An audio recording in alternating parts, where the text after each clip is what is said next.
What is a chess dynasty? Unceasing dominance, move after move, again and again and again. We have a resignation, we have history. He is the 5-time FIDE World Chess Champion. But a chess dynasty can also be cruel. It forces most to defer their dreams until next time. If there is a next time. It's losing. Oh my God, did he just blow? Yeah, he did. I'm blown away. The game is over.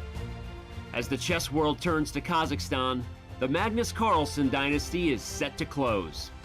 The FIDE World Championship is finally up for grabs. For two chess superstars lying in wait, until next time is now.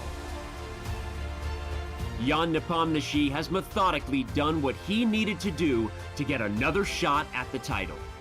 The pressure to seize the moment this time rests heavily upon him. Bishop takes bishop in inaccuracy? Wow, unexpected. Jan completely missed this move. Look at Jan, he's getting closer to the board. Ding Liren knows firsthand what the end of this dynasty means. An unexpected chance to make history. Can China's best turn his good fortune into eternal fame? Ding Liren there sitting thinking, this is the Ding that we know. A confidence boost, a solid drop from a position of strength of the black pieces. The legacy of this championship spans across centuries. It reads from the names of chess giants. For the first time in a decade, a new name will raise the trophy and be etched into chess history. It's the 2023 FIDE World Championship. Whose name will next be called champion?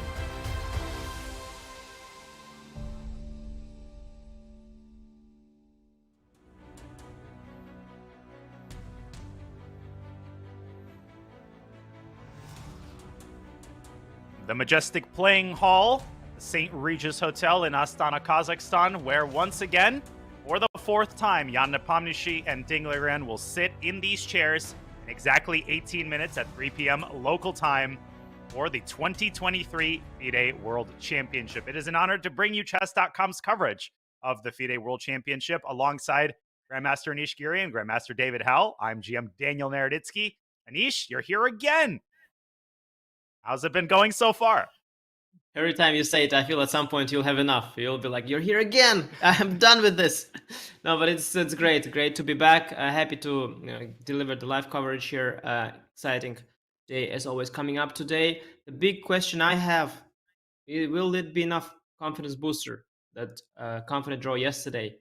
Will it be enough for Ding to go for the full point today? And will he have the opportunity to do so?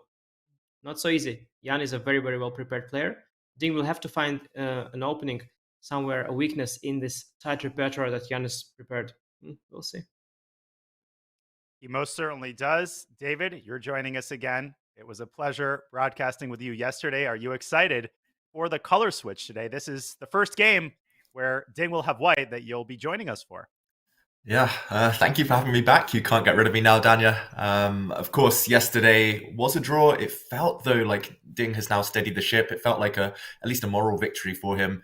He definitely sounded more confident about his chances in the post-match press conference. So I'm optimistic. If he can get a playable position out the opening, like Anish said, it's not easy against Jan with his tight repertoire nowadays. But if he can, then I'm optimistic. I think he'll be going for it. He'll be at least trying to fight, but he has to avoid defeat, Ding. That's the main thing today. Keep the momentum going somehow, just get on the scoreboard, and still a long way ahead.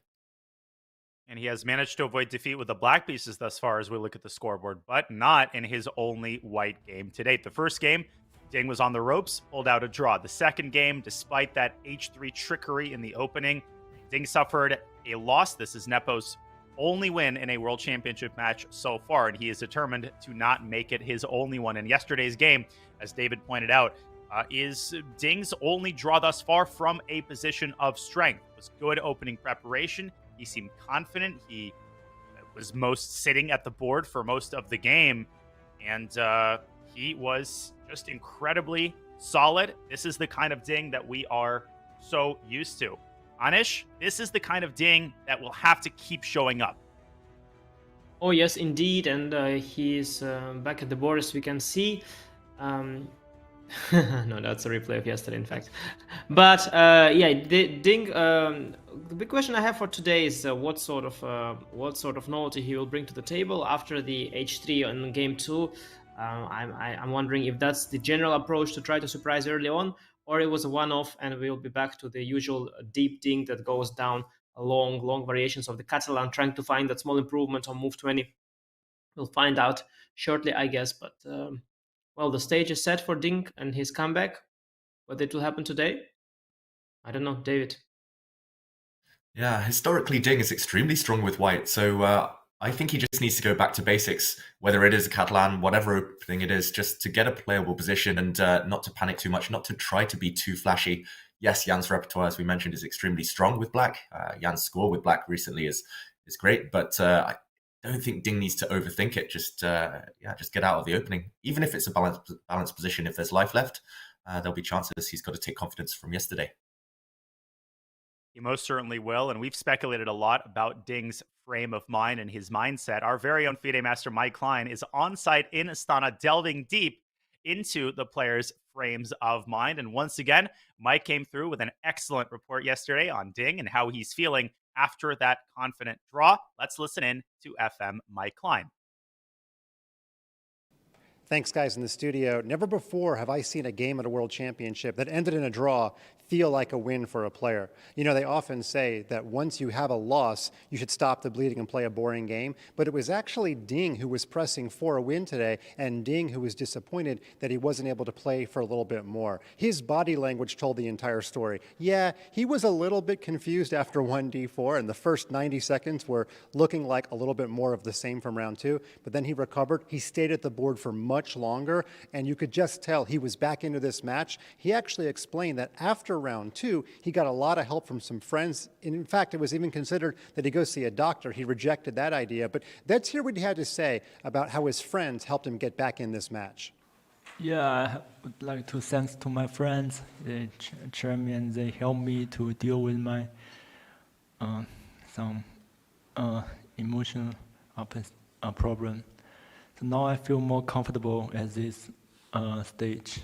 And as for Nepomniachtchi, he was playing things very close to the vest. It seemed like he almost didn't want to be at this press conference in the way he was answering questions about the choice of his opening. The Carlsbad pawn structure? He said, yeah, it's been played a lot before. We know that. About choosing 1d4, he was just saying, yeah, it's one of the available moves. So really, he didn't want to answer any choices about his game or give any window into his world. Now, one remaining question I did not get a chance to ask Ding Liren about from round 1 that I circled back to. What exactly was he listening to with Richard Rapport? He mentioned that they were fans of 80s music. I think everybody was thinking some grunge, that's more 90s. New wave, no, it wasn't that either. It's actually Bob Dylan, Blowing in the Wind. I didn't get a chance to research whether or not that was after his unplugged phase or if Bob Dylan was plugged in, but kind of a deep cut when you think about a Chinese grandmaster listening to Bob Dylan. So a little bit of a clash of generations there, but was interesting to hear what Richard Rapport and him were jamming out to. Thanks, guys, in the studio. This has been Mike Klein for Chess.com. Thank you, Mike. Another fantastic report. Great insight as usual. Anish, we concluded yesterday that Ding is back. If he plays with the same level of comfort and confidence that we saw yesterday, he's going to be a Ding to be reckoned with. But do you think that he's in a frame of mind today to take serious risks with the white pieces? Because eventually he's going to have to win a game. Well, an important thing you always have to keep in mind when it comes to chess, it's not exactly like boxing that you are out there and that it's you, your hand, and you just punch and you've got the spirit and all that. We've got a chessboard in between, and the position determines what you can or cannot do. Even if you want to win, if you have a slightly worse endgame, you have to defend. And likewise, I think everything is looking all right for Ding outside the chessboard. But I think things will get be determined on the chessboard, and I think the opening will play a huge role, especially as the game is played with such a long time control. There will be time to think. There will be time to find these good decisions, especially if you are in the right frame of mind. But you do need that good head start. You do need to get something on the board, and I think that is what it will come down to. What kind of opening we will see today? Will Ding get something going? Or will Jan just neutralize him? Because Jan's opening repertoire is also very forcing, full of these forced lines. It's just really hard to get this slow maneuvering kind of position where Ding could potentially outplay Jan. Well, we are here for it, and Ding has had a lot of time to prepare for the match, so perhaps he has that something ready for today.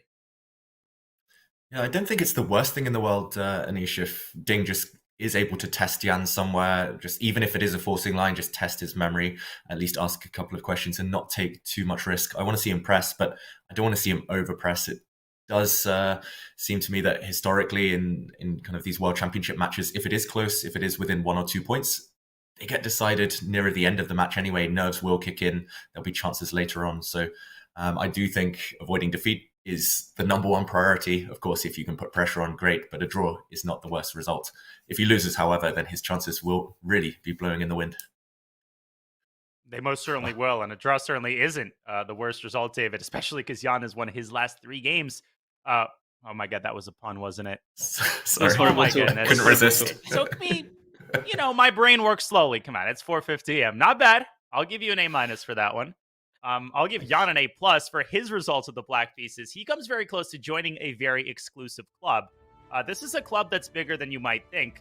This is the club that contains all players who have reached a rating of 2,800 FIDE or above. On the top page, at the very top, is someone named Magnus Carlsen, who achieved 2,800 for the first time in 2014. His highest rating, 2,882. Vishy Anand, Jakar Mamedyarov, Wesley So, all of these names should be very familiar. And of course, Giri Kasparov's highest ever rating was 2,851. He retired at a rating of 2,815. But now let's get to page 2 of that 2,800 club. On this page, you see Hikaru Nakamura, who was world number 2 at his peak in 2015, Vladimir Kramnik, the world champion, Veselin Topalov, and at the very bottom of the list, there's Jan Nepomniachtchi, who reaches a live rating of 2799.7. He is only 0.03 of a point away from entering that incredibly exclusive club for the very first time. And speaking of a live rating over 2,800, I'm having a little bit of a hard time. I think my monitor's malfunctioning. That name at the bottom of the list, I'm seeing the A, I'm seeing the G. Anish, could you help me read the rest of the letters at the bottom of my screen? Well, as they say, you don't want to have an asterisk next to your name, and I see one there next to mine. Well, very unfortunate there. But I indeed managed to cross the 2,800 once in a live rating. It was in city of Tbilisi in Georgia during a Grand Prix after I beat Peter Svidler in the first round. But as the tournament went on, I had some setbacks and on the list only attained 2798. And well, just like Jan, hoping to cross that 2,800 barrier. For Jan today, I think draw is not enough because Ding is a little low rated. But a win today or one of the upcoming days will mean he will get his name into history, the exclusive club. I'm there at the entrance of the club, waving to Jan. Come here. We have a party here in this club. Just you're welcome. And yeah, it will be in the back of Jan's mind. Chess players, we're all about the numbers, we're all about the stats, so he will be aware, but it's not his number one priority. He knows if he plays well the rest of this match, he'll get there anyway. If he plays well in future, of course, too. But yeah, the priority is to win the match, so that's what he will be focusing on. But Anish, I just want to say, I want to see a published list. 2800. You're still young. Why stop there? 2850. Sky's the limit. Indeed. Sky is indeed the limit, and the sky is the limit for these players, both in terms of what they can achieve with a victory in this match. Of course, the World Championship title is at stake, but there's also a prize pool of 2 million euros, with 1.2 million of them going to the champion. The runner-up earns 800K. And of course, most importantly, the world champion gets a chance to defend their title in the subsequent World Championship match. On that note, there is so much at stake. The players are nervous, and the psychological makeup of these players is so incredibly important. We've got some cool live shots of the players as they relax before the round. There's Mr. Nepomniachtchi making full use of the couch, Anish, not even making full use of it. Yeah, it's it's really special. I'm not sure. I think players do know that they get filmed, but they somehow forget about that. And yeah, I don't know. Always very awkward when we are taking that peek into this lounges. I don't know. The players are relaxing there. Jan is chilling on the sofa. Ding is much more constrained, on this armchair. But essentially, what I want to see is players at the board, with their thinking caps on, battling it out in the rest area. Let them have their snacks, let them chill a bit. I'm not too excited about what's going on there. Yeah, it felt like Jan was counting the decimal points on his fingers, how close he is to that 2800 mark. Meanwhile, Ding was smiling, and I think we'll see him enter the playing hall first. Looks like he's getting ready to start the game. He's going to be sitting behind the white pieces, of course. And you mentioned the thinking caps, Anish. Yesterday, body language so much more positive for Ding Liren. It looked like he was, definitely had a chat with his friends, had a chat with his second, and he was there ready to pounce, ready to kill. Jan, the more chilled out of the two. Definitely. Although the 5 minutes before the round starts, we know how nerve-wracking that is for the players. Mike Klein, who has come through with some incredible reporting on the players' frame of minds, he will be rewarded by making the ceremonial first move in this game. And that is a first move that we have speculated on. Of course, Ding's first move in game 2 was 1d4. Will we see the same opening choice? Anish, I think it's very safe to say that we are not going to see a repeat of 4h3, but I think likely we will see a repeat of 1d4. Where do you stand? I have no idea what the strategy Ding has, has for this match. Maybe he's looking for sidelines within 1d4. Maybe he is looking all over the place. Maybe he's looking for sidelines all over the place. Maybe he thought, okay, one sideline at the start and then the main lines from after that. It's really hard to tell. I think Jan was looking somewhat nervous, understandable. I think he realized the chance that he'll be surprised today is very high as well. If that is Ding's strategy to surprise him, well, that is not easy to face. Immediately when you're surprised, you're taken out of your comfort zone. You have to start thinking on your own. And so Jan seemed perhaps a little nervous with his fingers counting on which move h3 would happen. Would be move 1, 2, 3, or 4, or 5. But there are also other surprises, plenty of other surprises in chess, a very rich game. Jan certainly bracing for impact there. Yeah, and Jan does tend to react quite well to surprises, I would say. I'm thinking back in the last few candidates tournaments, he's been surprised from time to time. Of course, in game 2, he's been surprised as well, and his reaction was superb, very dynamic. What do you think? Should Ding just play into one of these forcing main lines? Should he just allow Jan to get a few moves on the board, but maybe a position with minimal risk? For example, I'm thinking some Catalans. I know Jan's main repertoire is based on these forcing lines where he might even give up a pawn and just play. But okay, we do have the handshake. Any last minute predictions for this round? I think a Catalan is likely. I think that Ding might say, I've tried the surprise weapon. Let me go into something mainstream, something that I know a lot better. Of course, with this incredibly generous time control, it's 2 hours of 40 moves and then an hour. You want to surprise your opponent, yes, but it's not a rapid game. You've got plenty of time to react to something. So this can't be a cheap surprise. It can't be something that you would play in a 5-minute game. I think it may make sense for Ding to do something completely different, play something that he knows well. Anish, you think a Catalan is likely, or you think we're going to see something a little bit crazier? Yeah, I mean, you stole it from me. So just to to give another prediction, because I was going to go with the Catalan, but now that you said it, I think English is also likely. English is also Ding's comfort zone. He's played many games in 1c4, and very often when he plays 1c4, he follows up with g3 later, often on the next move, and you get some sort of a Catalan type position. Often you get literally a Catalan just through this move order. You avoid certain possibilities. So we might see both 1c4 and the Catalan, but I'll give David his time to predict something. He barely has time left. There's just 1 minute. Go, David. What do you expect? I predict not an English. Ding lost in the English in the candidates to Jan, but okay. Whoa, Mike Klein. But that could be E3. Mike Klein. That probably is Mike Klein from Chessable, trying to push these terrible b3 courses, trying to bump up these sales there.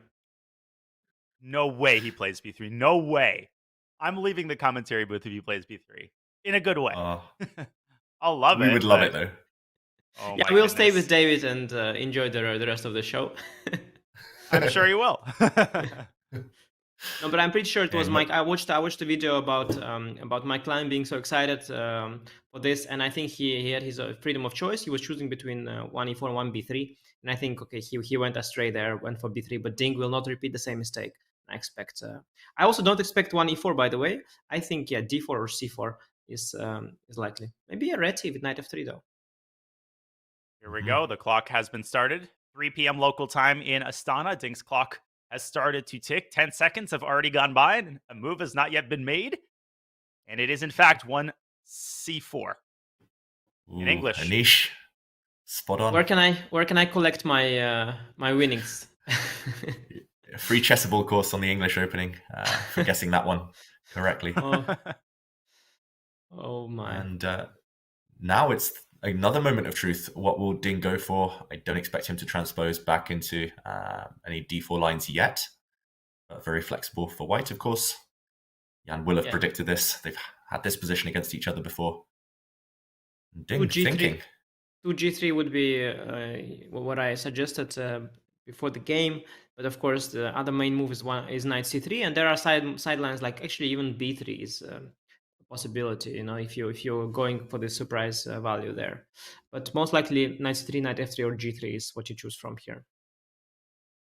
Of course, there's nothing inherently wrong with d4, David, but why would you play c4 and allow black to play e5 if your only intention was to, transpose back into a d4 opening, right?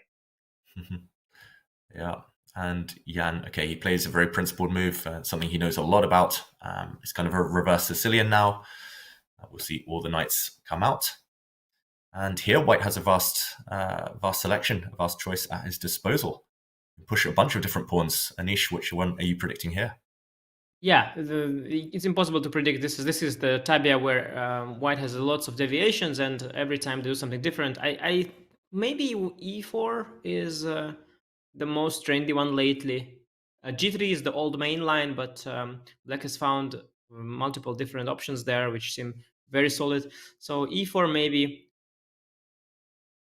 E3. Okay. Wow. Yeah. This is also very very playable, and many different options. Bishop b4 usually is what Black plays, and White goes for queen c2, and Black takes on c3, and then White has a choice between taking with the queen or the pawn.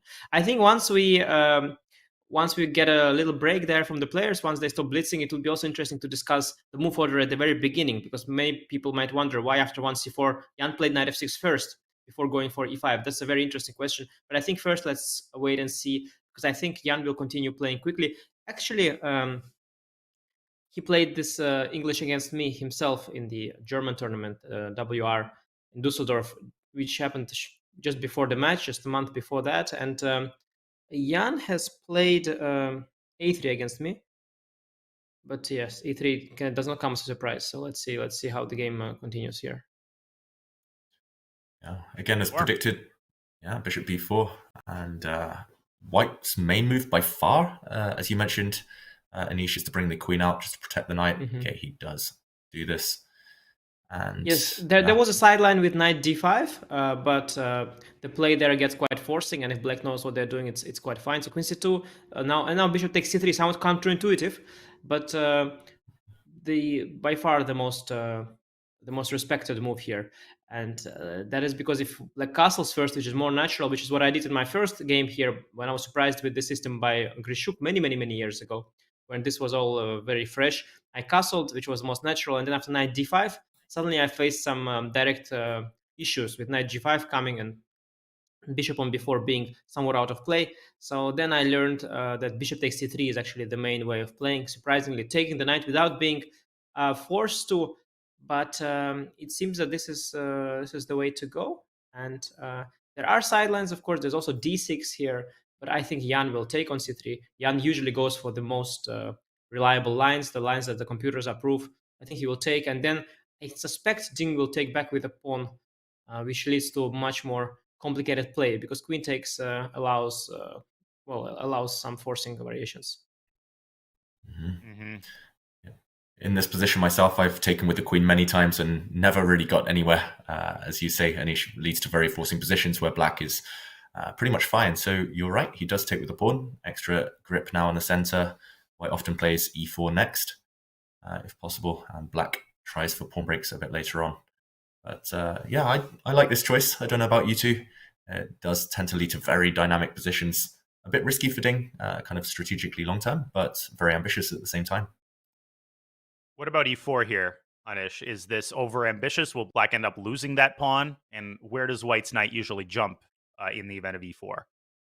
Yeah, it's a very good question. Now, before we sort of delve into that, I want just to point out that what we have is a sort of a Rossolimo reversed kind of position, where white has collected the bishop pair at expense of ruining the pawn structure. And these structures have been revitalized after the match between Caruana and Carlsen, where Carlsen, started playing this with both colors, like crazy, all these positions with doubled pawns.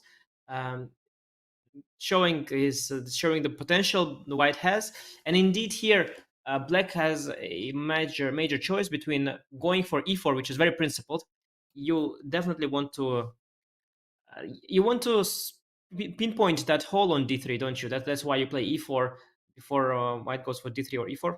But after e4, I think knight g5 and quick f3, that could be the way to get rid of that e4 pawn. And so Jan plays d6, which is much more reliable, and it's also more flexible than castling, because you might postpone castle for now. Ding plays e3, e4. Actually, I'm very familiar with this position, because I think I faced this exact line against Amin Tabatabai in the last Champions Tour event, which was very recent. Very playable position, this typical pawn structure, reverse Rossolimo. But Jan must also be quite familiar with these positions. It will all be about who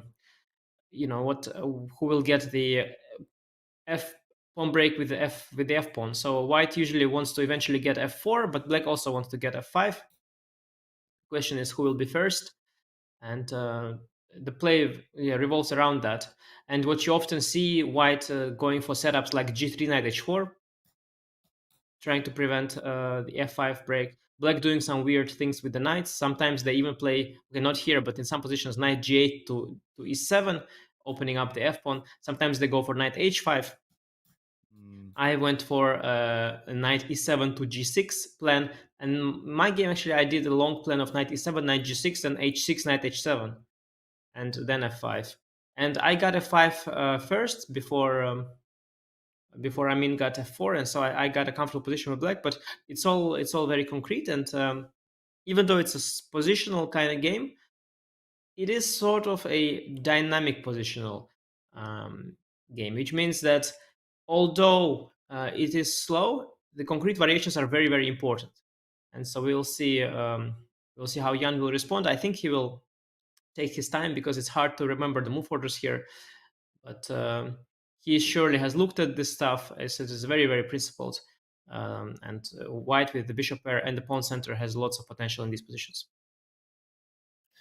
Yeah, for the first time in the game, we did see the players away from the board, and now, as you predicted, Anish, Jan is having a think. Just while he is thinking, should we dig a bit deeper? You mentioned there were some move order intricacies, some interesting decisions already at this early stage of the game. Yeah, if you allow me even one. to.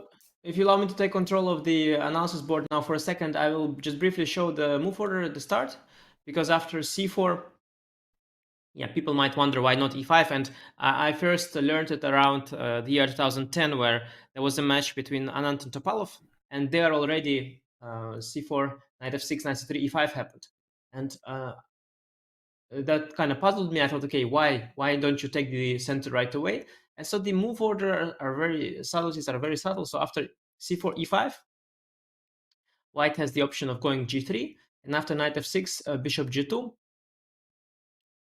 Black is here facing a choice. Now the difference is that if after c4, black goes knight f6 and white now goes g3, black can change his mind, not go for e5, go for either c6, d5 structures, or even e6, d5 positions, especially if they're fine with transposing back to the Catalan, which Jan is fine with.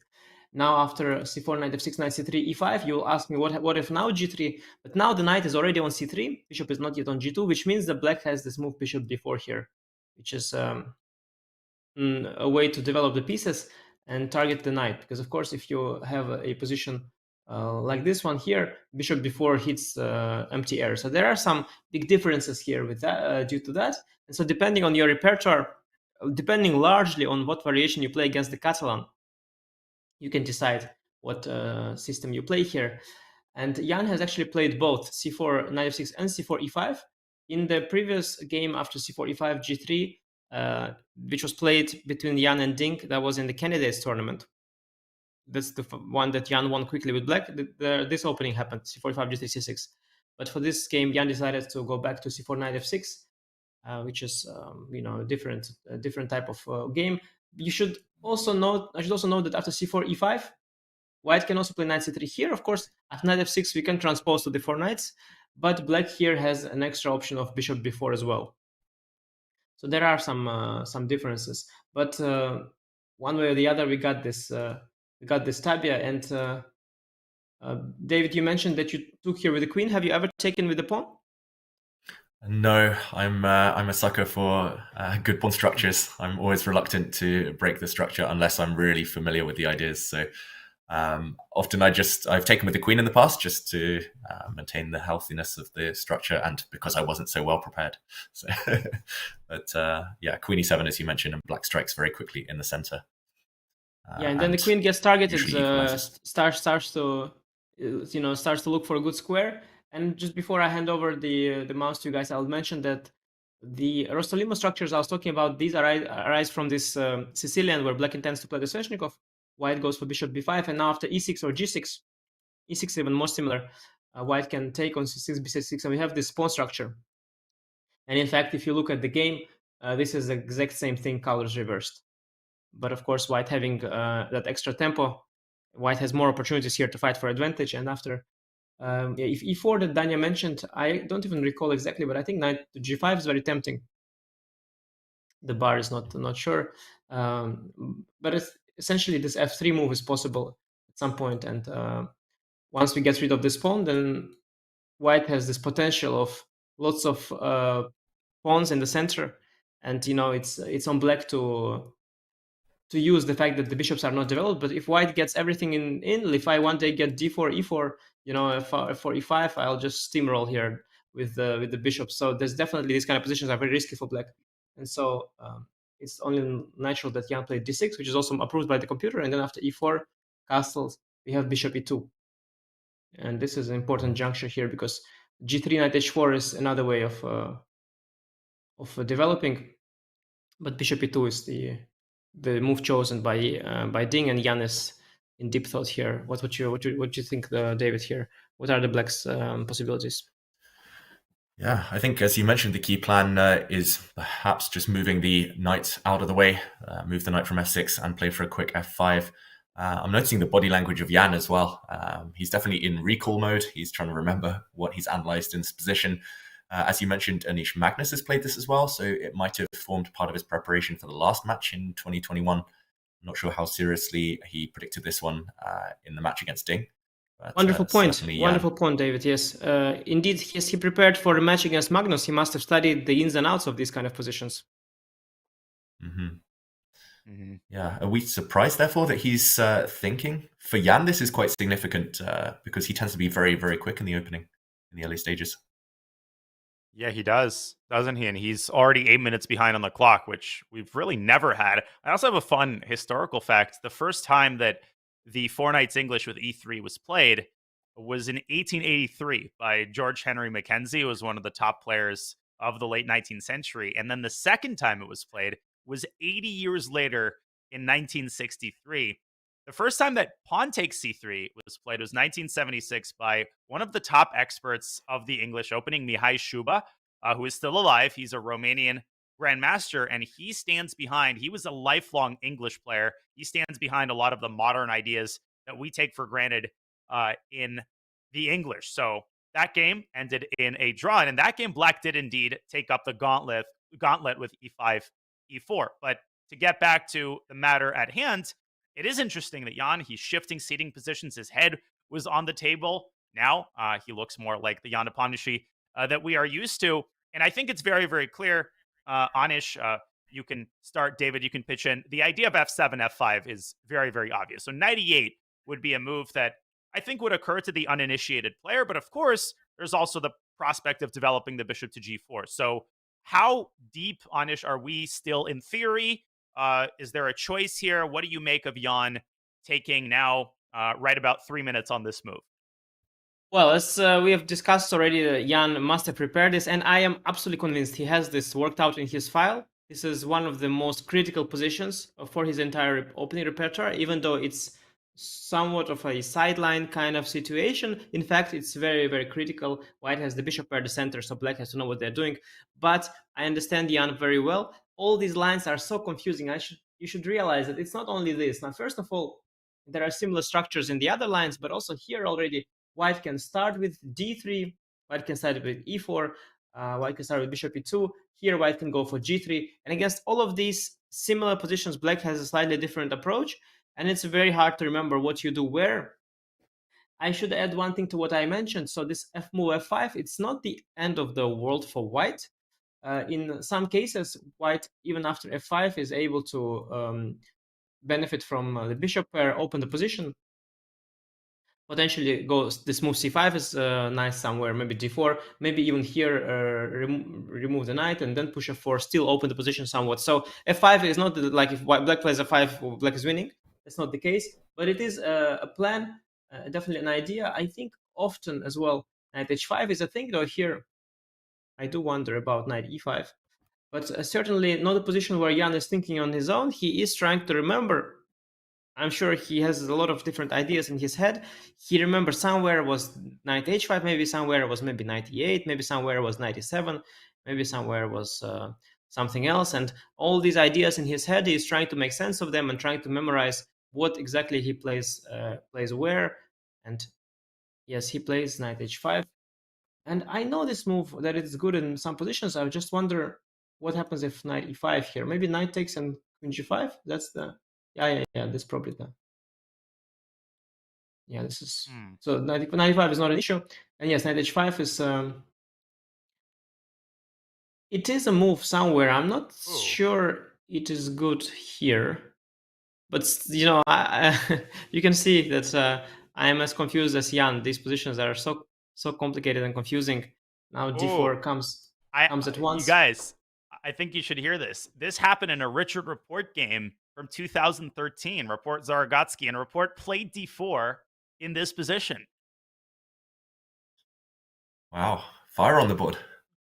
Do you think Ding knows that? Do you think this yes. might have been Richard Report's fingerprints all over this opening? I think you caught them, Danya. You caught them red-handed. You found the fingerprints. You can already arrest Ding and Richard. Your deduction skills. You have figured out that Ding is seconded by Rapport. Congratulations. Great insights there. You traced it back. Wow. David, what do you make of that? I love it. I just love the fact that he chose this opening, something very ambitious, but also managed to get his preparation on the board and surprise Jan at the same time. And yeah, as Anish says, it's more than just fingerprints here. It's a full handprint. It's definitely Rapport suggesting this idea. And maybe discussing his experiences in this line. Daniel, do you have any more information? How did that game continue? How did it end up? Good memories for reports there? Richard report because it did looks win the great game. to me, White's position. It does look great. White controls the center. The last move was d4. Richard, he was rated 26-46 at the time, and in the game, Black played knight f4. They traded, and White sent the h-pawn down the board in very typical report style. h2, h4 happened at some point. Then we had a crazy middle game. Report brought his knight from g3 from f3 to g1 at some point. So it was a wild middle game. Exactly the kind of middle game that Richard Report thrives in, and true to his form, he ultimately outplayed his very strong opponent, who was an IM. But I don't know if that is the kind of position that Ding wants. So he won't necessarily, copy Report's moves move for move if knight f4 is played. And obviously, Jan is absolutely not obliged to send his knight to f4 and allow his pawns to get doubled. There's a lot of alternatives here that seem tempting to my uninitiated eye, like queen f6, or even f7, f5 is something that I would consider in a blitz game. So, Anish, I don't think Jan is particularly terrified. This is not the kind of position where you realize that you're caught on your opponent's prep and you think I'm screwed. Like, that's it. The game is over. It's pretty positional. There's a wide choice. But do you think that he's a little bit worried? And how bad could this get for Black if he gets sloppy in this position? Yeah, I think it's an in-between case. I don't think he is indeed terrified, because I have seen worse opening ideas. Sometimes you got these long forcing lines and you get hit by some sacrifice, and there's a kingside attack, and you have to find the streak of only moves. At the same time, even though it's a slow position, you have to be precise with Black. I mean, White's got 2 bishops and a good presence in the center, so Black cannot afford a mistake. What I am much more curious about, I believe that Ding has sort of caught a Jan somewhat off guard, and knight h5 not followed up by. Yeah, no, I think this is likely improvisation by Jan or some sort of a. What I am a little bit worried about is whether we will see the same scenario as in the previous White game of Ding. Has he gone deep enough into the sidelines? Because I can easily imagine that this is not the most accurate way to play for Black. And as what we had seen previously, Ding was not that deep in this h3 idea. And I'm afraid that here too, if he is not deep enough, things could backfire, because Black also has trumps. Of course, with the White's doubled c-pawns here, White is taking a lot of strategic risk as well. If things go well for Black, if he trades a knight for a bishop, and White doesn't follow up well, then it could even get risky for Ding. So I do hope for Ding that he knows exactly how to punish this, learned from his mistake the previous time, and went much deeper. Because when you prepare, you shouldn't only look at the lines and he plays quickly. I am optimistic for him now, but we'll see how deep his prep goes. Yeah, are we surprised that Jan jumped straight in with knight f4? He must be pretty certain that this is in his files, in his opening preparation. Otherwise, knight f4 is such a committal move, and if your opponent's playing quickly, it's quite a forcing one too. Surely they will have looked at this. So even if Jan isn't aware of this rapport game that we mentioned, to me, it's very strange that he rushed in with knight f4. Looked like plenty of healthy options. And now Ding deciding what to do. In that game, you mentioned, Danya, White put a bishop on d3. White pushed with h4 very quickly. h4 immediately. H4 wow. Immediately in this position, h4 happened. Then he repositioned his bishop to d3 to solidify the e4 pawn. And then all sorts of pandemonium on the board. His knight from f3 dropped back to g1. So h4, not exactly the kind of move that you associate with Ding. I'm thinking more like h3 if he copies his type of play from the previous White game. But if you don't know anything about this position from White's perspective, castle short and then bishop to d3, that looks like a reasonable way to develop. I'm positive that this is still in Ding's file. Anish, do you share my conviction that Ding is still within his preparation? Or so not I can tell you what I think happened, because what I believe happened is Jan has mixed up his prep. Because instead of bishop e2, if you play d3, which is the other way of playing, there knight h5 is the move. Then White goes bishop e2 and Black goes f5. That is what the computer approves. So you can show quickly there on the board. Bishop e2 and f5. Yeah, this is what the computer approves. This is the first line. After bishop e2 first, black should play differently, because knight h5 now is met by d4. And although this is not losing, the computer likes it slightly less for black, and especially knight f4, bishop f4, ef is not approved by the engines. It's not horrible, but the computers prefer white. So Jan has clearly mixed up the prep. There's this wrong knight h5. He played it at the wrong moment. I understand. I think when I was playing that game with Amin, I also was about to mix it up, because I thought, like, wasn't it knight h5 somewhere? And so what happened is that Jan did a slightly wrong order. The computer now prefers white, and I am really not sure once again whether Ding has gone deep in here, because what it seems his approach in prep often is he looks at the options.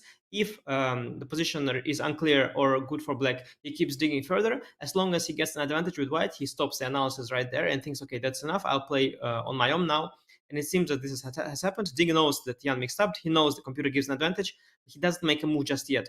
I think his prep is not so deep, and I'm not a fan of that. I wish he went a little bit deeper, played a few more moves, knew what the right plan is. But perhaps he knows something, or perhaps he is such a good player that he will figure it all out. And actually, he responded pretty quickly. So let's see if he is in book.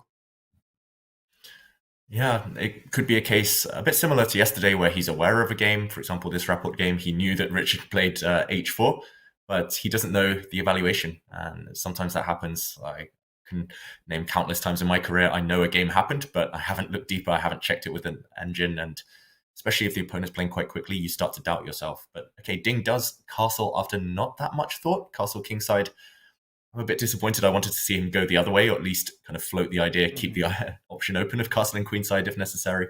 But he does castle, looks very healthy. And I don't see immediately how Jan is going to challenge the white pawn center. F5 now feels extremely risky, potentially counterproductive. Feels like black isn't ready for that. So how do we think Jan is going to respond? How's he going to develop? Well, yeah, I guess he will not challenge the center as much. He'll just probably bring the queen out to f6, maybe the bishop to g4 at some point. Now, I think what we can deduce from the last two games is that Jan's opening files, they contain games. Because I think for the second time in a row, he did the same mix-up. He mixed up his prep with a game that was in the file. Because, again, he's following a game of Rapport, just like yesterday he followed a game of mine. But that is not the best way of playing. But I think in his mind, they merge. That, he remembers the game, he remembers the file, he remembers and somehow it all merged, and he plays. Indeed, the problem is that he cannot put the pressure on the center now. But he got rid of the bishop pair issue. So maybe he can bring the queen out to f6. I guess you would want the c7 pawn to magically appear on c5, right? To target the dark squares. But that is not going to happen anymore. So maybe you just let this white strong pawn center be. The move f5 you mentioned, I don't like that. As you pointed out, it feels premature. Because after a move like bishop d3, what you will have is that this f4 pawn would be kind of far advanced, exposing the squares f5, g5, f6, and all that. And you will not be able to follow it up with g5, g4. So Jan plays queen f6. That's a more sensible move. Maybe he's deep in this position, but a computer doesn't really like it. So I think he is kind of playing on his own here. Mm-hmm. And Anish, you gave a peek into these top players, these elite players and their files. I've got to ask, what do yours look like? Is it just moves, evaluations? Do you write notes to yourself like I do, just reminders, remember this, remember that? Or is it just games like Jan's? Well, it depends on the file, and often some of the files I make in a hurry. Some of the files are made by my seconds. So I have different seconds. They have different taste. I know some people who always include games, relevant games. It's an old habit. I think it's more of a older generation thing, because back in the day, games was the most important thing, right? There was no engines, so you would have to include the games of the great players. And when I'm in a rush, I can sometimes just enter the few moves with the engine. I even forget to annotate it with an evaluation or a question mark, exclamation mark. I can forget all that. When you make a file and you want to be very precise, you can write the evaluations. You can write out some text. Say that you don't play knight h5 here because it allows d4. All that. It depends a lot on how much time you want to spend, how relevant the line is. And I've seen all kinds of different files. Some people, they have everything in one. They have the entire opening in one file. Some people like to separate, and they make a file for each separate move. So lots of different things there. I would give Jan a little bit of a benefit of the doubt because he does play extremely quickly, and computer doesn't completely hate this what he does. So maybe he is very deep into this, and he has prepared something further, especially since g5, g4 might come, which could, potentially be an interesting way of playing. Maybe but I doubt. I think it's sort of an improvisation at this point, but we will see. Maybe it's some deep prep that is not completely computer approved. Well, nowadays, especially Jan and his team, I think they really like following the engine, and I don't think that it is prep. But even if it's not prep, the position is very interesting. If Ding is not very deep, it could backfire because g5, g4, king h8, rook g8, there is some potential there. G5. That's music to my ears, and I selfishly want to see a move like that. We should also remember, David, I'll let you opine on the extent of White's advantage here as Rook Fe1 is played, that engines like Leela or Komodo, they still exist. I feel like most top players have moved primarily to Stockfish, but particularly in more strategic situations with same-side castling, where the battle revolves around positional factors like pawn structure, central control, piece placement, an engine like Leela, while in the abstract weaker than Stockfish, could provide its own unique kind of insight. And we've seen plenty of successful opening experiments that involve, going for a position where the engine might give 0.5 or 0.7. But if you understand the ideas on a deeper level, then, you could not, in many cases, care less about what the engine says, if you believe that your opponent isn't too familiar with those very same ideas, David. Yeah, exactly. There is this phenomenon of engines just saying 0.0 after every move. So I think we've had to, top players have had to kind of be more creative. And they do certainly look at these neural network engines as kind of sources for inspiration. AlphaZero kind of shocked us all. We know Magnus and plenty of others are on record saying after the kind of publication of those AlphaZero against Stockfish games, they suddenly have this whole new world open to them, and they approach chess differently. They approach preparation differently. These days I don't study so much with engines, but when I do have the time, I do kind of primarily use Stockfish just with Leela as a kind of source of inspiration, just to look for ideas, just in case there's something I've missed. And it definitely feels kind of more easy to relate to sometimes, the human touch of engines like Leela. Anish, I guess they play a huge part in your preparation as well for these top level events. Yeah, for sure. And in these complicated strategic positions, indeed, especially as the Stockfish used to not use any neural network at all and used to be much more of a brute force engine, you would want some long-term input. Now Stockfish is using a network, which is not as fast as that of Leela, but still is some sort of a network which sometimes gives Stockfish this out-of-the-box kind of long-term thinking where the tunnel vision no longer is a problem. I wanted also to point out one thing here. The Ding played Rook Fe1 very quickly, and it's a great sign because that means he is in book, and this is the first line of the computer as well. So Ding this time has come really well prepared, and I had a peek as well. I also checked already with what the other engines are saying, just to be sure, that Stockfish is not wrong here. Even the Leelas and the Leelas of this world, they also like White here. Now the line continues with G5, actually the first line, because this is pretty much the only source of play Black has, because this F5 idea is just weakening. You don't want to open the center because then the potential kingside attack will only be worse. Now what I read, because I reread this book of Matthew Sadler, I have it right here, Game Changer. I have the book here because they asked me to put my laptop a little bit higher so my camera is more aligned. So I brought with me a bunch of books to put under the laptop, and some of them I had too many, so I had Game Changer still here. And so before the commentary, I was just scrolling through this book now, and it said there that AlphaZero only started kingside attack when the center was either closed or it controlled it. Now here, as you can see, White controls the center. So AlphaZero would not approve of this very much because White can now play h3, and followed by knight h2, diffusing the attack. And if you go g4, h4, bishop g4, knight h2. Now, it's a question who will be attacking, and it's very important who has a central control unless, of course, the attack is direct. So even the neural network engines, they are not so thrilled with black's position because the central control is missing. And well, a very good feeling for Ding here, especially that he's still in book. He's familiar even with this position, which is better for him. Very excited about this game.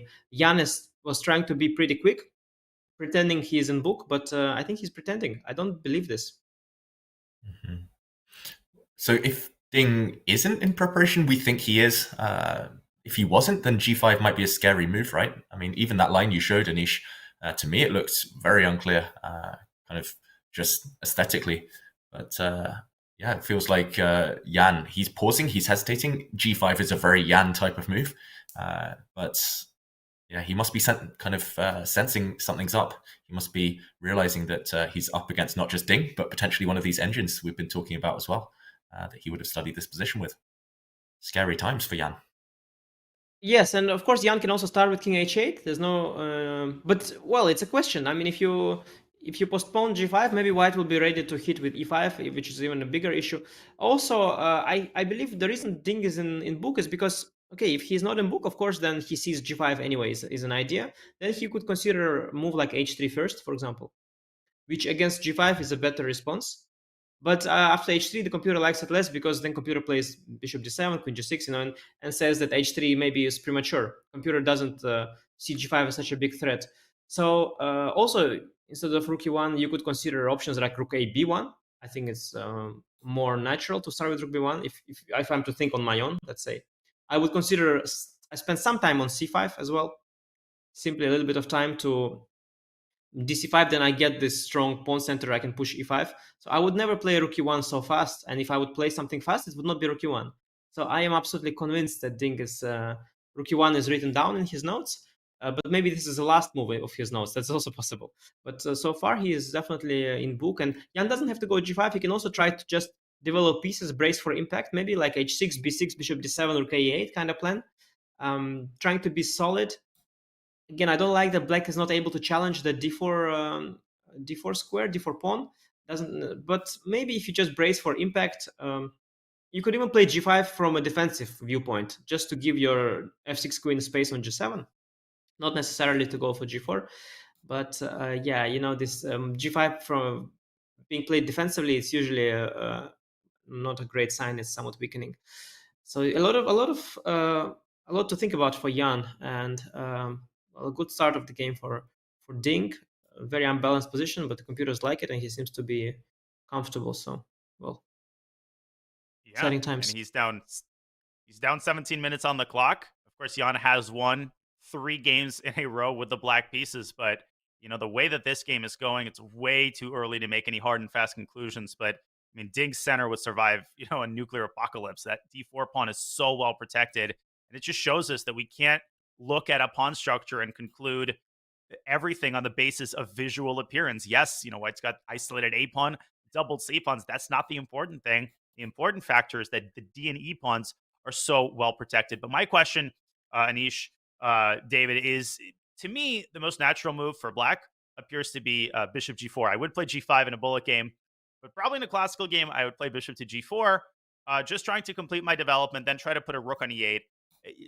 I guess 2 questions. First, what is White's ideal setup? And second, on a related note, should White consider, in response to Bishop G4, moving the knight away from F3? Who benefits in the event of a trade of bishops?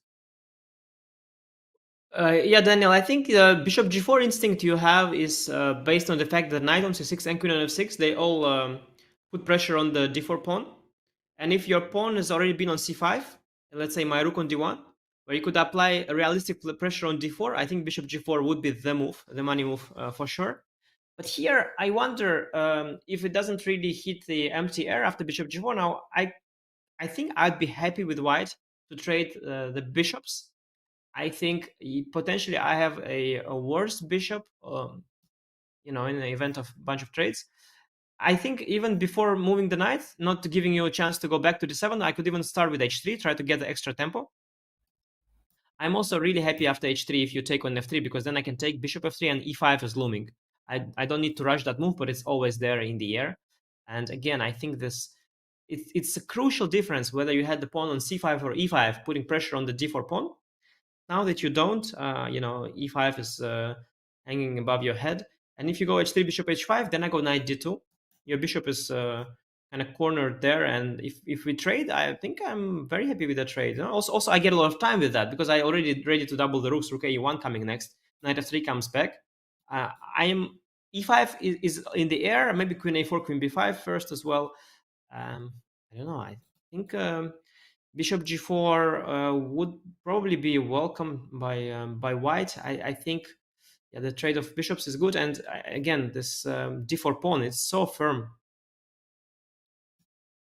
Rook e8, yeah. And we have a move from Jan. Rook e8. That does feel like it's kind of a non-committal move. Feels like more of a waiting move than anything. G5 maybe still on the radar, but Jan clearly reluctant to commit. What do we think of this one? It feels like white has some ready-made moves at your disposal, just as you mentioned, Anish. After rook e8, rook b1 looks very useful. Other moves, bishop d3 maybe. Sometimes definitely c5 on the radar just to try and get rid of white's double pawn weakness. Also h3 just to preempt that idea, maybe in the near future. Preempt that idea of bishop g4 or g5. Yes, and Dink wrapping his head around his hands around his head. I suspect he might be out of book now. Finally, after Jan has already made multiple inaccuracies, rook e8 is not the top choice of some of the engines, so he seems to be out of book.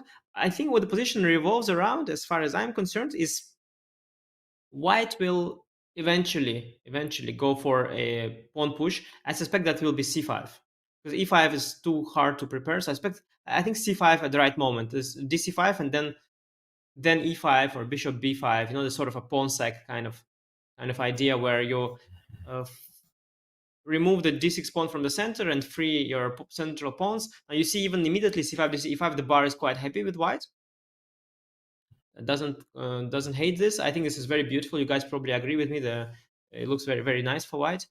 But the question is whether you start with c5 or you prepare it with some of the moves. You can go rook a b1. The computer likes, surprisingly, the move rook a d1, which is counterintuitive. But in case of c5, it will make sense. After c5, dc e5, yeah, the rooks will be ready for pushing both the pawns. Also, the move h3 is a useful move, sometimes liked by the computer. So I think the question is c5, but the question is when. Mm-hmm. Yeah, and Ding, deep in thought, you're right. It feels like this was the moment. He's on his own for the first time in the game. Can't rely purely on preparation, but he will be calculating c5. I think that's the first thing you look at. It's the most forcing move. And if not, then he'll just try and figure out how to improve his position. Rook a d1, maybe not intuitive, even if the engine suggests it, unless you're kind of 100% sure that you'll break with c5 in the next couple of turns. I would be inclined to just make an improving move like h3 or rook b1 or something, but that's because I'm reluctant to calculate here. c5 does look very tempting the more kind of the longer the idea lingers in the mind. Daniel, what comes to mind here for white?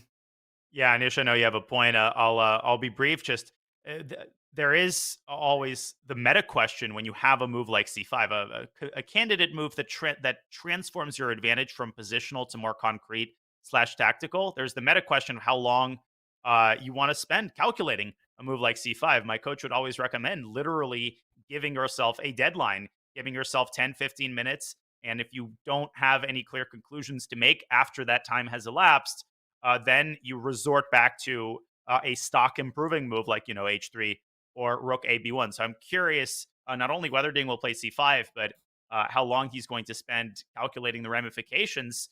Anish. No, you're right. Of course, it's largely a matter of choice, but at the same time, position is quite concrete. So if we decide that it's all about c5 now, perhaps we can make some moves on the board just to see what's going on exactly and what the consequences are of this push. So if we go c5 in the analysis board, then d takes c5 is the way to play. E5. Queen comes to e7. Now the most tempting move, and I guess you both agree, will be queen e4, right? This is the way forward. Now f4 pawn is pretty much doomed because g5 is suicidal. Bishop d3 probably wins on the spot. So we get this position, and we will regain the pawn. But what will black likely try is set up some counterplay against the d4 pawn. So let's say c takes d4, c takes d4, bishop g4. Perhaps that move, Daniel, that you always wanted to make here, also very appropriate, targeting the knight. And then after queen takes f4, I guess being the move, maybe black can take on f3, play rook a d8. And if we calculate lines like that, maybe then some queen b4, trying to apply pressure on d4. Then if we calculate lines like that, we sort of see how useful rook a d1 would have been here already. At the same time, we also see that maybe it makes sense to start with h3 instead of c5, just to make the c5 push much stronger. So definitely some concrete thoughts there that Ding has just right now. Yeah, c5, a hard move to calculate, a hard move to evaluate, right? It's not just about forecasting what you think is going to happen. That resulting position with an impressive pawn center, but serious pressure on d4, you have to compare that. You have to evaluate that and compare it to the current position that you have. And Ding is going to do just that as we have a look at the Chinese Grandmaster, the world number 3, who faces a 1-point deficit, but is off to an indisputable, very, very good start in this game. He's up on time. He is up on the board, and we will continue watching the FIDE World Championship. This is Game 4, and this is Ding Liren as he attempts to strike with the white pieces. We are going to take our first break of the day. Folks, don't go anywhere because we'll have more World Championship action for you in just a couple of short minutes.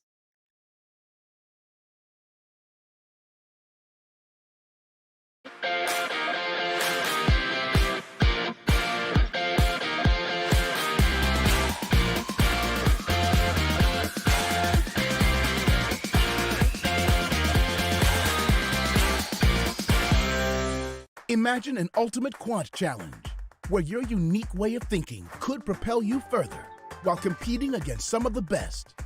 The International Quant Championship 2023, a 3-stage competition where teams of 1 to 4 people will use World Quant's brain simulation platform to build algorithms. Ready, set, quant. Competitors gain points based on the quality and the quantity of their ideas.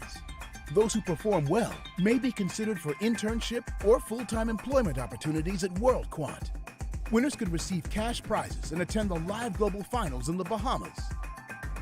Don't wait. Break into the world of quantitative finance in one of the largest quant competitions on the planet. Sign up. Team up. Train. Compete. Are you the next quant champion? Guys, I'm freaking out. I do not know what to do. The most consequential move of my 40 years of competitive chess happens when I open game of the World Championship.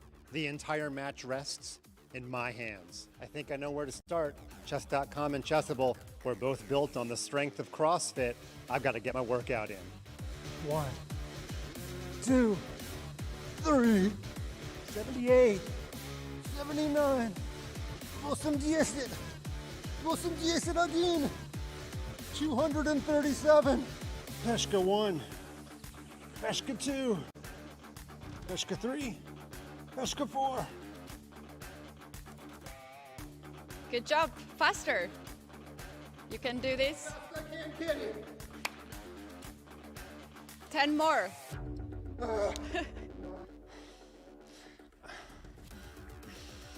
Really? But I know it's good for the company. But it's my brand. But it's Chessable's brand. Peshka, what should I do? I think I need some motivation from Chessable's most recent author. Gotham, thanks for your help.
Welcome back to Game 4 of the 2023 FIDE World Championship. Dingley and Jan Nepomniachtchi are duking it out.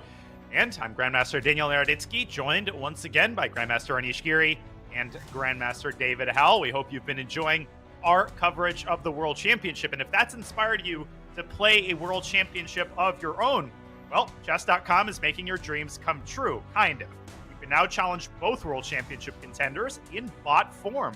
Dingley and Jan Nepomniachtchi bots are available for play right now at chess.com/play/computer. So head over there and let us know if you can beat the bots. Use !FWC bots in the chat for more. Duke it out against Nepo and Ding. Okay, well, it's Game 4. Dingley is off to a great start. He's got a clear edge with the white pieces, as well as an edge on the clock. Anish, I wanted to start with a general question for you before we delve further into this position. You've faced Jan so many times. You've won, you've lost. When you have Jan on the ropes, could you describe a little bit what he's like as a defender? What are some of his characteristics when he gets into a slightly worse or clearly worse position? Oh, it's a good question. It's a tough one as well. There are different, depends on the type of position. Sometimes when a position is very unpleasant, very ugly, Jan starts playing very quickly, tries to sort of get rid of the suffering. Bishop d3 played there, meanwhile. And that has the negative and the positive as well for Jan. So the negative is that, of course, by playing very quickly, he could sometimes be sloppy, not find the most resilient of ways. But at the same time, he is a very quick thinker, so he makes reasonable moves. And this quick pace, it can put pressure on the opponent, and the potential time trouble could impact. Now here, I think it was a little early maybe on our part to claim an advantage for Ding just yet. Position hasn't clarified itself. Bishop d3 is not liked because after bishop g4, which you always liked, there's a question to white knight. Where are you going? You don't want to move it away from the center. Bishop d3 actually perhaps a significant inaccuracy because I remember the options the computer was suggesting were either direct c5 or the preparatory rook a d1 or h3. Bishop d3 met by bishop g4 was not ranked very highly, and it's also not very logical. Maybe Ding intends to go e5. Maybe that is the idea. Yeah, it does look like he has got something concrete in mind, but bishop g4, the reason it's stronger is because it hits the knight on f3 and it threatens to completely ruin white's kingside structure. If the knight moves back from f3, black can shove a pawn down to f3. But remember, folks, when you see that question mark right on top of the piece, it means a mistake. Mistake makes the position objectively worse according to the engine. This is not a blunder. A blunder is a critically bad move. We talked about it in an earlier broadcast. A blunder shifts the evaluation completely from a winning position to a lost position, or from a winning position to an equal position. According to the engine, this one makes the position closer to equal than to a slightly better position for white. So, David, I mean, the big question right now, bishop g4 is begging to be played. Is Ding going to leave his knight on f3? Yeah, that is the key question. Maybe we should jump in to examine what Ding might have up his sleeve there. Bishop g4 is screaming out to be played. It also does look like this is the best move. I'm not sure what Jan even goes for other than this. Maybe you can play a quiet move like h6, get that pawn out of the way, but it feels wrong. So let's jump in. Bishop g4. It feels like he wants something concrete, as you both mentioned there, as you both kind of hinted at, but it doesn't feel like white is fully ready now, and black's pieces far more primed than they were for these pawn breaks in other lines. As Daniel mentioned, yeah, if you drop the knight back, black at least considers f3, and already you get a bit nervous as white. I'm not sure whether, the engine, the evaluation bar hates this last move, but you do feel a bit nervous allowing something like this. Maybe this is Ding's idea, just to drop the knight back. I'm not sure why this is so bad for black. Maybe it's a queen d1 and some pin and you win a pawn and you can be a bit greedy here. But yeah, the alternatives, what are they even? It feels wrong to defend this knight with the queen, for example. If you go e5, I can safely take this. I don't think this is too scary for black, as far as I can tell. The h-pawn not too relevant, whereas black is very much kind of fought back in the center now. What am I missing here? I don't see anything too convincing other than maybe just stepping back with a knight, which does feel slightly counterintuitive. Is this Ding's idea, Anish? Well, this doesn't look like his idea, but bishop d3 is a big positional mistake. I think it's a reasonably obvious one as well, if you think about the position a little bit deeper. So if you realize that c5 was a relevant threat, now I should show perhaps some of the finer points of these positions so that we can understand it a little bit better. I've had the chance to look at it a little bit with the engines already, just trying to understand what's going on. Now, knight d2, f3 indeed is maybe premature. There is queen d1, but also in general, the pawn could be a target. After g3, I can defend with bishop f1 and then target the pawn with rook e3, queen d3, it will just fall. But the idea is that black can just drop the pieces back. So for example, let's make a neutral move like b6, h3, bishop d7, and now we should realize that if black gets a position like that, compared to what we had before, now c5 can be met by b takes c5, and the d6 pawn stays here, and we no longer have e5 there, and bishop g4 indeed has been played. Now, the difference is here with a move like rook a d1. Rook a d1, in fact, is an excellent preparatory move of c5. That is because if you go b6 now, I go c5 anyway, and if you go b takes c5, I have bishop b5, winning some material there on the pin, and still black is facing lots of issues after bishop d7. I imagine e5 comes to mind, and the bar is even more inclined. Daniel, you can probably just queen a4 is probably the finisher here. Mm-hmm. So yeah, it's a concrete issue that black had. While if you allow black to go for b6 and bishop d7, let's say you make a waiting move here, bishop d7, you make one more waiting move, and black gets to consolidate, then it's much less, and immediately you see the bar dropping below, because c5 is no longer an issue. And this is, a big thing.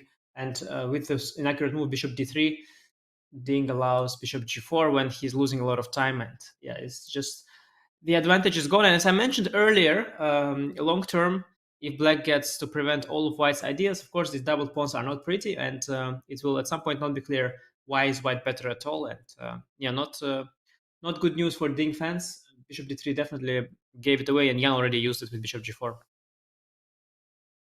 Mm-hmm. Yeah, very quick decision, and looks like the right one. Mm-hmm. This is puzzling. Yeah, Jan would play f3. So, Anish, you think, is this a key moment? Does black have to play a move like b6 just to hold up this c5 break? Are there options? Oh, not at all. From what I've seen, I mean, c5 loses in strength a lot now with the knight on d2, knight not being on f3, supporting these key squares.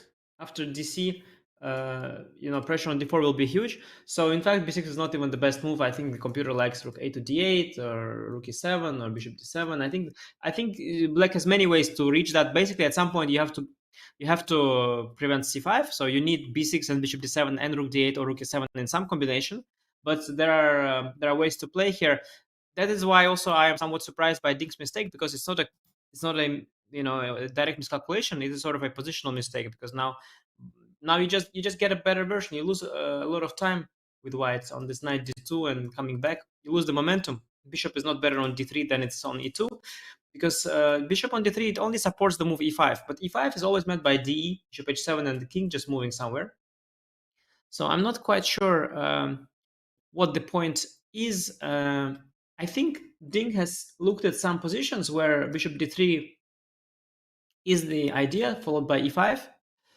And probably he sort of, he confused these ideas with each other, and somehow after rook e8 is just not the move. And now Jan has actually a bunch of options. The computer is quite satisfied with black's position, as you see the bar returning to equilibrium here.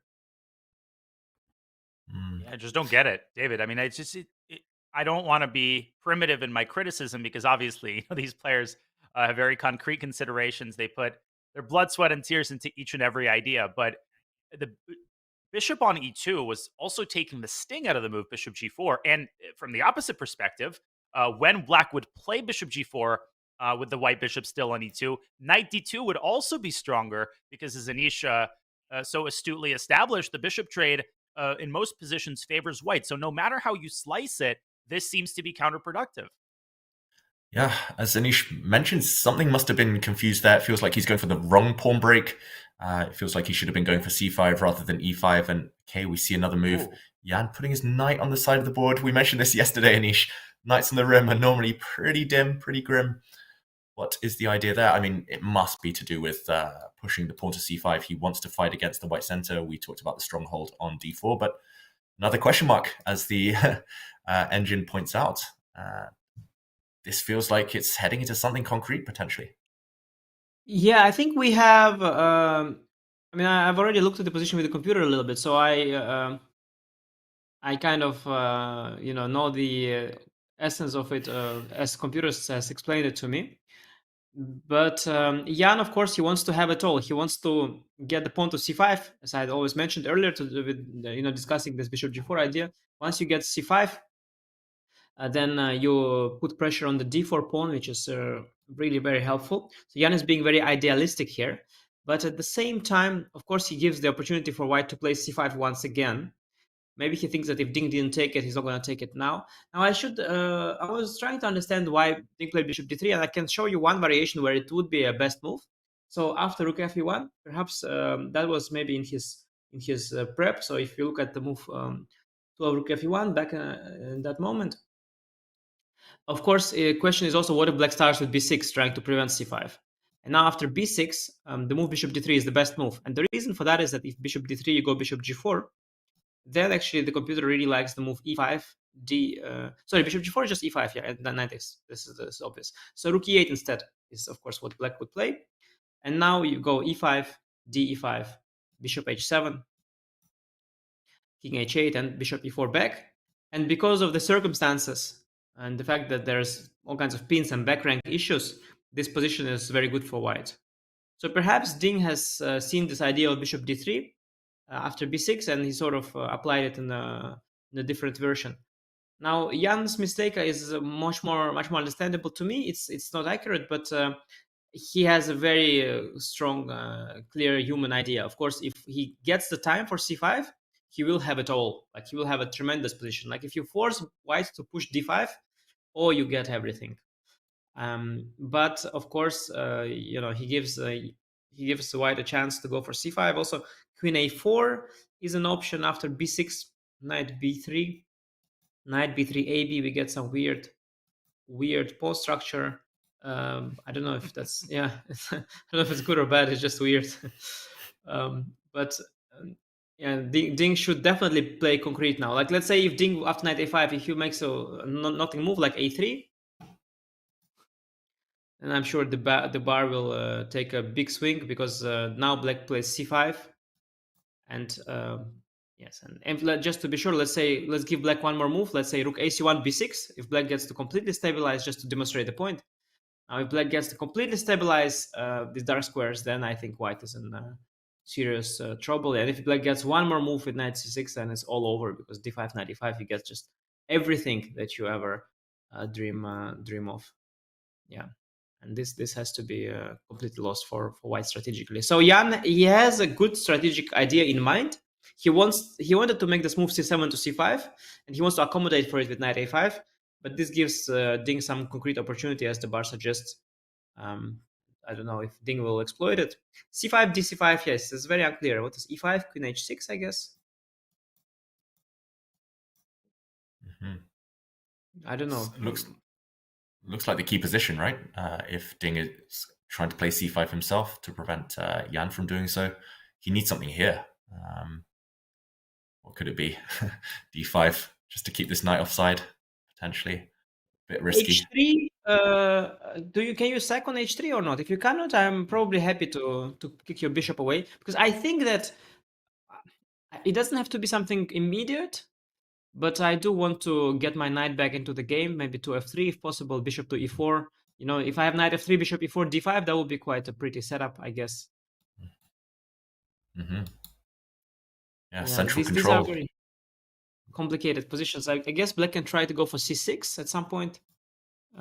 Try to prevent, maybe with cd included. Hard to say. This knight is offside. Lila would approve here for white, I have a feeling. Looks like good compensation. Probably at the same, of course, but at the same time, it is not easy to exploit this. If I go like rook a8, b6, Yeah, you have a compensation for the pawn, but what do you push? You need to reroute something somewhere, or how do you improve your position as white? I don't quite see it. Yeah, not so easy. And Ding is definitely mulling over this type of position. If he does indeed, in the game position, go for the move c5. Are there any options for white? Are there any other ways? I was immediately drawn to knight b3 first. I'm not sure if that makes any sense, going for that strange pawn structure you mentioned, Anish, but doesn't hold back black from playing c5, for example, after taking knights. Let's put this on. And maybe c5 again? I'm not sure. Just fighting for the dark squares. It's complicated. Yeah, you know what is computer's favorite version of this is to play queen a4 first in the starting position after knight a5. This is what the engine suggests. B6. Now f3 first. Using the fact that you don't have a good square for the bishop, so he goes to e6. Wait, e6? And if d5, queen c3 is there. So that's why computer goes to e6. And regaining a piece. This position, sorry. And after, yes, and now the computer goes knight b3. Knight b3 ab, and now there is a threat of d5, a concrete threat of d5. So you gain one more tempo. And this is the version of this structure that the computer likes the most. Here it gives white an advantage. Makes sense. Here black doesn't have time to strike with c5, just to show your idea. The bishop has no squares because it can't go back. The rook will be hanging. This is really sophisticated stuff. Yeah, it's not my idea, it's computer idea. Please, I don't want to have I don't want to get credit for this. This is so very concrete and complicated and weird. I mean, queen a4 combined with f3, these are two anti-positional moves that somehow make a lot of sense because circumstantially the bishop lacks squares. This is really not something I would come up with ever. So I don't think Ding will come up with that either. I think indeed, like, I mean, c5 is what the hand wants to play. Knight b3, if you want to play it, you probably do it directly. I don't knight b3. I don't think knight b3. I wouldn't want to play knight b3. I mean, I don't think I want to trade knights and leave myself with a potentially bad bishop. No, I think I would go c5, dc e5. But I don't know. I think if you go for c5, you probably regret not having done that earlier, but you do that anyway. Yeah, I don't know. What else would come to mind here? Yeah, it's difficult. Ding also struggling to choose, or at least he's mulling over those different directions. It feels like knight b3 is very logical, but as you say, you've got to make sure you're left with enough. You've got this weird pawn structure. You're left with enough dynamism to open things later. And c5, do you open things now? Big question. It feels like Ding, he was in his preparation for the first 12 moves, move 13, when he had to think for himself, maybe slight mistake, and that's been met by a provocative move like knight a5, and he needs to start thinking, and I wouldn't be surprised if he kind of tanks here for 10-15 minutes. It feels like maybe the first critical position of the game. Yeah, it does. And he's really trying to emphasize, he's trying to make Ding regret the move knight f3 to d2, because c7, c5, of course, comes with far greater effect now that the d4 pawn isn't well protected. Anish, would you call knight a5 a provocative move in any way, or is this just part of the most natural plan in the position to carve out that e5 square? I think it's extremely human, and I think it's decent. It's a very logical human move. And it's hard for me to say it's a mistake. I cannot really say it. It's even hard for me to say it's an inaccuracy, because computer, it is so logical. So what you always wanted is to get that c7 pawn to c5. We couldn't do it because knight was in the way. We couldn't move the knight away because there was e5d, knight takes e5 earlier in the position. So what he's managed to achieve, he kicked back the knight from f3, bishop g4. And after knight d2, he then has the opportunity to go knight a5. He intends to go c5, which is a very healthy positional idea. And now if white goes c5, well, it's a pawn sacrifice without concrete consequences. Nothing that would punish black after dc e5, queen h6. I mean, bishop e4, take c6, what we discussed. I don't see there why I would be worse. I mean, I understand you have compensation, but I don't see why black is worse. Maybe it's something very deep. So from a human perspective, from the logic of the game, from positional chess play, I think Jan has played fine, normal. I think it's fine. And I think if Ding will be able to get an advantage from this position, it would require some very deep understanding, and I would be very impressed. Long think incoming, and yeah, he needs to impress Anish. That's the number one priority. Forget about the good moves, just impress Anish Giri. But yeah, Queen A4. I mean, if he plays that, we'll bring up the exclamation marks, question marks. But I think that one deserves a double exclamation mark for sure. Looks so counterintuitive. I'm not sure I'd be even looking at that option. But yeah, it is calculation time. He's taking 10 minutes and counting. And he's lost the time advantage. It's understandable. I mean, it's very understandable. This idea of knight b3 ab, it's very hard to assess. As I mentioned, normally in a position with the bad pawn structure like that, you want to keep dynamism as white. So you think that knights, these are the dynamic factors. You also have knight b3 ab. You see this long-term picture. The black goes c5. Then black will go a5. Then you'll have the bad bishop endgame. You will just lose a horrible endgame. No, I think knight b3 is just weird. I don't think that is on his radar. Of course, his entire thinking process revolves around c5 right now, because now that c5 is really coming, he has to stop it as well. It's not only that he wants to push it, just that he wants to prevent black from getting him completely blocked everywhere. So he's thinking about c5, but he doesn't see a clear follow-up. Nonetheless, he does. He has to do it. Yeah, he did it. He has to. Well, even no clear follow-up is better than black following up with c5. So c5, yes, it's clear white has some compensation. He will come up with something later.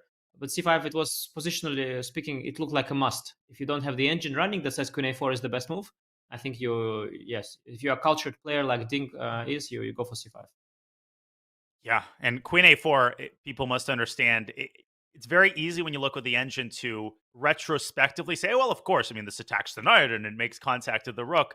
But unless you see that incredible idea that David showed of trapping the bishop with d4, d5, queen a4 is not a necessarily natural move to play. It moves the queen out of the center where it's more well-suited to defend the d4 pawn and moves it to the side of the board. So a lot of these computer moves, they're associated with a very concrete idea. And if you miss that idea, it's hard to assert that the move is natural. But c5 on the board, we're about to see some fireworks in the center. And I think the big question right now is that critical position after pawn takes pawn, white plays e5. That's the low-hanging fruit. Once the black queen slides over to h6, is Ding going to establish a more imposing central presence with d5? Does he want to throw in queen a4? There's also f3. So he's got a lot of these intermediate moves that hit black's minor pieces, but the big brunt of the action, of course, is going to take place in the center. Anish. Yeah, I was just wondering now that it's Jan's turn. If DC is forced, I guess it will be played, but is it completely forced? Is there some argument made to be made for a move like b6, let's say, trying to keep more control of the e5 square, or is it completely ridiculous? Yeah, it feels out of Jan's style to kind of allow such forcing lines and then suddenly kind of take a step back and dodge, unless he sees something very specific wrong with capturing this pawn. At least b6 wouldn't have been his plan when playing knight a5, and there we see Jan instantly capture back. Yeah. Also, the faces were made. Yeah, no, the faces were made like I don't see what your point is. Why are you giving me the pawn? So Jan is very confident. Result game incoming here. Most certainly. Ding sits down, and he, of course, responds with the immediate e5, attacking black's queen. Jan has been playing pretty quickly, and I know one thing for certain, which is that he's going to move his queen. I don't want to say anything too controversial, so, maybe I'll take a back seat once I've shared that deeply held opinion. Yeah, the queen is going to move. It's just where to. And Jan mulling over the options. We think it's going to slide across to h6, but he's just double checking his lines before that happens. Maybe realizing that Ding actually does have a bunch of moves at his disposal. I guess he is considering the option of queen h4 because that is also possible. And but I don't think it makes much sense because after h3. After queen h4, h3, unless you can sack, which you probably cannot still. Yeah, no, you have to. Bishop h5 would not be possible. So yes, you go, and then if the bishop would withdraw, the knight f3 would target the queen on h4. So queen on h6 is queen sliding to h6 is normal, and here I think is a moment for Ding to take a think, unless he already made up his mind. I think h3 is very natural here to regain this, push the bishop back and regain some squares. Could start with bishop e4 as well. Maybe these two moves just transpose to each other. Are you really ruling out this idea, Anish, of just pushing the d pawn forward? Because if you play h3, black is going back to e6 and you'll never get d5. But you do have the option now, as Daniel mentioned. Yeah, yes, d5 is definitely a very principled option. I think the question is, can black do something concrete to try and attack that pawn on e5, because it's a little bit soft. But if I go queen, maybe queen h5, I wanted queen g5, but I could go queen g5, give you that h7 pawn. Can we try that, queen g5? Because I want to keep the option of bishop h3 in case of h3. So d5. Should we jump in and yeah, maybe we'll let Ding stew on this one, because there are a bunch of different options he can flick in. Maybe some pawn moves first. But wow, very quick move by Ding. d5. He's going for it. He wants blood today. This is exciting, and I think it will be between queen g5 and queen h5. Yeah, there's a wide choice on each move. We keep thinking that the players are going to take their time, but then they respond quickly. Jan, though, at least is going to take him some time to get back to the board and decide on the next move. We're going to take this opportunity because the game is heating up. It's going to continue heating up. Jan Nepomniachtchi has followed a heroic path to get to where he is in Astana. As he ponders this critical position, let's take a quick look at how Jan Nepomniachtchi got to the World Championship seat for the second time. The story of Jan Nepomniachtchi's return to the FIDE World Championship and the mounting pressure that perhaps follows him in Kazakhstan began 2 years ago. It was then, at the 2021 FIDE World Championship, Nepomniachtchi faced Magnus Carlsen, who was in search of his 5th straight title in his prestigious event. Nepo gave Magnus plenty to handle through Game 6, which proved to be the longest game in event history, ultimately taken by Carlsen. And that is Magnus Carlsen taking the 3.5, 2.5 lead. After that, Nepo never recovered and failed to win a game for the rest of the match. Magnus had his 5th World Chess Championship, and Nepomniachtchi left Dubai with a bitter taste of unfinished business.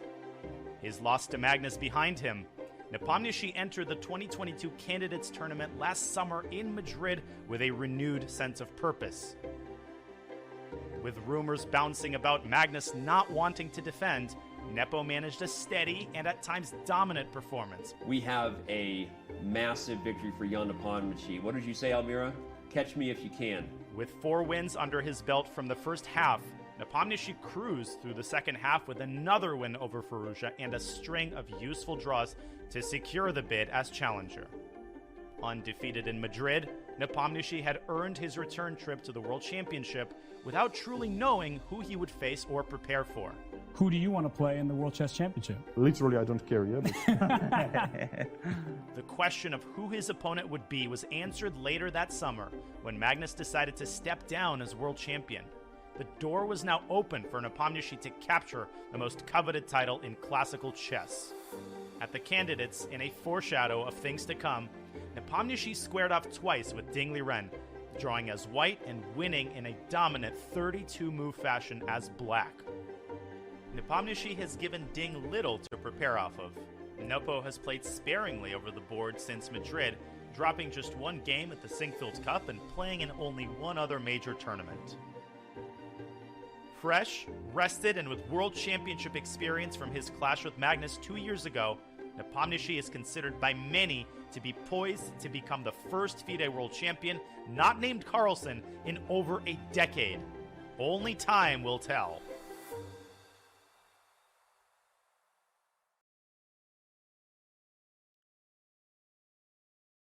And there we see Jan Nepomniachtchi's incredibly impressive resume. This, of course, is his 2nd World Championship appearance. In 2021, he lost to Magnus Carlsen in Dubai. After that disappointing loss in Game 6, he collapsed. But Jan Nepomniachtchi is back in the hot seat. And this is obviously the opportunity of a lifetime. David, I mean, Jan's chess resume is unimpeachable. He's been atop the chess standings for well over a decade. And he seems to be never letting up. I mean, the older he gets, seems he's gotten more experienced. He's gotten more stable in a certain kind of way. Yeah, certainly. He's really leveled up over the last few years. I remember playing Jan. I think we were 8 years old the first time we played against each other, and he was very promising, very strong, quick, dynamic, everything he is now today. But he's added so many more facets to the game. He's much more solid now. His opening repertoire is so stable, almost bulletproof. And of course, he's kept that killer instinct that he's had from a young age. And that's really showed. He maybe made it to the top 10 a bit later than some players. But yeah, he showed that he's here to stay. And as you said, chance of a lifetime. He would not have expected to get the opportunity to win the world title against Ding. Most people would have thought he'd have to get past Magnus Carlsen. But yeah, he started fast in this match too. Can he keep it up? That's the question. And in this game, maybe on the back foot, he's going to have to show all of his resourcefulness to save this one. Indeed he is. D5 is the last move played. And is there a remote possibility, Anish, that with the move knight a5, I suggested that it might be a provocative move? Could it be that Jan just didn't take the idea of c5, d5 seriously, that he thought it wouldn't be congruent with Ding's style and his tendencies thus far in this match? And now Jan is saying, wait a second, I didn't really consider this as seriously as I should have. Or do you think he might have underestimated it on a more concrete level? I think there's always how it works. It's a combination of the two. So he was sort of generally very confident, trusted his position, trusted his form. And I suspect what he also missed, because there's always a concrete move that you miss as well, is I suspect that he missed this resource of queen a4. Because when I saw this d5, you guys suggested it, I also didn't take it seriously because I thought that I can attack the e5 pawn and I will collect it. So I was thinking queen g5 or queen h5. But then as I looked a little bit deeper into this, I realized that queen h5 is losing outright. So queen a4, which is a surprising double attack. It attacks the knight and the f4 pawn. Likewise, after queen g5, there is also queen a4. Just putting it on the board for you, Anish. Double attack. You win the pawn. And if queen g5, then... and this is just dominating completely. And if queen g5, queen a4, b6, I've got this move h4. Now, well, you probably don't want to take because queen f4 is devastating. So you have to go back to h6. But if you go back to h6, well, I've secured for now, I've made sure my pawns are alive. And as long as they are alive, they have both crossed the middle of the board. Look very threatening. Of course, I cannot continue pushing. Neither e6 nor d6 is just yet crushing. But just the fact that they're there hanging above your head, very scary stuff. And so it's a question whether queen g5 is a good move here. And I saw from the list of the options that the computers are just black, these computers are just all sorts of waiting moves here, and some useful moves like b6, trying to get rid of this queen a4 idea. But then we have c4, followed by queen c3, reinforcing the e5 pawn. Later we have bishop c2 to a4 potentially. And I really like your guys' suggestion, this e5, d5 stuff. I really like that Ding has also played it. And I think it's on Jan now. I think currently he's in a resting area, realizing that he's missed this queen a4 resource. And, well, serious questions. I mean, the computer says it's not too terrible, but I wouldn't be sure. To me, it looks very scary. And as you guys mentioned, this alpha 0, knight on the rim, all the stuff. I mean, I think we are back to the basics here. The knight on the rim is dim. Yeah, more than dim in this position. And it's actually Ding who's back at the board first. He must be loving life right now. Really. Also, the clock times. I'm getting optimistic for Ding here. He's 10 minutes up on the clock. This is completely kind of opposite, vast difference to what we've seen over the previous few days. Full of confidence here, Ding. d5 is a very committal move, very risky move because the e5 pawn is weakened, but he's calculated this quickly and not afraid to go for it. Yeah, Jan must be feeling nervous. That's why he stayed away from the board. He'll only come back when he's ready to make a decision. And I think process of elimination, Anish, you look at all the forcing moves, going for this pawn, you see it's not working. You kind of reduce to waiting moves such as b6 when it's a bit sad. You're solid, but it's very much black, just sitting and waiting for white to improve. Danya, any thoughts here? I guess we're a bit biased now. We're starting to like Yeah. White's position. How about you? The only other concrete attempt that I see is black trying to go c4 and trying to force a white minor piece onto c4. And then maybe once the knights are off the board, an idea like f3 or queen to g5 in this position with bishop f3. I know that Evalbar is cackling at me, Anish. Perhaps you had a thought on this idea. I'm skeptical. I'm, kind of hedging my bets here, but this might be something that's in Jan's defensive style. On one hand, yes, you're happy to get rid of the knight on the rim. You're happy to have traded a pair of knights, reducing white's attacking potential. At the same time, the one thing you had going for you is that extra pawn. And now that you've given it up, only white has got all the trumps. And, these pawns on the 5th rank, they're still very, very threatening. And you mentioned we might have a bias there, David, but I'm not sure it's bias when you have pawns on d5 and e5. I think it's a good kind of bias to have, when the position looks crushing, you're biased to think that you're crushing. I think it's how it works. It looks very good. Of course, maybe there's not, maybe the threat is stronger than threat is stronger than the execution, they say, but without the execution, there is no win. So maybe this whole, these pawns on the 5th rank, they're not as dangerous as they look, but combined with the knight on the edge of the board. And I know Jan, very, very healthy player, very cultured, loves harmony, hates knights on the edge of the board. Even his idea, knight a5, was a very harmonious idea to go for c5. He has overlooked this d5, e5 idea, especially, I think, this queen a4 motif. So it was never the plan for him to land in this position, and I think he really doesn't like it. He's really concerned about it. He has a very good feel. He's a very dynamic player too with his pawns. He's not greedy. He can give you the pawns. He can give you one more as long as he's got good active play. I think he really dislikes this position now. And that was also one of the reasons why he spent so much time in the resting area. I think we had seen also in the match against Magnus, after he blundered multiple times there, he would stay a while in the resting area, trying to recompose himself, take the time for himself before showing up at the board and getting his emotions in check. And okay, he hasn't blundered here, but he definitely feels under pressure here, and I think we are having a very exciting game here in front of us. Going to be really interesting to see if Jan manages to dodge this one. Question for both of you here. We seem to love White's position. We love the look aesthetically of these two strong pawns, but the evaluation bar is still roughly in the center. Is that a surprise at all? Do computers like or think Black's position is okay just because of this extra pawn?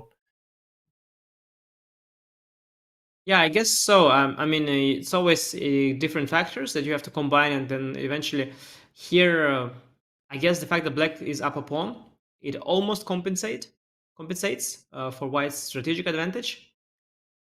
And I think if we try to understand what's happening in the position, one thing that Black has going for him is that there is no major threat. So let's say if we look at b6, c4, rook e7, queen to c3, rook a to e8, let's say bishop to c2. Let's just make these moves on the analysis board just so it's clear what's going on.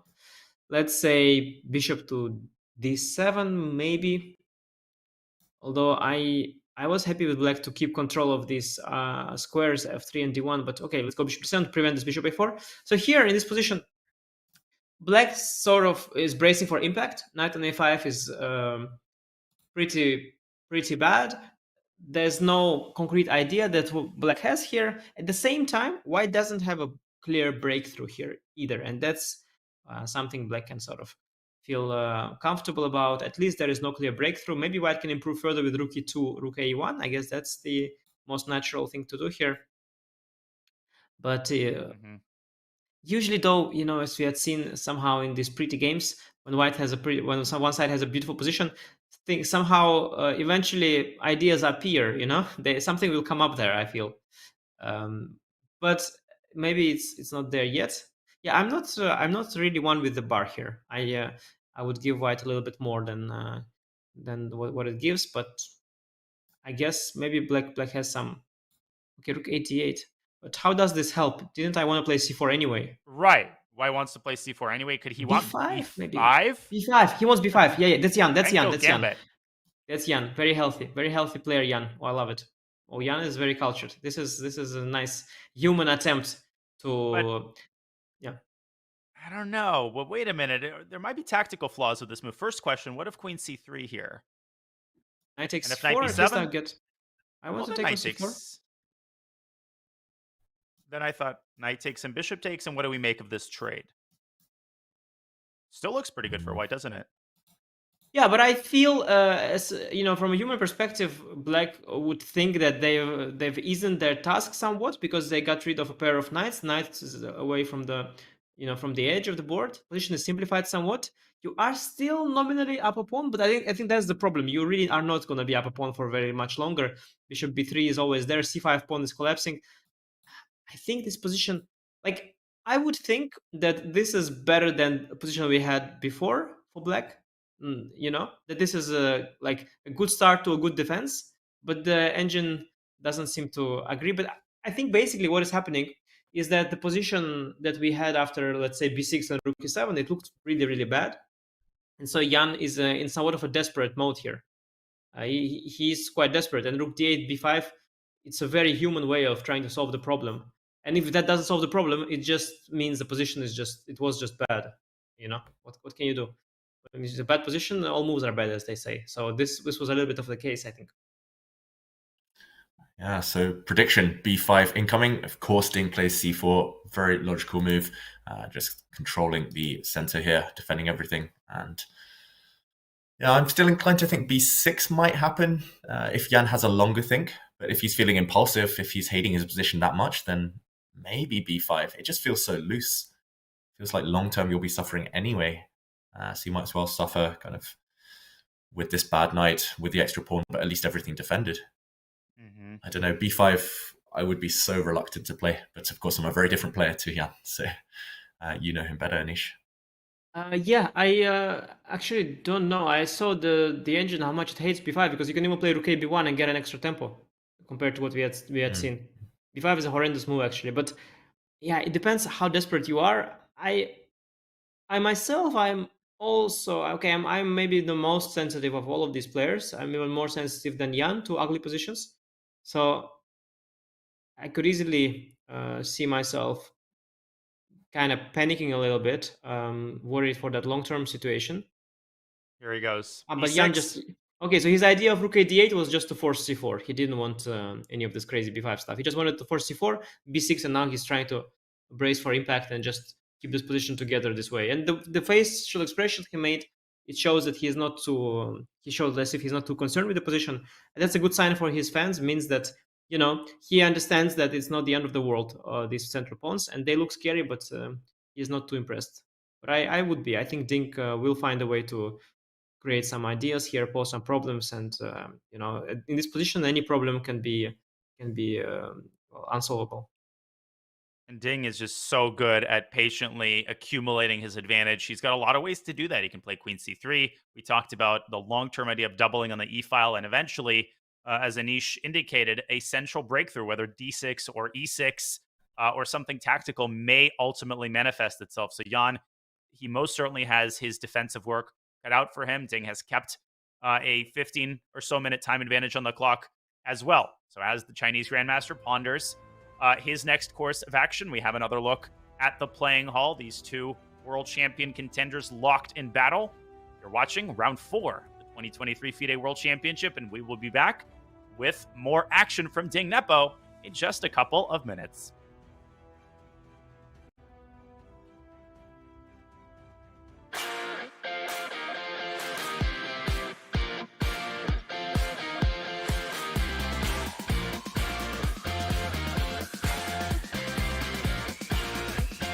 I do recommend Meetup to a lot of my friends that are looking for different things. Wine tasting, movies, book club, meet a lot of new people, a lot of new friends, and it will make you more social.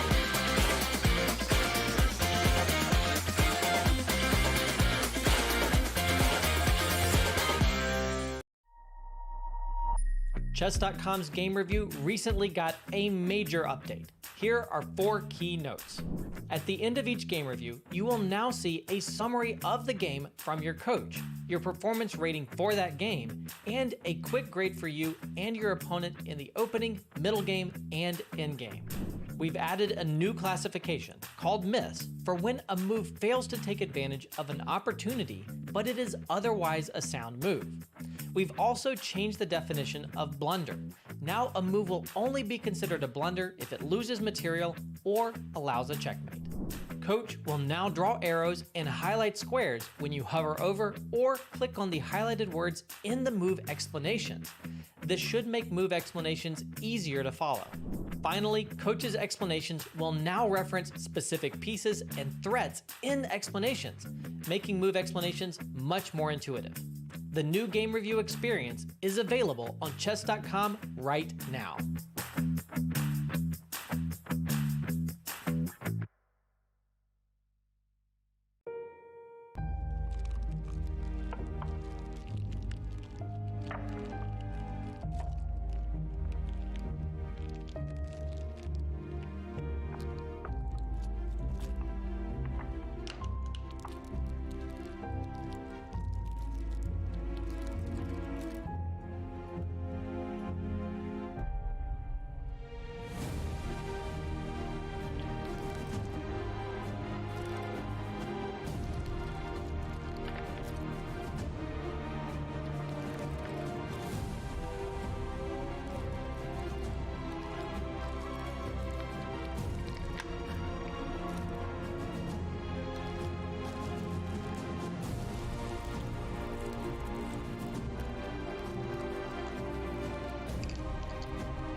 What is a chess dynasty?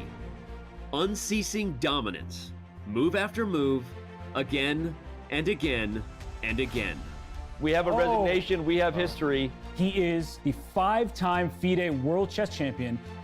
But a chess dynasty can also be cruel. It forces most to defer their dreams until next time. If there is a next time. It's losing. Oh my god, did he just blow? Yeah, he did. I'm blown away. The game is over. As the chess world turns to Kazakhstan, the Magnus Carlsen dynasty is set to close.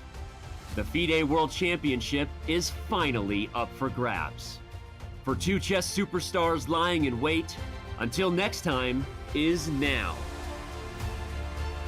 Jan Nepomniachtchi has methodically done what he needed to do to get another shot at the title.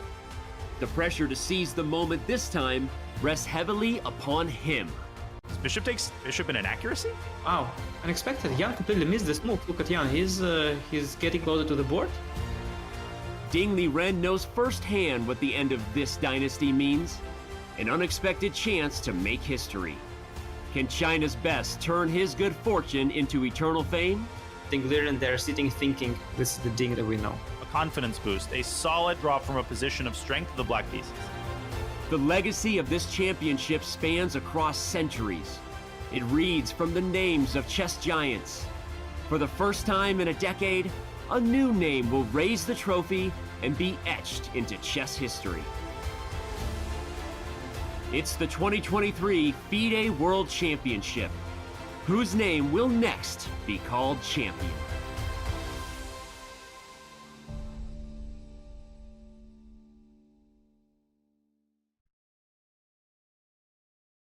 Back we are. The 2023 FIDE World Championship between Ding Liren and Jan Nepomniachtchi, the end of the Magnus Carlsen era. But it is the beginning of the Grandmaster David Howell and Grandmaster Anish Giri era. Pleasure commentating with you boys. And the last move has been 18b6. It is currently Ding's turn. He has sacrificed a pawn in return for a massive pawn center and fantastic piece coordination. Anish, I mean, no question that the first 18 moves have gone Ding's way, but now he has to roll up his sleeves and get down to the hard work of preparing something concrete in the center. Yeah, I think the position, basically the big question in the position is whether you start with h3 or whether you start with queen c3, bishop c2. I think queen c3, bishop c2 is the plan. I really like the queen supporting the e5 point, which is the vulnerable, at the same time a very important stronghold to defend. And if bishop reroutes via c2 to a4, it's also quite a promising idea. But maybe h3 first. And I just want to point out, just to make it clear, because I think this move knight a5 that Jan has made, I was kind of, I was justifying this move and I liked it before. But I think looking at the position in hindsight, that was definitely a mistake, as was given by our software here. The computer, of course, never lies. Knight a5 was a mistake. And now, yes, I think Ding is mainly choosing because he feels the moment. He knows it's a big one, big opportunity. So maybe h3 first, maybe queen c3 first. I don't know. What do you think, David? Yeah, he's spoiled for choice, and I'm not surprised at all that he's thinking now.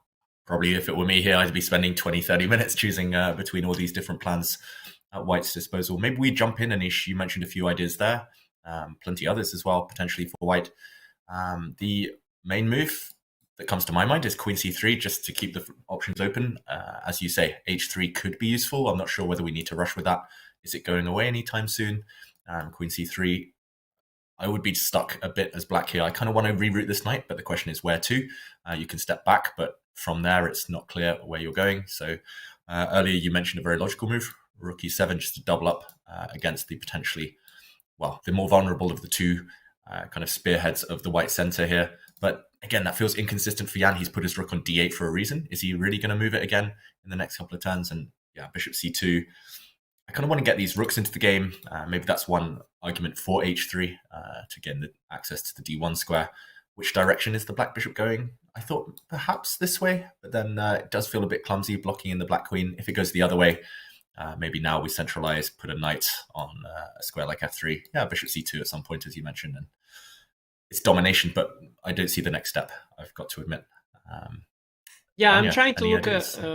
Excuse me. I was trying to look at the position, and I think we'll need Danya's help very soon, because what I would be looking at as black. So if we try to be very dogmatic about it, positional, very boring. So we have the central pawns. Can black undermine them? Can black attack them? Well, not really. Yeah, we have queen c3. We'll defend. Can black undermine them? c6 will be met by d6. f6 will be met by e6. So is black lost? Well, no, because I guess at some point what black is looking for is some kind of tactical opportunity, some kind of tricks on the king side. And I think that's where I need Danya's help. I think we do want with black maybe some kind of f3, some action there, maybe some, I don't know, queen g5 and then bishop h3, queen g5 and then f3. Maybe some trick. Danya, you see some tricks perhaps somewhere? As you were talking, I've been contemplating the immediate f3. I mean, the problem on a broad level is that the knight on a5 is so out of the game, and White's center is so well protected that there's just a lot of moving parts, and it's logistically very, very difficult for black to make something like f3 work. What would be the potential idea of a move like f3? So if we make that move on the board, the problem is that queen c3 reinforces the pawn on e5. So here I think knight takes f3 simply does the job, or even g takes f3. But the primitive move is knight f3. And after bishop f3 gf, if the queen was on c2, you would have queen g5 check, and you pick up the e5 pawn, and we're chilling. Here, queen g5 is a shot into thin air after king h1. So if you're not attacking the e5 pawn, then I don't really see what the target of a move like f3 could be. I'm going to keep looking for tricks, though, and if I find anything promising, I'll let you know. Maybe b6, b5 at some point. Again, that doesn't work because the queen on c3 targets the knight on a5. So I love the move queen c3. It's a move that a positional player would play in a blitz game, and I would just resign because if there's no tricks, then I can't make my living. Oh, you are full of you will never resign. We are sure that tricks would eventually appear in your game. I was just wondering about one thing. It looks extremely risky. Probably doesn't work at all. But after Queen C3, can I play C6? Because when I said that C6 made by D6, I had this wild thought of going F6. It looks yeah, it's crazy, but it's very principled. On the other hand, I mean, I want to and look at the bar. It just says it's correct. Wow. So ugly, but sometimes that's necessary. You do break the white center. No way to keep these intact. I like the d6 pawn, in fact. I mean, it's a very natural instinct. So I guess after c6, d6 is not the way to go, actually. And the question is, maybe bishop e4 is what you want, or Makes sense. And if I capture, you take back with a pawn, I'm assuming? yes. And now, okay, now Danya, maybe now some tricks. Ooh, yeah, with the center a little bit more poorly defended. Let's see. Queen g5 doesn't threaten anything because you can't take on e5 because of bishop takes h7. So ruling that out. Tricks for white you found. Only tricks for white. We need tricks for black here, please. What about, okay, f5. f5 instead of queen g5. Nice. That's what I was talking about. This is nice. But I want to take on d5. The problem is that a2 g8 diagonal. Bishop f3. Maybe bishop f3 simply, yeah. Take knight c6, but I don't know. Now your pawns on c5 and f5, they have they've abandoned their defensive outposts, and now my e and d pawns, they have nothing to stop them potentially. They're just gonna march forward, and I'll just at some point queen them. So yeah, this c5 f5, it can only work if you collect the pawn by force. Ding is about to make a move, by the way. I think queen c3 is c3 is going to appear soon on the board. Yeah. It feels like the only question, Anish, is whether you do play h3. And talking of tricks, yeah, this one is unlikely to work. I don't think his sacrifice is too promising here. White can play a move like bishop f5. Bishop f1 also probably to g2. Bishop f1. Yeah, exactly. Okay, he does play h3 after all, so... So forcing the bishop back first, and then maybe queen c3 next move. And if the bishop steps in the other direction to d7 or c8, then I might not need queen c3. Maybe I'll defend the e5 pawn with the knight, with knight f3. So maybe that's why he tries to be flexible. I suspect black has to put the bishop on h5 to at least prevent knight f3 and rook a1. You have got to keep the bishop there. And now, probably now Ding goes for queen c3, but then again, f3, by the way, becomes a different story now. The f3 becomes a different move. Maybe, although, yeah. Because after knight f3, let's say I already can take on h3, so there are some differences. That's why I made the ooh sound. I think f3 is a much more promising idea in the long run now, which is why I would be a little bit cautious about h3, and I would play it only if you really thought that the benefits outweighed the drawbacks, but I like the bishop placement on h5 with the g-file open. By the way, I had this poll before the round today on my Twitter, which is why I'm quite excited now, because I asked, when will h3 be played today? And okay, after all, h3 did get played. Maybe not as early as game 2, but we see h3, so I'm happy about that.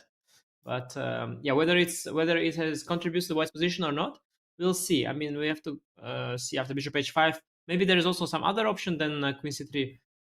But I don't immediately see one. And after bishop h5, queen c3, f3, I don't have to take on f3 with the knight, by the way. I have plenty of options. Even maybe g3, and then bishop f1 and rook e3, and I will just gradually collect your pawn.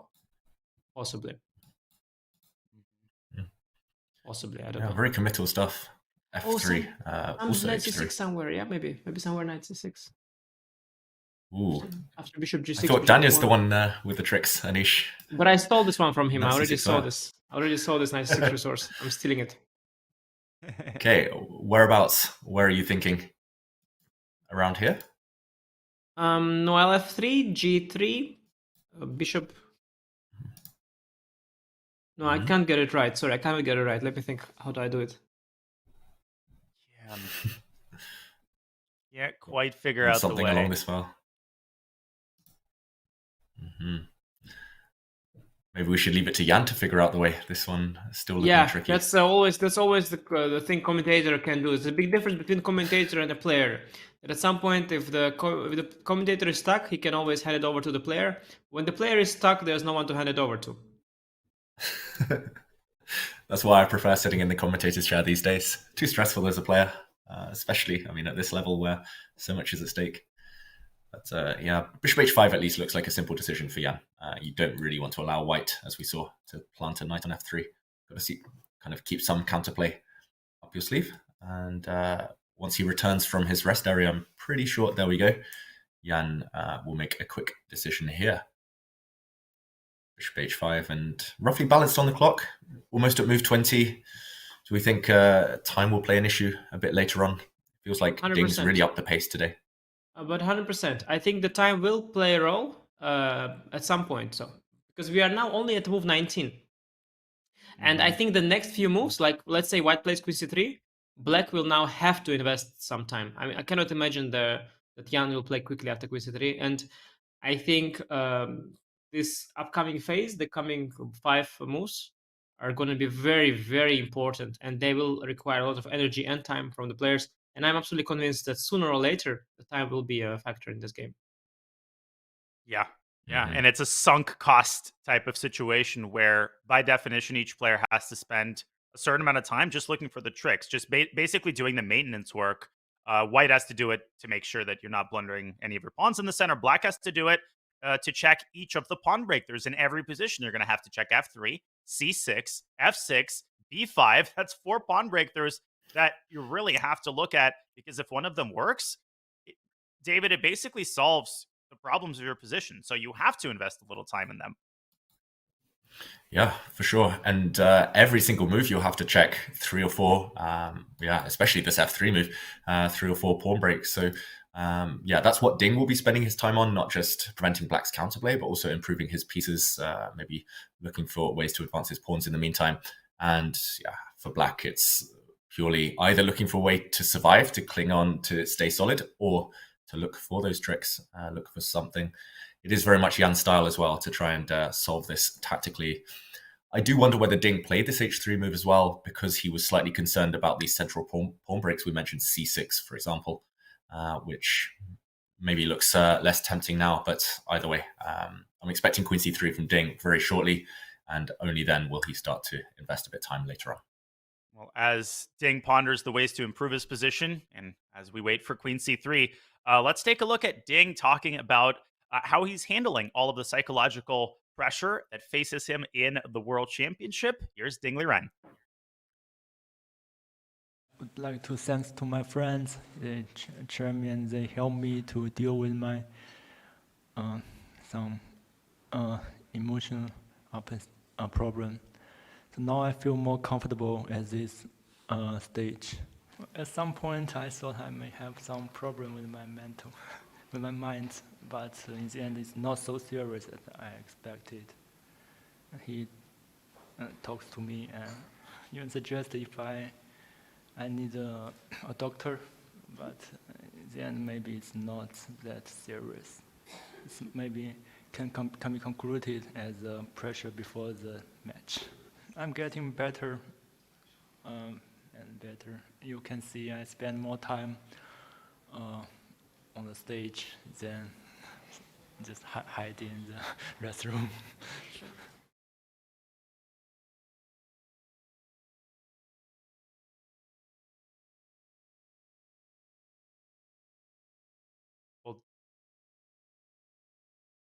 Well, Ding, as we take a look at his resume, he's played bishop b4. We'll get to the move in just a second, but obviously the pressure that faces you when you compete in the World Championship for the very first time is absolutely unimaginable. And at the start of the first round, Anish, I asked you whether Jan's experience in the World Championship is more of a net positive or more of a net negative. The fact that he's already sat on this stage before, even though it didn't go exactly the way that he wanted it to.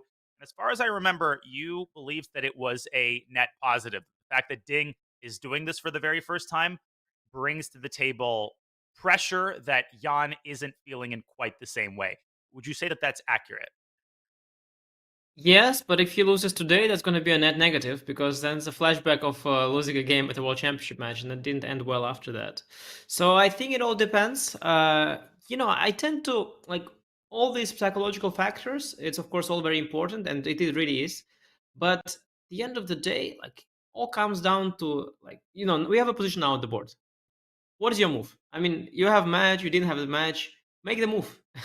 You know what I mean? It'll come down to what move you make. And well, of course, psychological factors they all they play a big role. But your fate in chess is at the end of the day very often, especially if it gets close, it comes down to moves. So which move? Maybe now he makes a bad move, he will lose. He makes a good move, he will win. And that's maybe about it. And I really like, by the way, Ding's last move. I missed this bishop e4 move. It's a nice little tactical idea that rook e5 is met by bishop h7. And so he can afford to start with bishop e4. Although I don't know why this move is better than queen c3, but it's definitely an interesting idea as well. I guess he's ruled out all f3 ideas.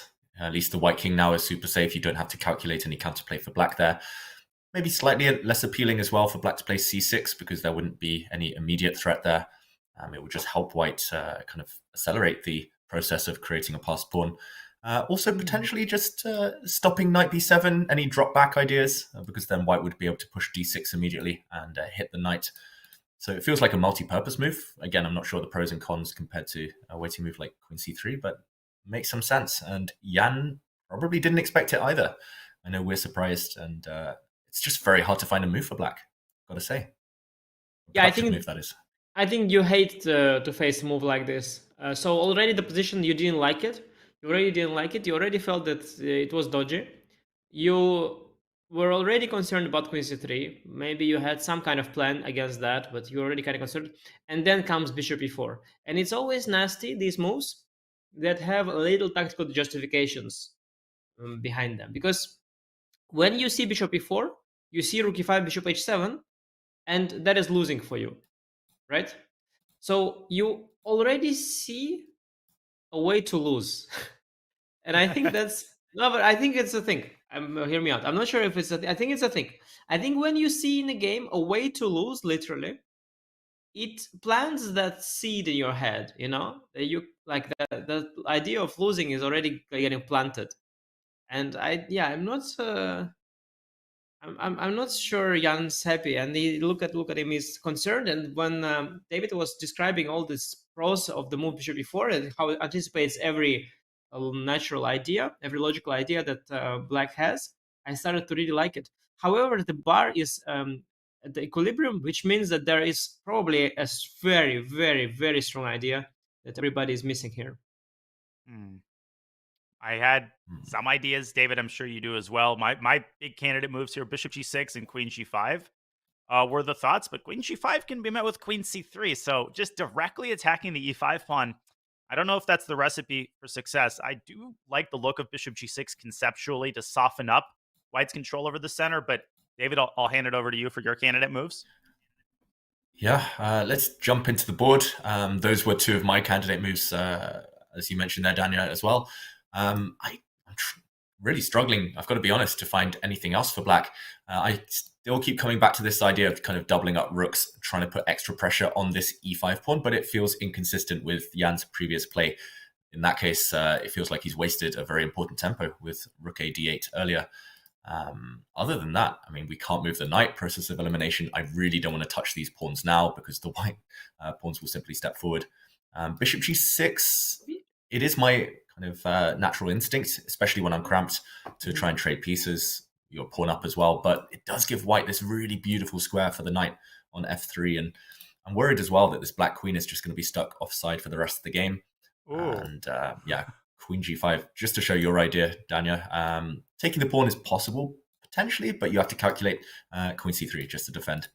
And just to show this discovered attack once more. Here, white would win material. So, yeah, there's kind of, again, pros and cons behind every move. And Daniel, I heard you get excited. Was it after bishop g6? And Anish, I know you have analysis to share. Just a cool line after bishop g6, knight f3. my initial idea was b5, with the idea c takes b5, rook takes d5. But I think the issue might be queen a4, and suddenly white has this b6 idea. Rook on e8 hangs. Okay, that's clearly not the idea, as usual. I have it wrong, but maybe there's some other tactics here. Because take queen b6 here, Daniel. Sorry Queen to C3. interrupt. I think take queen b6 is why the bar not Oh. maybe yeah, why the bar is not all the way up. Mm-hmm. And black stabilizes. Very good. So maybe there's a different winning move, but this just doesn't seem like maybe. No, I don't know. Positionally, very there's a likely. winning- I mean, just I think you are just Oh. very likely positionally in trouble here as Also, well. b6 first. Mm-hmm. Whoa. Oh, and yeah, I'm pinning. That is No, still that not is so the cool, but it doesn't work. Oh, rook dd8 in the end, Daniel. Rook Rook dd8. I dd8, defend everything. yeah. Yeah.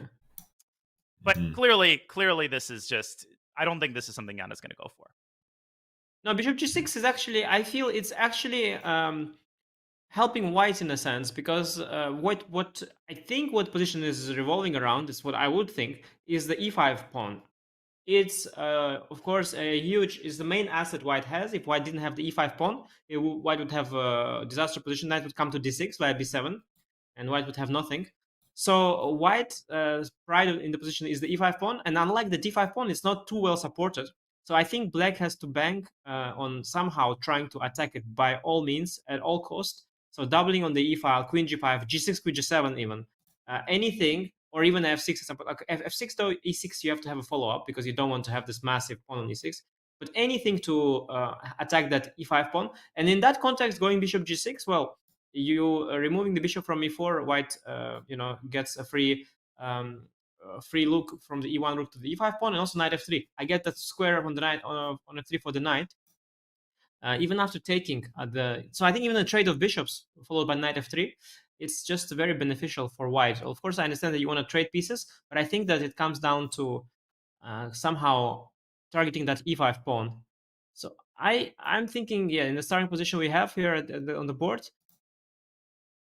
don't know, like how g6 I was trying to make g6 work. But the problem with g6 is after queen c3, bishop c2, knight will come to e4, and that will be devastating. So I think g6 is probably not it. So maybe doubling on the e file just by elimination. There are so little moves. I mean, if I was playing this game, I would already think I'm just busted. But since the bar is saying it's okay, I'm thinking maybe doubling on the e file will somehow work out. Because, you said that black loses the tempo. But with bishop e4, if you go to c2 later, you also lost the tempo. So it works both ways. Let's see, maybe rook e7 as a move. Yeah, as you mentioned, that's how he'll be calculating just process of elimination. We're struggling to find anything else that's even playable, Daniel. Yeah, I mean, I was trying to attack d5. That doesn't seem to work out. So as Anish is hinting, maybe attacking e5, maybe just doubling on the e file and banking on the fact that, white doesn't have that immediate knockout. That's kind of why I thought of queen g5. Also x-raying the g file, maybe setting up some tricks related to f3. But I just can't get queen c3 out of my head. White goes queen c3, and then, bishop e4 can potentially drop back either on that same diagonal or even to f3. And I'm skeptical about black's possibility of attacking e5. It's just slow. Yes, at the same time, you have to make a move. So even if you think the position is bad and you don't see a way to solve all your problems, at some point you have to make a compromise with yourself and just make a move. Even bad positions can be saved. And again, one thing that black has going for him in this position, like step one, of course, is trying to get rid of the problem, which is e5 pawn. But if that fails, then the question is, okay, maybe you can solve the problem, but the question is, how big are the problems? Are you really losing? And okay, at this moment, white is really far away from converting, but white still has to regroup, rearrange, and at some point strike in the center. And later on, even if white is doing very well, even if that all happens, when white strikes, then position will become complicated. And there's a saying that I like that somebody told me once, it will get worse before it gets better. And maybe that's what Jan is hoping for. His position will get worse before it might one day get better. And maybe just make a move like rook e7. Maybe we can peek at why the computer says that black is fine. Maybe we can, because I just don't see it I was trying some tactics with f3 as well, but they just don't seem to work. You can just collect the pawn with the bishop. So I don't know. I'm really struggling to understand why black is all right here. And I would just go rook e7 and hope for the best, to be honest. Yeah, and for me, it's interesting that Ding's come back to the board. It shows he's really loving his position. He's really excited. What I do normally during games where my opponent's clearly kind of struggling, not enjoying their position when they've been in the tank for a long time, is I just stay away from the board. I just let them kind of mull things over, let them get lost in their own minds. And I often find coming back to the board too soon kind of sparks them out of their stupor and kind of wakes them up. And yeah, it's interesting to me. If I were Ding, that would have been the one moment that I would have been happily chilling out in the rest area. I think when kind of Jan plays the move, that would be the time to come back and just let him burn all that time. 15-minute time difference right now, but it could start to grow if Jan doesn't play move quickly. I love that feeling of sometimes when my opponent is taking a long think, I'll be walking around the playing hall. Of course, no playing hall here, but I will force myself to not look at the watch. I'll do the same thing on a long airplane flight where I won't look at my watch for a long time. And then the next time I look at it, I'll say, whoa, 3 hours have passed. So I won't come back to the board, and the next time I come back to the board, 15 minutes have passed. And I have this guilty pleasure of watching my opponent's clock kind of inexorably tick down. But, we're talking about a long think. It's 13 minutes now and counting, Anish, for Jan. So does he have to just come to terms with the fact that his position is unpleasant? It's likely going to be unpleasant, and just, do the least amount of damage with a move like rook e7. Yeah, I peeked because I just couldn't see it. And actually the engine doesn't have any solution for us either. It just claims that if you indeed just double the rooks with rook e7, rook d8, and brace for impact, the position is just not too bad for black. White has some tempting options, but not the end of the world. So rook e7 or rook d7 to go to e7 is probably the best move. There is indeed no magic here. The moves we talked about, queen g5 first is also possible. Bishop g6 is not really liked very much. So yeah, I guess just play rook e7 and things get concrete. For example, after rook e7, queen c3, rook d8. White has a choice. Maybe bishop to c2 or bishop to f3, but in either case, it's not the end of the world. After bishop c2, bishop a4, black can play c6, and then let's look at the analysis board. Let's say queen g5. I think c6 right now would be met by d6. I suspect queen g5 might be a better way to start. And now after bishop a4, now let's say c6. I don't know if it works though, but does it? Yeah, I think something like this the engine was showing was here. Yeah. I think now and now if DC, okay, you've disrupted my pawn, so maybe I can just go like rook c7 or something like that, or some move like that maybe, or maybe queen h6 back maybe, and c7 rook c8. Maybe that's the idea. Yeah, well, something along these lines, but basically it's looking very dangerous for black, frankly. And also d6 instead of dc was possible, wasn't it? Yeah, this looks so scary.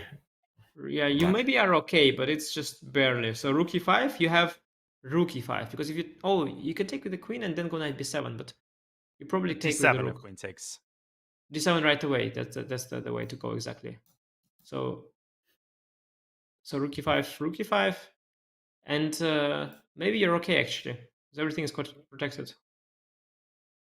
But scary looking stuff. So Jan has to, let's say now d7, you have to find a square for the rook and make sure that you don't lose the rook somehow. So very definitely scary lines for Jan. Something he has to look at. Also, instead of bishop c2, there is bishop f3. But after bishop f3, I think black goes bishop g6. I want to keep these bishops actually at all costs. And at least that's what I want. Also, the computer was saying in some positions to trade the bishops and go like knight b7, let's say, instead of bishop g6. Yeah, let's say even bishop f3 and knight f3. Let's say knight b7. Let's make some move like rook e2. f6, let's say. e6. And then knight d6. So I've rerouted my knight. I'll go g5 next. I am up a pawn. Of course, you have this massive pawn on e6, which is fantastic, which is why the computer still likes white. But it's not completely clear if it's if the advantage is so big, because black has trumps as well. The knight is nice. The pawns might be smart side might start rolling, and there's an extra pawn that black has. All in all, early to complete despair for Jan. He's facing problems. The pawns are scary. But the position like this, it's could be defendable. And he plays rook e7. Yeah, it looked like a nice fortress type of position there, Nish, where black still has an extra pawn to boot. So, yeah, he would love, I guess, a position like that right now. Rook e7, process of elimination. Took him a long time. It's not a Jan type of move, but it is a good move. And these top players in the world, they'll force themselves to find these types of moves if you don't give them many other promising options. So, yeah, here we're expecting white to just step the white queen forward and kind of try and sit on black. But there are resources, there are ideas to set up this kind of barricade, this blockade. Yeah, the more I look at the variations like the one you just showed, Anish, the more I think actually black isn't busted yet. Black has a grip. Black has control over all the squares in his half other than those two white pawns advancing. So still a long way ahead for Ding. Could we see Ding getting a bit frustrated if he doesn't find a breakthrough? Because inside he must be knowing that or must be thinking that he's got great chances here to strike. Yeah, I think he has already some setup in mind, probably at this point. I was wondering, since he has postponed queen c3 for so long, maybe he wants to play without this move. Maybe he has some other setup, but I cannot quite see it. So if I go bishop f3 now, I guess you go bishop g6. And then anyway, queen has to land on c3. Maybe he might go for this move order, though. Hard to say. Yeah, I was just wondering, is because if he wanted queen c3 bishop c2, he would have done it earlier. The fact that he played bishop e4, maybe he played bishop e4 to avoid f3 and c6 kind of ideas. Yeah, so maybe that's just why he did it, and now he'll go queen c3 and then bishop c2. But Ding definitely has some choices to make here, because as you mentioned, he feels that things are looking very good. He sees, of course, pawns on fifth rank, and he understands that this is very, very promising. But he also knows that black will resist and that there's going to be some counterplay. He's going to try to find the most accurate way and try to find a way to somehow stabilize his strong far advanced center. Maybe with this bishop f3 idea, maybe with this bishop c2 idea, especially the bishop c2 variations, they were getting very concrete. If you remember, I was going bishop a4, you go c6, I could take, or g6. Like this stuff requires a lot of calculation. It's very promising for white, but it's could also backfire, because if you get your pawns moving, or you take on c6 at some point with the d5 pawn, you get rid of this long-term strategic advantages of an advanced center, and you just enter some very concrete variations that if they work for you, you might win. If they don't work for you, you might lose. So definitely a lot to think about for Ding, and I suspect he was already thinking about this position before, but maybe he hasn't made up his mind and he will take a think here. Let's see. So, David or Anish, after queen c3, rook de8, was our main candidate move bishop c2? Because if so, I do have a potential trick, but I forget what move we were kind of banking on for white. I think you need to show us the trick anyway, Danya. So queen c3, let's jump into the live board.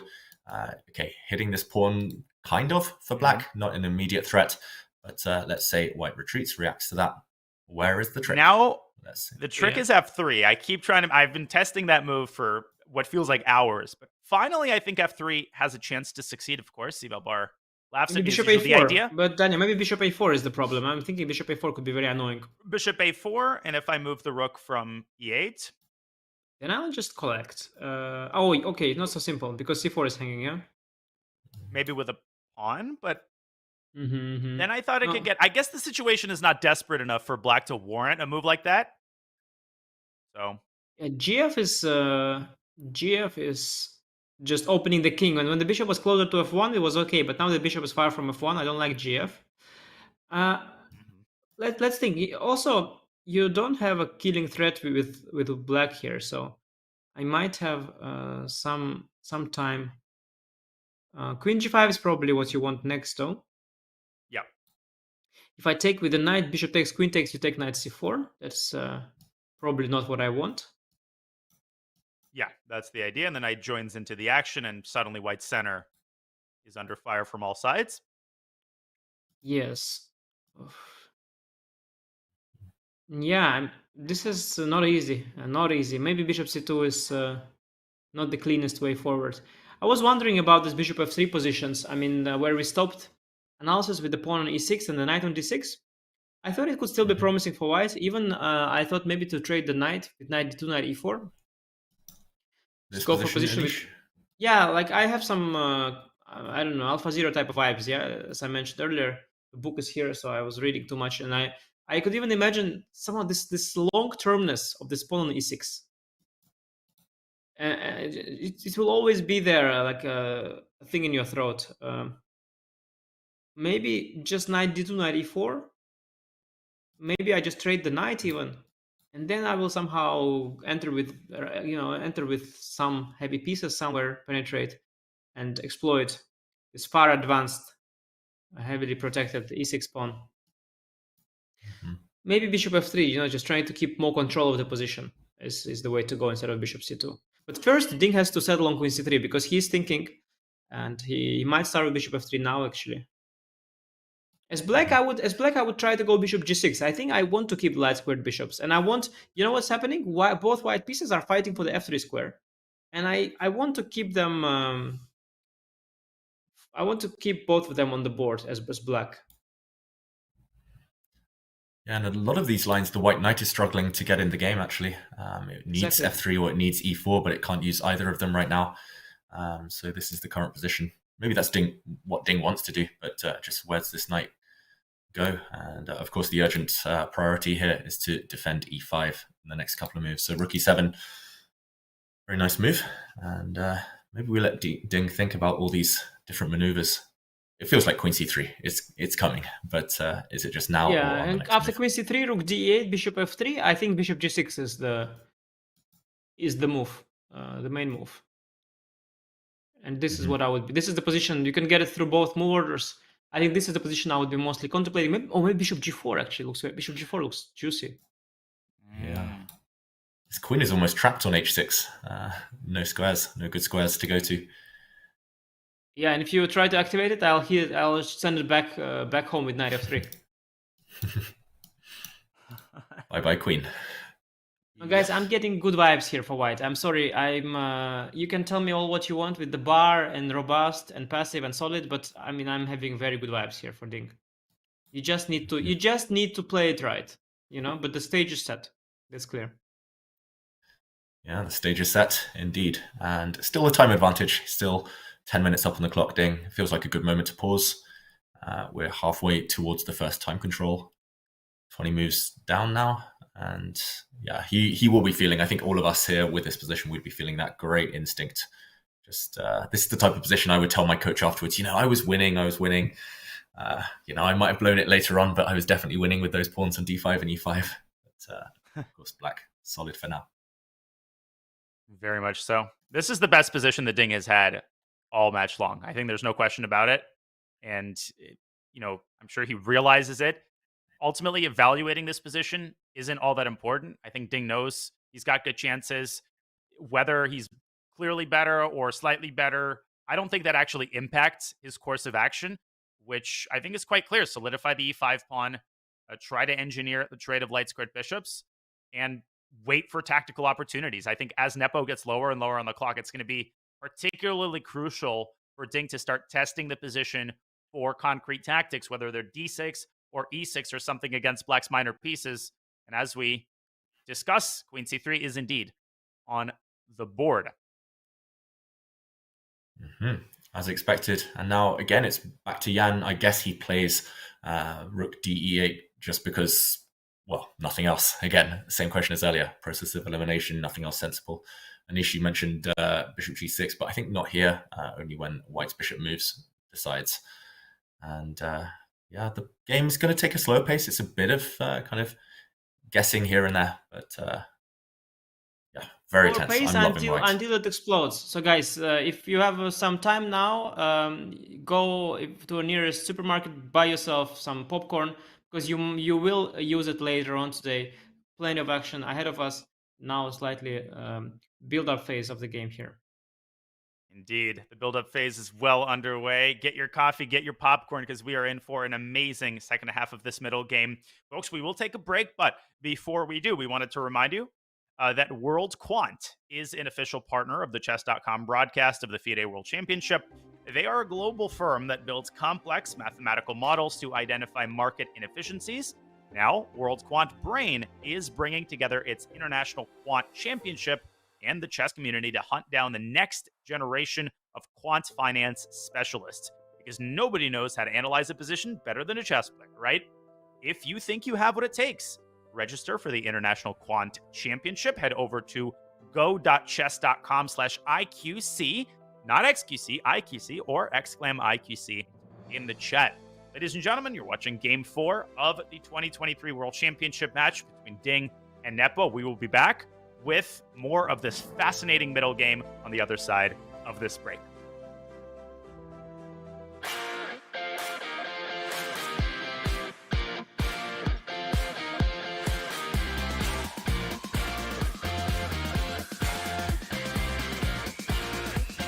I do recommend Meetup to a lot of my friends that are looking for different things. Wine tasting, movies, book club, meet a lot of new people, a lot of new friends, and it will make you more social.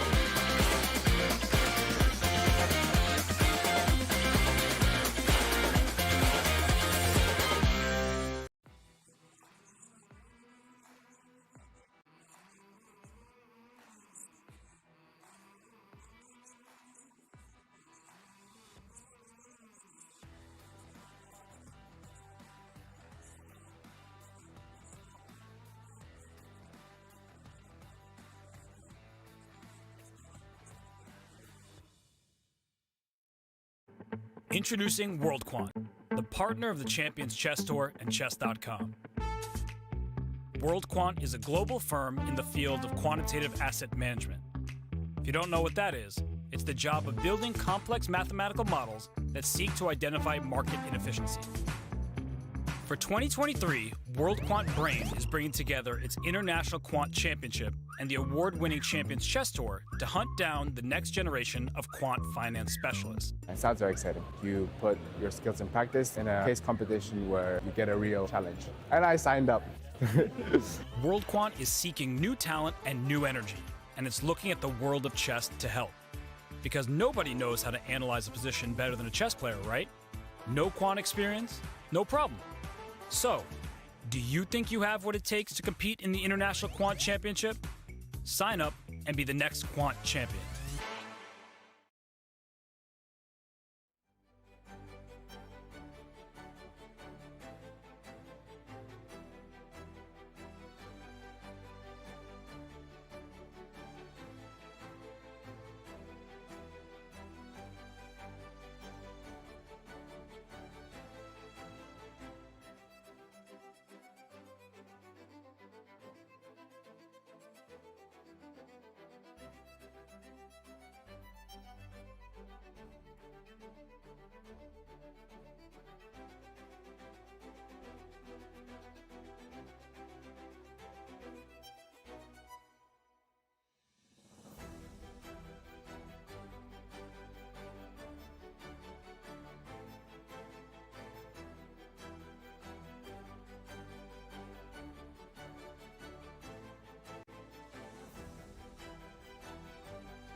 We're 2.5 hours into the 2023 FIDE World Championship between not Magnus Carlsen, but rather Ding Liren and Jan Nepomniachtchi, the world number 2 and world number 3 players. Grandmaster David Howell, Grandmaster Giri, and Grandmaster David Howell chopping it up for you today. This is the 4th match game, and it is in a very complicated middle game. As Ding Liren ponders the ways in which to improve his position, let's talk about his opponent. Jan Nepomniachtchi is an incredible chess player with a long chess career. A couple of months ago, I sat down with Jan and asked him about his attitude as a chess player. Does he primarily view himself as an artist, as an athlete? How does Jan think of himself as a chess player? Let's listen in to world champion challenger Jan Nepomniachtchi. I would happily be, let's say, an artist and play only for beauty prizes and so on, just for for entertaining of myself and of the audience. But the reality is such that if you want to win, you should be way more pragmatic when you want to, and that's also okay. Some few years ago, this was like some new addition to my playing style, which probably helped me a little bit with my sporting with my results in the tournament. So yeah, I mean, for now, like when you come for a tournament, let's say like we are here, like it was like Rapid and Blaze, it's like some now very strong round robin, but you still can consider like playing for some, if you find a nice idea, okay, why not to go for it? When you play for result, only for the result, it's different approach. So sadly, I'm a little bit envious to chess amateurs who can only play for pure enjoyment, yeah. For themselves. Yeah, for themselves. This is first of all a game, and for me, of course, then when we speak about achieving some goals, it's pretty much about the sport.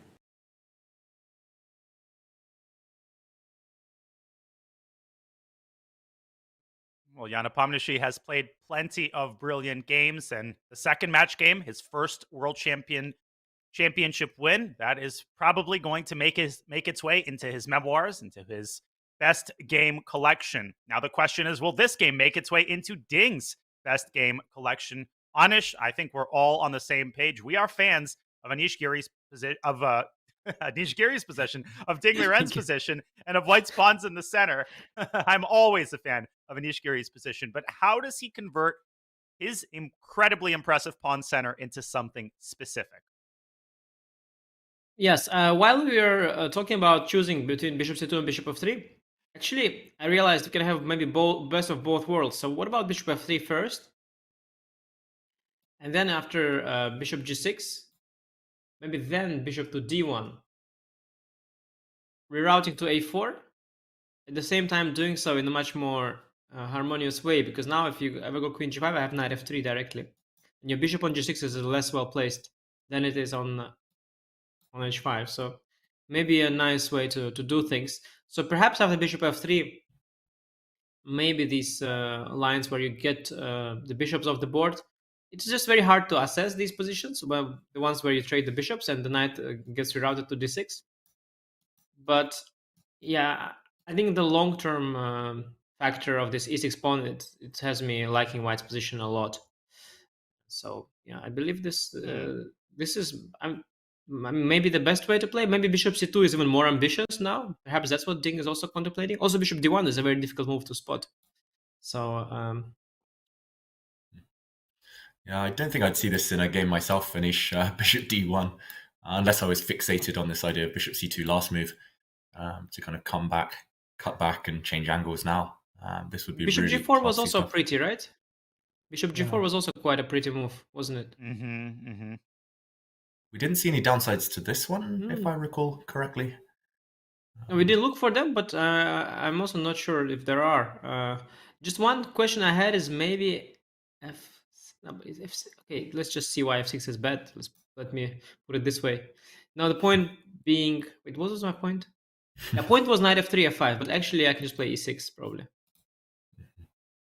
Ooh. Yeah. Maybe I can play okay, e6, maybe I can go knight b7. F6 is not so bad, yeah? Wow. Makes some sense. At all. And a bishop check gets blocked, I guess. Does it get blocked? I'm not sure. Bishop f7, I think, is a must, right? You're not gonna I was wondering about sacrificing, but you're gonna sack? Maybe it is a sacrifice. And here, okay, we have So options. At least uncoordinated. this knight is coming back at least in the near future. But it Looks feels so good for uncoordinated. With the queen on h6, knight on a5, looks like something's going to happen very quickly. But maybe no, maybe rook e6, ef, rook f6, and knight c6. It's kind of okay. Well, it looks horrible, but... White gets rook e7 just in time. You break through. Surely it's good for white. Yeah, so what is the move there? Is there a move? Computer was here, yes. Well, Is this okay, equal? it looks pretty bad. Yeah, strange. Yeah, there's some... Equal! Biggest shock of the day, Dania. This position. Equal! Of all positions is equal.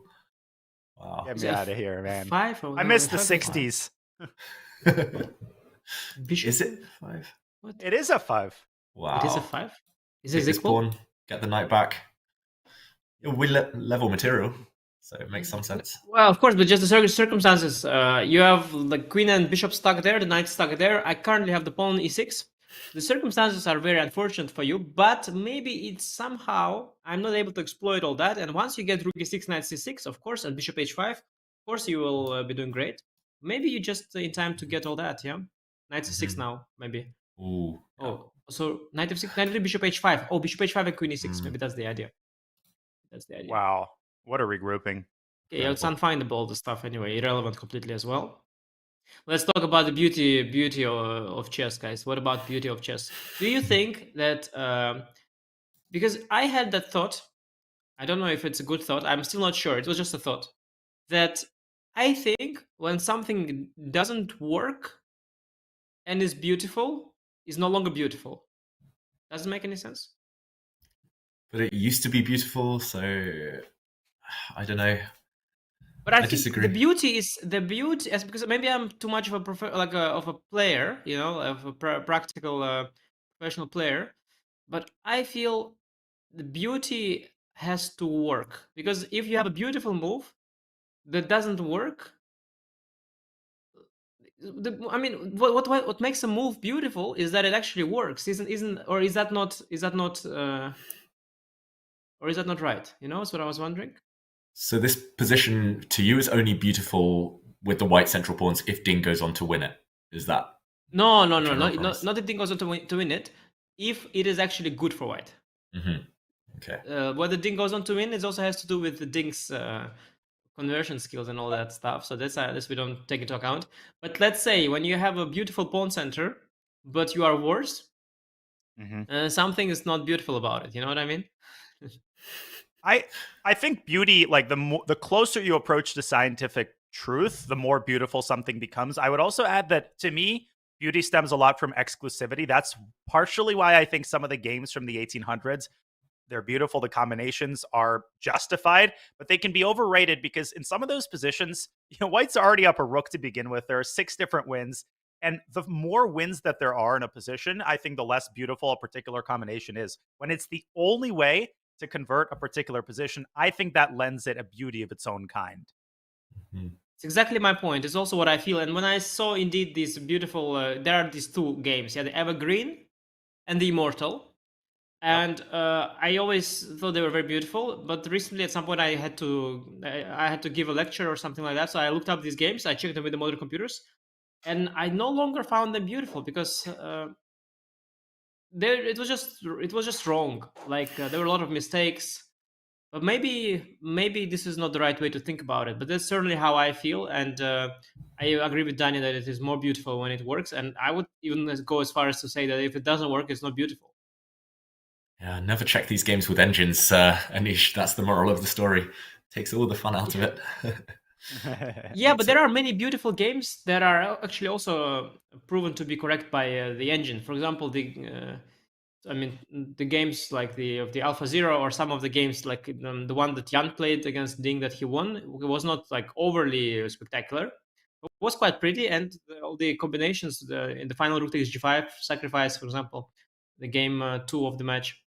It was a beautiful sacrifice, and it also was strong. But you have also many queen sacrifices that are just not correct, but very beautiful. And then I wonder if they can also be called beautiful if they're not correct. But yeah, it's all philosophy. I do hope that Ding will manage to play a beautiful game here today, because with these pawns on d5 and e5, there's definitely potential for something beautiful to eventually manifest itself. Yeah, it's always, rare ideas, unexpected ideas, they're always beautiful. And this is quite a rare idea, having white pawns on e5, d5, kind of cramping the whole black army. I haven't seen a kind of top-level game like this in a long time. But yeah, of course, it's a beautiful position, but that means nothing if he doesn't convert. And he's definitely mulling over one of these bishop moves, one of these bishop retreats, but maybe there's a big difference that we haven't stumbled across yet. It feels both were promising, if I'm not mistaken, both bishop c2 and bishop f3, all those lines we were looking at. Maybe he's just spoiled for choice. That's often when I spend the most time, at least when I have 2 or 3 promising options. I just can't choose between them. Maybe bishop c2 was more concrete, more kind of risky advantage, but bishop f3 felt very stable, potentially smaller advantage, but very long term. So stylistic thing, potentially. I think the big difference, as you said, indeed, is the stylistic one. And especially after bishop c2, there is the possibility of queen g5, which then has to be met with bishop a4. And after c6, position gets very, very concrete. And after d takes c6, if black finds a good move here, black could be all right, because you, as white, have abandoned your beautiful pawn center. And maybe you will win because you have this nice pawn on c6, but maybe not. So that makes it quite different from bishop f3, because in bishop f3 I don't see any way for black to somehow disrupt this pawn center, and then bishop f3 is the most stable move. I think stylistically I would go for bishop f3, but the question is how much you like the position after, let's say, knight b7, bishop h5, queen h5, knight f3. Let's say we get this position. How much of an advantage do you think this is? Because if you don't think that this is very much, then of course you are looking for more. And then you have to compare this to the position after bishop c2, queen g5, bishop a4, c6, dc. And it's just, it's a matter of how you evaluate these two things and which one do you prefer to go for. And it is Ding playing the game, so stylistically, which one do you think would suit him more? You mentioned that you're maybe more inclined towards the stable one, bishop f3, bishop c2. He's a good calculator, Ding. Do you think he's going to be looking in that direction still? And he makes the decision. I think he'll go bishop f3. I don't know what move he'll play. I think bishop f3 is a pretty good choice. It's like you already watched the classier. Yeah. It's the classier human move, because I think for a human it's impossible to judge the consequences of bishop a4, c6, because there are just too many. The tree of variation is too wide, and you have to make an intuitive call. And intuitively, the position is like the pieces are scattered all over the board. It's just very hard to assess. While here, you can be sure that you have a long. Let's see if he calls bishop g6 instantly, because he is about to make a move fast. Could he have decided to take and go f6, or is that not something that you would play instantly? I would play nothing instantly, but the way he sat down and the way he is still touching his pen. g6? Nope, knight b7. Knight b7. Okay. Yeah, bishop g6 was quite ugly because of bishop g4 and bishop d1. So I think knight b7 is the better move, and he probably came to that very conclusion. And now we're gonna get that interesting position actually. Also, black doesn't have to rush with f6, but I guess f6 is probably the only way to. Basically, is the only next move you have at this point, because you already brought the knight to b7. You have nowhere further to bring it. You have no other useful moves on the king side. They only weaken your position. So f6 is basically your only next move. And then after e6, knight d6, we get that position actually that I was earlier mentioning. And well, we'll see how that will play out. Very, very complicated position where there are some short-term factors like an extra pawn for black, but I think this long-term factor of protected passer on e6 should eventually dictate white's advantage. So. A niche question. You mentioned that black's next move by process of elimination is going to be f6, but what is white's next move? Do we rush? Do we take these bishops off just to create a square for the white knight? If white doesn't, then maybe knight d6 is on the radar, just because there is temporarily at least a pin on the e-file. Is there anything else white can try? Oh, knight d6 indeed could be the next move for now. I actually was wondering, because I can take a knight f3, that's the latest approach. Like this is to clarify the position. But I was thinking after f6, here, by the way, ef6 maybe is possible in this particular position. But maybe it's, no, probably it's selling it too short. So probably e6 is what you do. And after knight d6, I was wondering, maybe I'd rather have my knight on d2 because maybe I want knight e4. I'm not sure if I do, but I was thinking maybe I want to trade that knight. So then I was thinking that if I do want that, which is not a given, but let's assume I do, maybe I don't need to bring knight to f3 just yet. And that's indeed also what he does. He goes rook e2 instead. Doesn't want to waste a tempo. And he says, if you take on f3, then I will recapture and gain some time on this.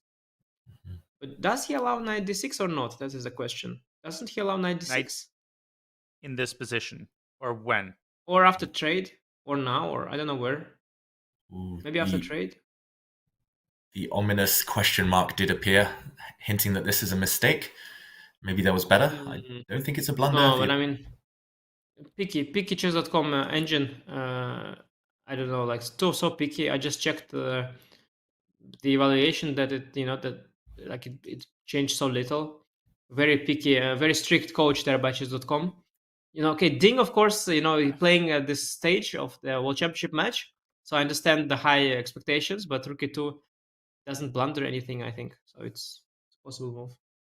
Yeah, and he's trying to reinforce his e5 pawn. My question was, if Black takes and goes knight d6, what Black's response going to be to rook a to e1? But again, Black could start with the move f6, so knight d6 is far from mandatory. I had an idea of knight f5, knight d4, or knight h4, but I'm not sure if it's a good idea. So let's say bishop f3, knight f3, knight d6, rook a1. Yep. ed doesn't work, yeah? You checked that. I think, yeah, that's the first thing I got excited for a second. Yeah. No, I already... Wait, did you check that for sure? ed, rook e1, d7, rook d8, rook e1? Yeah, takes and queen d6, I thought.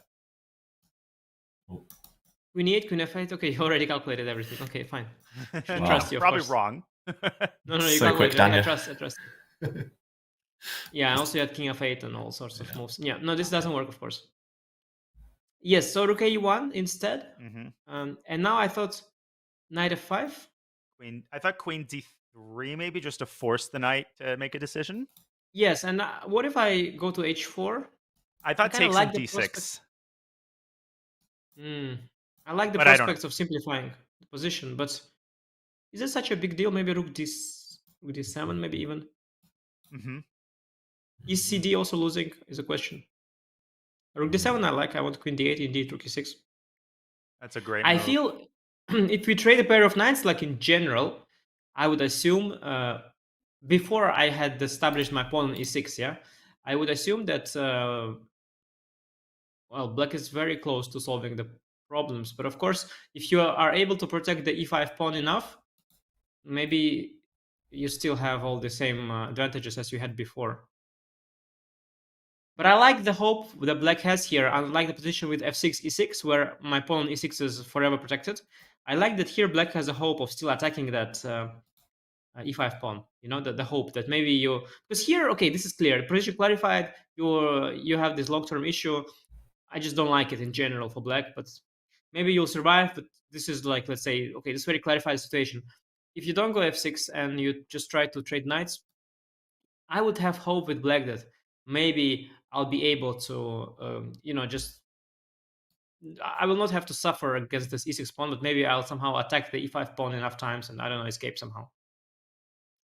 Yeah, fascinating. So it feels like there's a definite juncture here. There's kind of a fork in the road. Either you take here and you get your knight active, for better or worse, maybe trying to trade off the white knight, or you kind of sit here with f6 and it's going to be a long grind. We're going to be sitting here for another 100 moves where white's trying to break the black fortress. So yeah, difficult decision for Jan. And we talked about stylistic approach. Which one do you think he's going to go for? Difficult question. Well, I think in general, Jan doesn't want to face pawn on e6. I think he doesn't like these kind of pawns. I don't know a player who does. I think a very greedy player.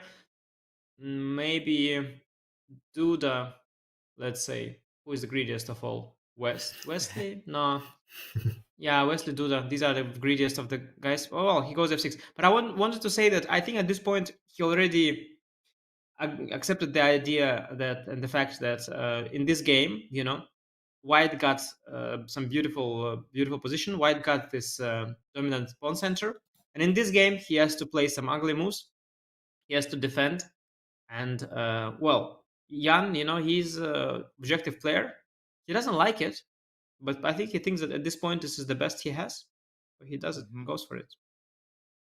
Yeah, feels to me as if this is one part of the game that he's really kind of matured in or added in the last 5-6 years only. And I used to play him quite a lot back when he was slightly lower rated, and he hated defending passively in any position. He'd rather kind of lash out and occasionally self-destruct than sitting passively. But here it feels like a very mature decision, just setting up this blockade, getting a good square for his knight.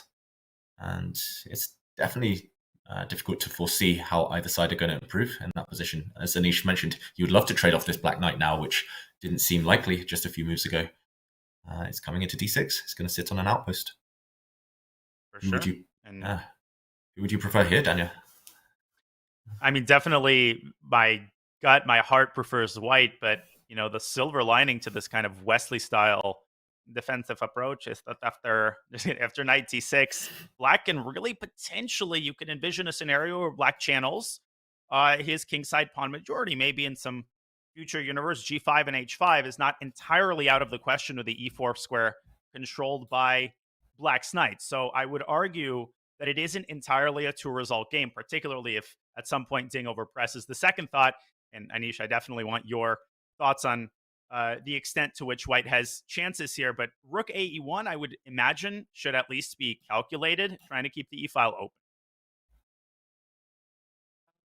Yes, then I just wanted to make one point as well to add to that. When this Omnius chess.com computer said that rook e2 is a mistake, I think one reason it could have been a mistake is that after f6, well, let's assume that e6 is a must, because rook e1 I'm skeptical about. Just fe, and then you ruin your pawn structure tremendously with White. So let's assume e6 is a must. Now after e6, actually there is an interesting strategic decision that Black can take, which I really like. That is keeping the bishops with bishop g6. Because now I really don't see how White's going to achieve anything. Because I'm going to play knight to d6.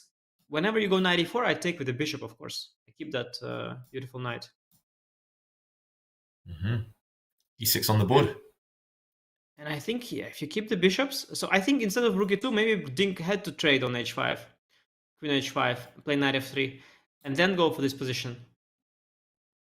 Because the fact that the bishops are on the board, I think, is definitely to Black's advantage in this particular case.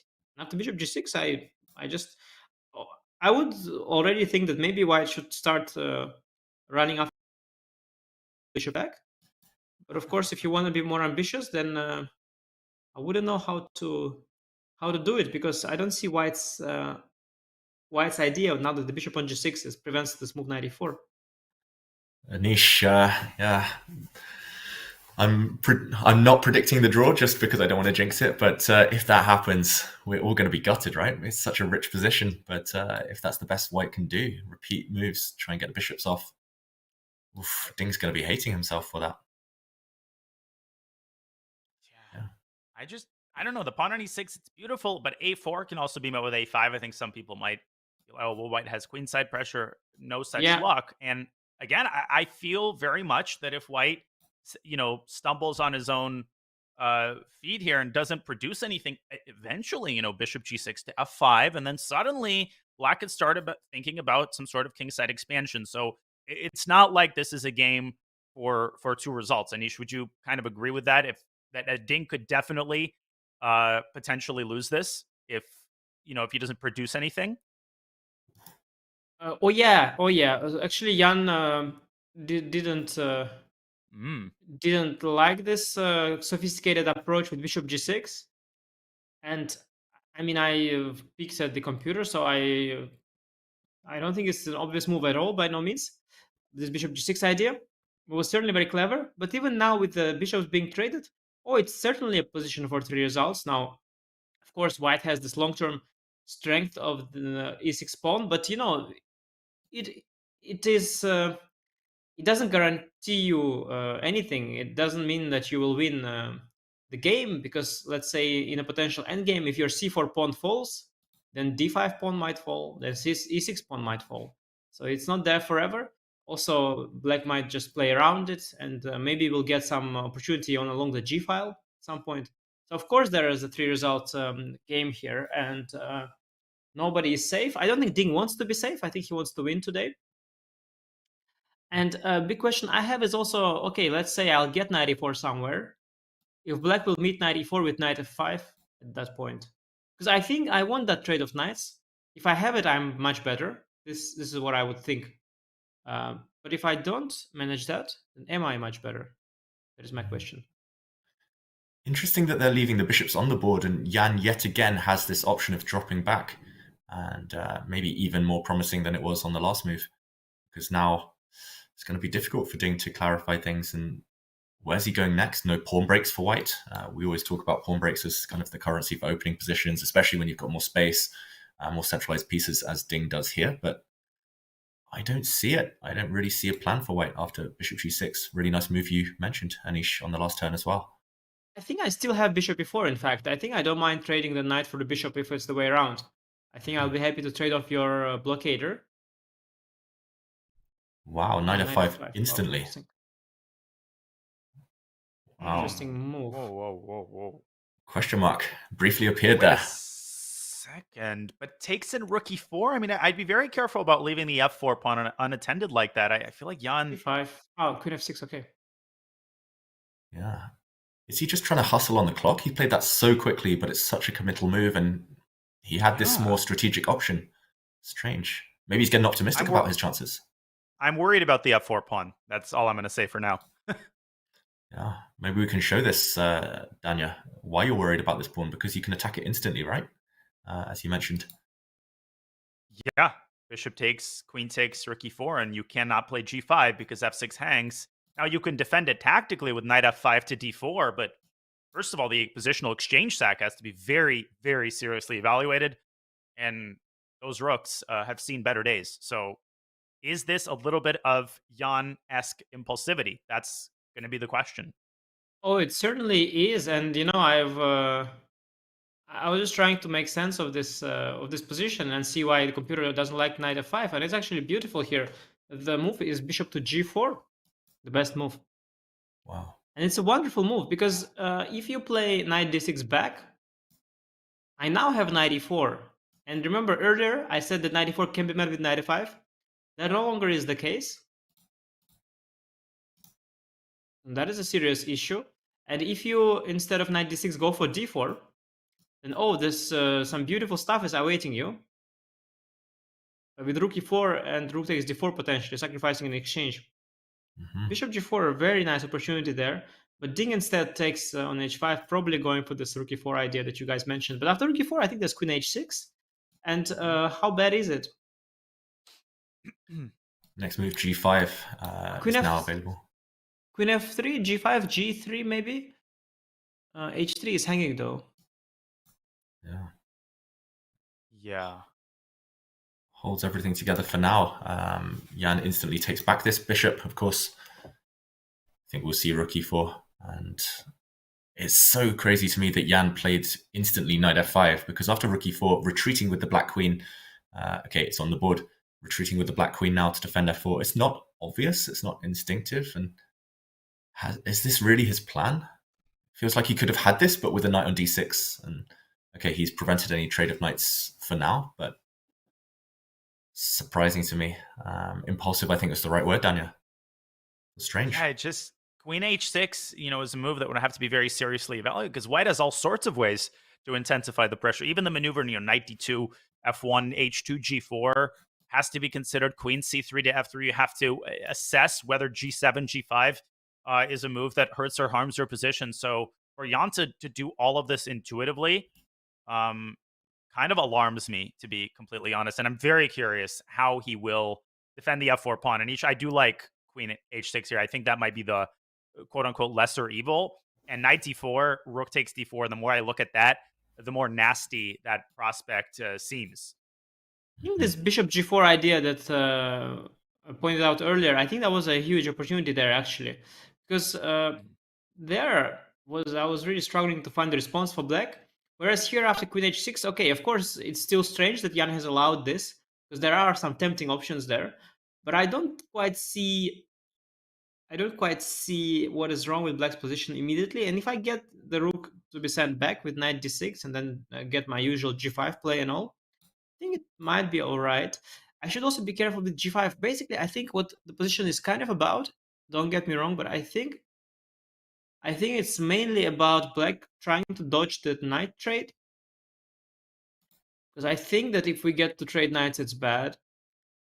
And white might also be okay with opening some files, potentially even going g3 somewhere, or opening. Okay, Nia goes for queen h6. Now I don't know, like queen f3, g5. What is the follow up? Because I was into g3 move and I was hoping for knight d6, gf4, some exchange sacrifice, which I don't know if it's correct, but it's definitely tempting. Looks beautiful. It looks beautiful, yes, but it's only beautiful if it works. Remember, so. So I'm not sure how beautiful that is. And g3 queen h3 is what I'm wondering about, because in the end game, so gf, I guess the end game, I'm not sure at all if I'm so happy. Again, knight d6 is a move. Yes, knight d6, and if I lose my c4 pawn, I lose my d5 pawn, I lose my e6 pawn. So I should be very careful. Meanwhile, queen f3 is also on the board. The players have really picked up the pace, I've got to say. We're at move 28 already. And big decisions they're making just purely on instinct at this point. g5, we think forced. You have to keep your pawn. You have to suffer for something at least. And this is the big question for Ding. What after g5? Cat is excited. Both players at the board making moves. Oh, look at that. Now we're talking. The players, they have... because previously the World Championship... everybody was always spoiled, Players were making moves at the board and everybody was complaining that the games are boring. But this edition, the players, they made people appreciate just the fact that they're there and that they're making some moves. And everybody is like, wow, there's some action. Moves are being made. They're sitting at the board. How exciting. How things can change in the space of a few days. Oops. Yes, and I'm trying to figure out what is that sequence that Ding has in mind after he's playing very quickly. It looks like he has something after g5 prepared. I'm just trying to understand what that is, because I want some beautiful exchange sacrifice, but I don't yet see where to sacrifice it. Because g3 queen h3 doesn't quite do it.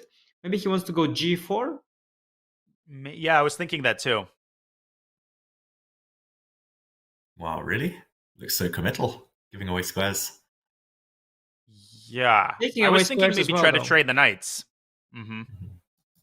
Taking away that f5 square, though, on the other hand. And after g5, g4, if you go for knight d6... Oh, what? Whoa. Wow. Wait, the f4 pawn is not hanging? What's going on? Whoa. F4 pawn. Whoa. It's hanging, right? No way! You can also take this knight if you really want to. Yes. We were talking my about God, he exchange blundered! sacrifices. He forgot to play g5. I think that was just a finger feller. Or was it? No, it was not. I think... how could... Okay, but I'm wondering, is queen f4 the punisher, or is rook d4 a much rougher one? Because rook d4, c4, knight to b3... Oh, gosh. That knight is getting in there. c5... We've got to put this on the board. Rook e6, queen d5. It's just winning on the spot. D6. Oh. Yep. And d7 is coming. Wait, queen d5 first. It's completely winning. He missed knight b3. This is a beautiful exchange sacrifice, guys. That's what I was talking about. A beautiful exchange sacrifice incoming. And Ding leaned in. He's going to play it. You can see how excited Ding is on the camera right now. Just give up the rook. The knight is way more important here. If I may interrupt, even go ahead. Just really quickly, isn't queen takes f4 also good? I mean, why on earth would you allow any of this? And he's already taken. Look, his hand was shaking. He almost... Did you see how he took the knight? His hand was shaking. He almost dropped the rook there. And we saw it on the screen. Double exclamation mark move. A winning, brilliant move. Unexpected as well. And Ding, he's on fire right now. He's back in the zone. He's playing every move instantly, not doubting, not second guessing himself. Once that white knight comes in, it's going to be game over. That black queen's sidelined. I have one question. So besides knight b3 being missed, obviously, because now it's completely dead lost. There's nothing to talk about. Knight x d4, knight c6, it's all over. Isn't it just strategically bad, even if Jan didn't see knight b3? Suppose I go queen d3 and knight f3. Is that also not just very bad? So this is a positional blunder, a tactical blunder, and it feels like a deja vu because this was what was happening to Jan against Magnus Carlsen. Some outrageous, crazy blunders. And now we're back with another one. And why? I mean, g5 was okay, no? What was wrong with g5? I hate to be a broken record, guys, but why would you on earth would you allow queen takes f4? Okay, you missed the specific move here. Yes. Okay. But g5 has no downside when you compare it to, I'm speechless right now. I'm totally speechless, David. Yeah, it feels like he's self-destructed. Jan, as you mentioned, it feels like a repeat of 2021, the World Championship match, just making these very quick decisions without really calculating, maybe getting a bit excited. I'm not sure how to explain it, but this lack of consistency in this game, let alone in other matches, is going to come back and haunt Jan. G5, like you say, it's the first move that comes to mind. You protect a pawn, you're still a pawn up, the game goes on, you're relatively solid still. At least you consider it. You don't play a move like knight d4. There might have been two downsides to it, but you don't play it within, what was it, a minute or so by Jan? That's the type of decision that takes 10, 15 minutes. Yes, and I have a good angle here on his ear, and it is a red, and I can tell you the red ears is one of the signs of blunders. My ear certainly also turned red right away when I blunder something, and he is talking to himself at this point. He realizes blundered, and let's just show on the board why this is a blunder. Now, the knights in close position are much more valuable than they are in the open positions, and they are often more valuable than rooks, because without open files, rooks have nowhere to go, but the knights, they can jump all around all the closed routes. And here, with the knight coming to d4, there's also a very, very concrete problem. Knights coming to f5 and c6. This pawn on e6, supported by the d5 pawn, combined with the knight penetrating black's position. Black's rooks are worth nothing. They're stuck there. And black is collapsing completely. That knight on d6, the black had early on in the game, it was a vital piece. I would try to protect it at all cost. And in some of the positions where I had the rook on e4 and black had a knight on d6, I was even wondering if I'm not going to just leave my rook on d6 on e4 hanging and just let it be taken by the knight, because as I mentioned, let's just for example's sake, let's just go here. Let's make a few moves in the position that the analysis board. So let's say white makes a move. Yeah, knight d6. Let's say I play king h1, and I'm not sure if knight takes e4 improves black's position. Let's just knight or not. I mean, the bar doesn't. The bar is staying around the same, but just conceptually, I'm not sure if knight is worth more than the rook. But compared to this position, we have won the c5 pawn, which is a huge pawn, and the knight is already penetrating via d4 to where it belongs on c6. And this is a crazy blunder. And again, Danya has been trying to say it 10 times. We didn't stress it enough. f4 pawn was also hanging. So why he, which is also a question to me, like, isn't white better here? Queen f4, rook f4? It is also better for white, I guess. But I guess this is what he was kind of hoping for. Maybe rook d8, c6. Yeah, maybe this is what he was kind of hoping for. But rook d8, again, I can... if I take now and knight b3, then you have... Do you? Rook d4, cd, knight b3? c5 maybe, or... Maybe c5, but still ugly for black. Look at these rooks. Long-term dangerous. Calculated carefully, yeah. Yeah, it's crazy, and also because there was the option of going g5. Let's just show it instead of knight d4, g5. So what was wrong with g5? Because if g3, I have queen h3. Why so desperate? Why did he? What was he afraid of? Why the despair? Queen g4, I can meet with queen g6. Let's say. There's no. I'm trying to look for a reason for black to panic. I don't know what happened there. I guess he felt the pressure, and suddenly he had a brain slip. Also, the players, by the way, accelerated. There was some weird nervous tension there for no reason. They were playing slow-paced game with a lot of thought, and suddenly they both accelerated. Did you notice that? You pointed it out, right, David? Yeah. You've got to be sensitive to these moments as well. You can't get carried away and play at your opponent's pace. I mean, I'm a time trouble addict, and I notice that as soon as I kind of get under time pressure, as soon as I speed up, my opponents often copy my pace, and that's where they make a mistake because I'm the one dictating the pace of the game. And Ding definitely sped up with some decisions at some point, and Yan got carried away, maybe thinking momentum was on his side. Ding has been slow in the previous 3 games of the match. Maybe he sensed that kind of things were kind of back in that flow. But Ding's a different animal today. And Yan just, I think it wasn't on his radar, this exchange sacrifice at all. I think knight b3 obviously missed, but rook takes d4 in general is desirable for white, even if there was no knockout blow immediately. Yeah, it feels like just getting carried away in the moment, which is natural, but is going to cost him this game. I had these instances, I can tell you, also, especially, I think what happened is, it happens to me sometimes as well. It's called loss of concentration. That's what happens. You were under a lot of tension usually. What happens is usually I'm under a lot of tension from the opening, and then at some point there is this moment of relief. And I think Yan had that moment of relief where he brought the knight back to d6.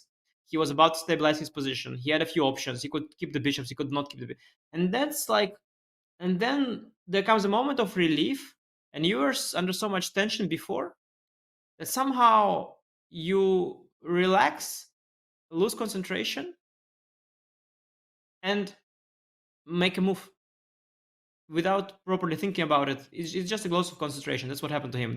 Rationally, the move makes no sense. And I've made such mistakes before. And I think the fact that they speed up as well, something happened there, loss of concentration. And it's actually remarkable how quickly things change in a match. Like before, 2 moves before, we were thinking, poor Ding. Some people said he needs a doctor. We were talking about doctors. But now, I mean, Yan making a mistake like that. And we remember that match. Remember the flashbacks you were talking about constantly, the experience of the match. Now we have those flashbacks. And now it's Yan, I think, who might need a doctor. Yan, who should be complaining about potentially having some serious sleeping issues after this horrible blunder. And the match suddenly looks like it's completely different. And Ding, who potentially will be in the driver's seat, because this game is already pretty much over. There's nothing to talk about. It's tactically bad, but it's just positionally bad. You can defend your exchange with f5, knight d4, g6, knight c6, rook g7. Okay, you'll defend your exchange, but you are just positionally busted. The pawn on e6 combined with the knight. You can try to win this position quickly. You can try to win it slowly. You're just strategically winning. Yeah. I mean, it's the ease with which white executes the next couple of moves. It's what's so debilitating about it is Nepo trying to generate some counterplay with g5, but this makes things even worse after knight takes d4. Folks, we talked about what a blunder is with Anish in the first round. This is what a blunder looks like. I said you will know when a blunder happens. It has just happened, and this is why a move that changes the eval from 0.5 to 0.1, that's not a blunder. This is a blunder. Yeah, and what a blunder it is at a crucial point in the match. Yan defended so well. I was literally just about to praise him. If he had played g5 instead of jumping in with knight d4 earlier, allowing this exchange sacrifice, I was going to say he solved his problems almost effortlessly. He put his pieces on good squares, set up this blockade, really calm, kind of composed stuff. But how things change. And okay, he's found a way to not lose the exchange, as you pointed out, Anish. But it was never about that. Finish this off. It was never about not losing the exchange, as we have discussed. It's just for white to penetrate here, and I really love this. It's a very tempting move. I don't know if it's a good one, but it's the move g4 is just screaming at me. This f5 square, I can gain access to it. I thought g6 was the only way for black to. I mean, I think black is lost strategically, slowly but surely.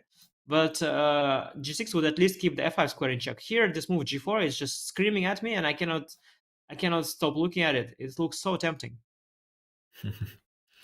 Yeah, not worried about any counterplay for black. It's hard to imagine anything. Any open lines coming open for those rooks. Any other way? G4 feels committal. Queen e4. Looks beautiful, of course. Queen e4. How about trading queens and knight f5? Oh, I wouldn't do this. But I had a game actually similar to this against Badur Jabava, you could maybe even queen e4 and take and then g4. And because I'm thinking in an endgame, if I plant knight on f5, are you going to ever be able to avoid an eventual disaster? I could also start with g3 if you want, g3 gf. You want to open the king side, makes a lot of sense. It's all about that one square, one outpost. Any other ways? I mean, I'm looking on the other side of the board. It looks greedy, but knight c6, if the black rook moves away, could go pawn hunting. I don't know if there's time for that. But, it probably wins as well. I think at this point, it's only a question of how you win it. I don't think you can spoil this position at this point. Wow. Domination, knight over rook in these positions. But after Straight g4, into the textbook. Yeah, no, but I was just wondering when you mentioned like after g4, how do you try to generate counterplay? You mean h5 or? Yeah, let's jump into the board. Let's try and figure out how Ding can go for it in the most brutal way. I was looking at h5. I guess you can just take that pawn. Yeah, I'm gonna take and play queen g4. Yeah, originally I was thinking, okay, knight f5. At least I could swing my rook across and hope, but still nothing's ever happening there. Tell me, yes, after knight f5, rook h7 just for fun. Can you tell me what your next move will be? Just out of curiosity there. It's going to be rook h8, queen h7, and still pretend. Okay. And then AG, queen h2, forcing a lost endgame, probably. Okay, that's possible. Exactly. That's the dream. Nice idea. Oh yeah, look at how he made it. Look at how he made it. Man. Ding afterwards, I feel much better. Nice. If you want to hear a sad line, a really sad line, I thought maybe rook e7 to d7. Let's try to activate the rook. E takes d7. And after rook e1, king h2, I challenge you to stop my pawn, Mr. Nepo. Yeah, no. Rook e8, knight c6, just not one. Oh, no. Yeah. You're not even going to take it. Or even queen d3. No, queen d3 is bad. Sorry. Queen d3, yeah. Okay, rook d8. Yeah. No, but it's no, it's a g4. Yes, it's yeah. Brutal stuff. This looks like game over. He's going to play en passant just to delay the inevitable, to delay the knight coming in. FG. This is so ugly. Knight is coming anyway. You could even play knight f5 immediately, but yeah, of course you take back the pawn and plant the knight in. Do we think he's going to resign in the near future? He's getting up. And He's spinning back down. He's positionally lost. So what will happen is after FG, he'll play h5. I'll play knight f5. He'll play rook h7. I'll play, let's say, queen d3. And there's just nothing you can do. Nothing you can do. You'll play king h8, let's say. And I can just play whatever I want. It's not so easy to win it on the spot because d6 doesn't quite win. And I cannot push the d pawn quickly. But there's just zero moves you have. And what's really important here is that I have an exchange more, but there's not an open file for your rook as black. And so this is just a complete disaster, and Ding will just eventually win it. How is just a matter of taste. It is indeed. Well, knight f5 is how he's going to start. I mean, that's a move you make automatically, David. Then you think, right? You just go knight f5. Okay, then maybe g4, solidifying the knight. I would already start looking at d6, but the last thing you want to do is play a move like d6 unless it's very seriously considered and unless you've calculated it to the end. Yeah, no rush at all. He's controlled everything. Black can barely even pass at this point. And okay, he moves his rook, Jan. But I like Anish's move. Just get the white queen out of the way. Any black pawn pushes can be dodged. It's just going to stay locked up forever, and you can win at will at your own pace. Still 25 minutes on the clock as well, so Ding's going to be enjoying his position. Jan can barely kind of force himself to look at the board at this point. You know what's your problem? I mean, you have 1 million problems with black, but you know what's your biggest problem here? Okay, it's not the biggest. What is the saddest problem that black has here? Let me put it this way.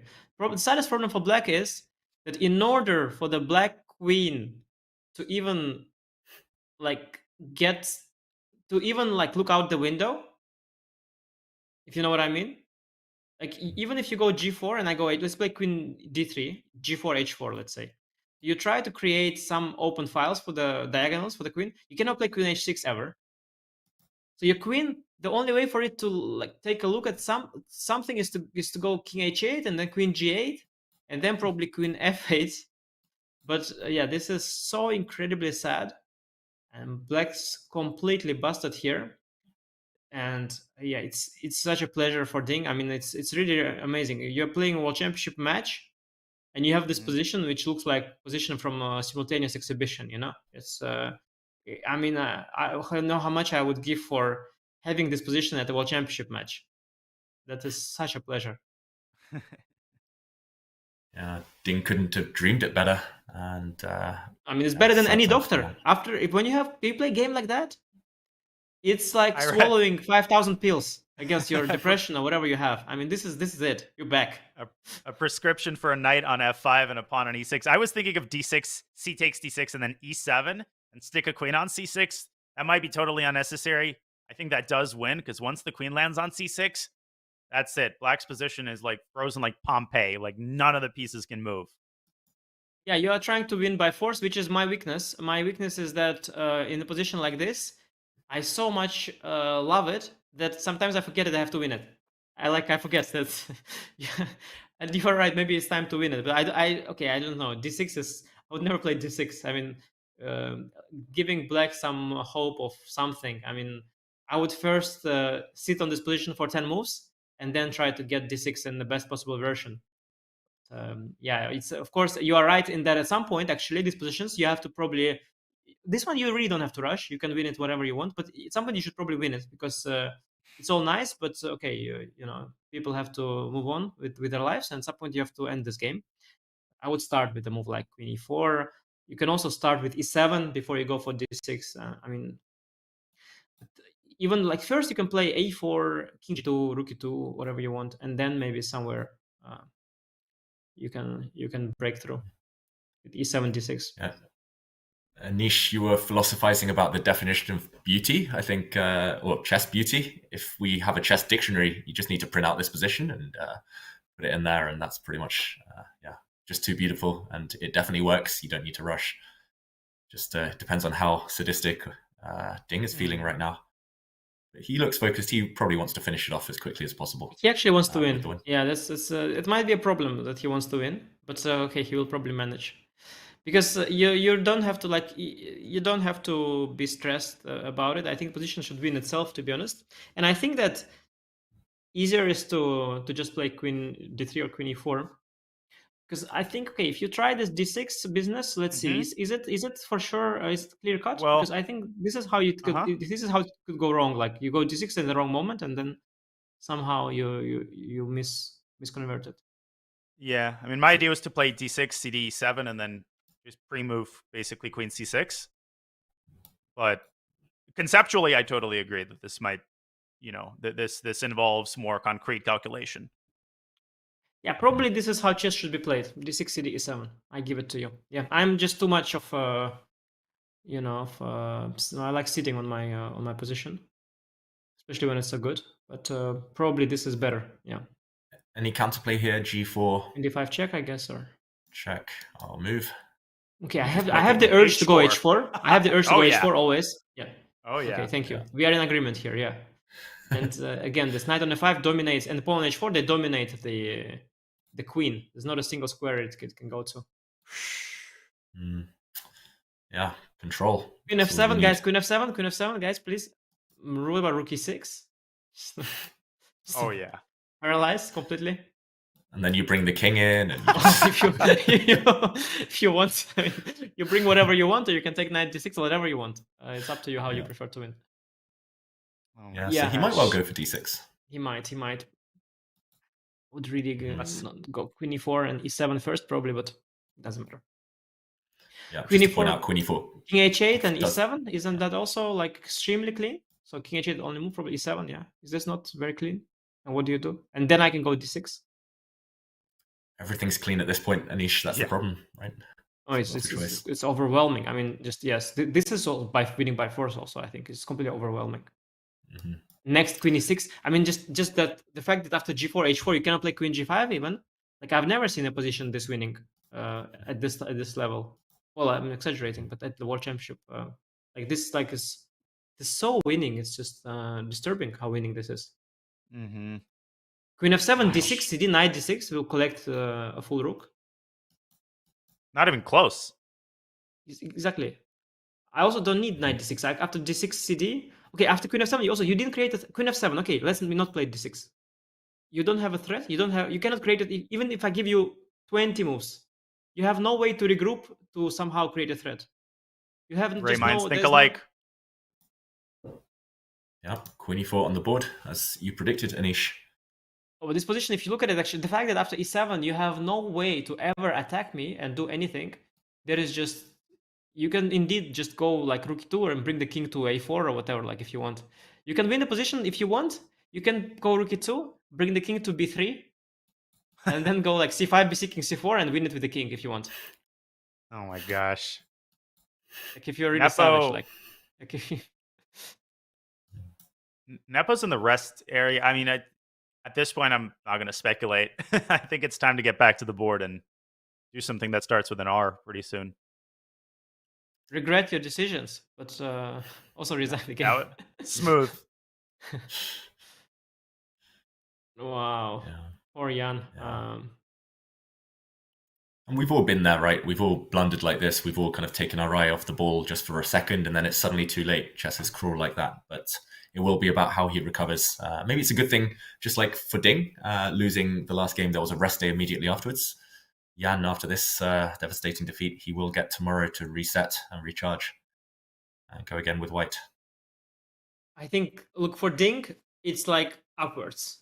It started at the bottom with the need for doctor, and it's upwards, ending with the medicine, knight on f5, pawn on e6. While for Jan, it is literally from all the way up to really, really... I think the psychological situation in the match is just so reversed. It is so difficult to be Jan right now, and he has history of struggling, struggling to put these kind of things behind him. And he knows that Ding he knows he was there at the press conferences, right? When Ding was complaining. He knows the entire situation. He knows that Ding is back. He knows that he's given the lead, given up the lead now. So whoever you are, you would feel devastated as Jan. But especially given his history, like I would project Ding to be like a massive favorite in the match after this game. I would give him like 80% chance or something like that. Yeah. Wow. And it would have been the inverse, right? 2 days ago, Anish. Maybe it was 70-30, yeah. I think. I think it was 70-30 for Jan. But like situation looks so good for Ding. Okay, I mean, you shouldn't exaggerate in the sense that the score is still even. This is the only thing that Jan has going for him, that actually the score is still even. But the situation is so much better for Ding now. And also today's opening, by the way, Jan was really not into the details. That is also a very disappointing sign for Jan fans, because Ding played something that's been played recently. Tabatabai played it against me and against Fabiano. 2 recent games, high-level games, 2023, very recent. Computer says the position is equal, so very critical position from the opening that you shouldn't really be aware of. And he was not into the details. He gave white some advantage from the opening. That is also a worrying sign somewhat. So yeah, definitely looking good for Ding right now. And in this game, I think Jan is basically, he cannot resign yet, because of course you have to lose the position on the board. You cannot just give up before white converts it. But essentially it is completely over, totally over. Mm-hmm. Yeah, just upsetting for Jan, especially because it's not like you committed a blunder in a complex position that could have gone either way. It could have gone either way, but I think if he had played g5, we were not enthralled with white's winning chances there. Black was up a pawn. He had maybe the best position he had that entire middle game. So, I mean, crazy how the narrative shifts just in one small moment, one tiny move, one decision to play impulsively, boom. We're having a completely different conversation than if Jan would have played g5. And e7 is on the board, and resignation becoming more and more common with every move. Yeah, Jan did give Ding a bit of a kind of side eye after that last move, saying, okay, are you really going to try and kill me now? Why didn't you wait? Why didn't you build up? But I think he didn't realize, there was also my first instinct that I wanted to keep the pawn on e6. I think Jan is about to find out now, about to discover as he goes deeper into the position, that he still cannot generate a threat, ever. And I think that his original, like he thought he was dead lost, and he thought, okay, e7 is a strange way to convert. But now he'll realize that e7 is only cleaner than anything, because you have no way to now, even you don't even have queen g8, queen f8 that I was talking about. So now you literally have no move for the next million moves. And now white has just complete freedom in this position. Just no moves. And actually, the deeper you go into the position as black, the more you realize that you know there's this game. Yeah, there's this kind of game where you have these blocks and you can move them around, you know, in like to place them in certain order. And so you can do the same with the queen, the rook, and the king. You can kind of keep moving them in the block, like queen g8, rook f7, queen h7, queen g6, king g8, rook h7, rook h8. You can keep like moving them around, but they can never get out of there. This is all you can do. Like you're stuck in this small between this small. It reminds me of this Tetris, game. Is that? Yeah, maybe Tetris. Or maybe another game. No, anyway, not Tetris. Not a fun one. Yeah, there's this game where you with the finger you move around these little blocks. There's like 16 blocks, 4x4. I think there's some video of Bobby Fischer even playing it on some TV show. Yeah, but it's just really bad. Basically, this game is not chess, and chess should not be played this way. It's absolutely resignable. No, not Jenga. Jenga is where you remove the blocks and try to maintain the Okay, whole guys, structure. look, it's a 4x4 grid. There are 15 blocks, one empty square, and you have to place them in an order. So 1, 2, 3, 4 until 15, and they're scattered in a different order. And you can try to move them like using the empty square in a way that first here comes 1, then 2, then 3, then 4. You know this you don't know this toy? It's a very nice little puzzle. I have it for my son also. It's a nice puzzle. You don't have? Sounds like a mix between Sudoku and like a Rubik's Cube or something. No, but it's a thing. It has a name. It's a big thing. 2048, Chad, help me out there. apparently, Chad is saying 2048. No, 2048 is not that. That's where you. No, this is another. It's not. It's a physical game. It's a physical puzzle. It's not a digital game. These are 15 blocks with one empty square. Oh, Chad doesn't know. This Chad playing this Valorant and all kinds of nonsense instead of this good game. We're not as educated or refined as you, Anish. That's No, but I played it as a kid. Slider puzzle. Slider puzzle. Maybe it's called slider. Let me Google slider puzzle. Well spent youth, clearly, Anish. Slider puzzle. Preparing for this one moment. Yeah. Slider puzzle. Slider puzzle is what Google comes up with. Yeah, this is the game. Okay, I mean, if we have a producer who can pull up that game, that would be really nice, because I feel insulted, you know, that no one knows this game. But this is what Black's right corner there looks like. For sure. Sliding. What a depressing position. I am a late resigner. I will fully admit that, but I remember I had a game like this against Wesley 6 or 7 years ago. Exactly the same scenario. You had a knight dominating over the whole board, and I uncharacteristically resigned in around this moment, where normally I would play 4 or 5 moves, but you know, against someone like Wesley or Ding, you just literally know that there's no universe in which I would possibly mess up this position, so I resigned. 16 minutes as well. The time control is imminent. We're only 4 moves away from move 40. Does Jan really want to sit there, let Ding take the extra time and enjoy the moment? What would you do, Anish? Resign early, get out of there, or keep the pain going? Yeah, I mean, move 40, move 50, move 60. You can do it as long as you want. This is not the point here. I can sit on this position for 10 moves. We'll reach move 40. I can make 20 moves. We'll reach move 60. But the problem is that at some point I will play d6. I mean, that idea of bringing the king to the queen side is actually also a legitimate way to win it. Okay, Jan slides the queen from g6 to f7. Yeah, d6 resigns is what's going to happen. He wants to allow him a chance to win by force. Okay, that's fine. Yeah, d6 win and resign. Yeah, that's possible. Yeah, because you don't want to suffer as black as well. Yeah, why to suffer? If you were Ding here, would you make a big statement by just playing like king h2, king g2, just kind of sit and smile at the opponent, or do you just want to get the job done? Do you go for the kill immediately? I know which Ding will do, because he's a very professional, very kind of results-focused player. I but think if it were me, I couldn't resist the temptation to just play a quiet move. I think when stakes are this high, I would go for a direct win. because you somehow don't want this 0.001% where scenario of that where you somehow in some miraculous way don't win it somehow. So you want the game to end as well because the stakes are just very high. But of course, if this would be a game in a simultaneous exhibition or something of that nature where the stakes are a bit less high and it's more about joy than about the result, oh, I would certainly love this position. It was an absolutely beautiful one. But Ding, of course, yeah, Ding is also his body language in general. He, he's taking this game seriously. He thinks about position. He tries to really be accurate. So yeah, within that context, you go d6. Mhm. Yeah, and he'll most likely play it quite quickly. He's definitely calculated to the end of the game here. d6, you win a piece. You emerge with an extra knight, and game over. Wow, what a game! What a game! What a day it's been so far. The English opening, unbeatable. The English come to rescue. That's Patriotic. The Dinglish. Oh, walked into that one, Daniel. It's that time of the day, 3.5 hours in. We're waiting for Ding to perform the inevitable. This is the time to bring out the, D- level puns. The Ding minus. Okay. Oh. No. That would not make it into the literary. Guys, are you done or you keep going? Edgar. No, I was going to reference a lot of authors would be proud of this one, including Edgar Allan Nepo. But now I'm done.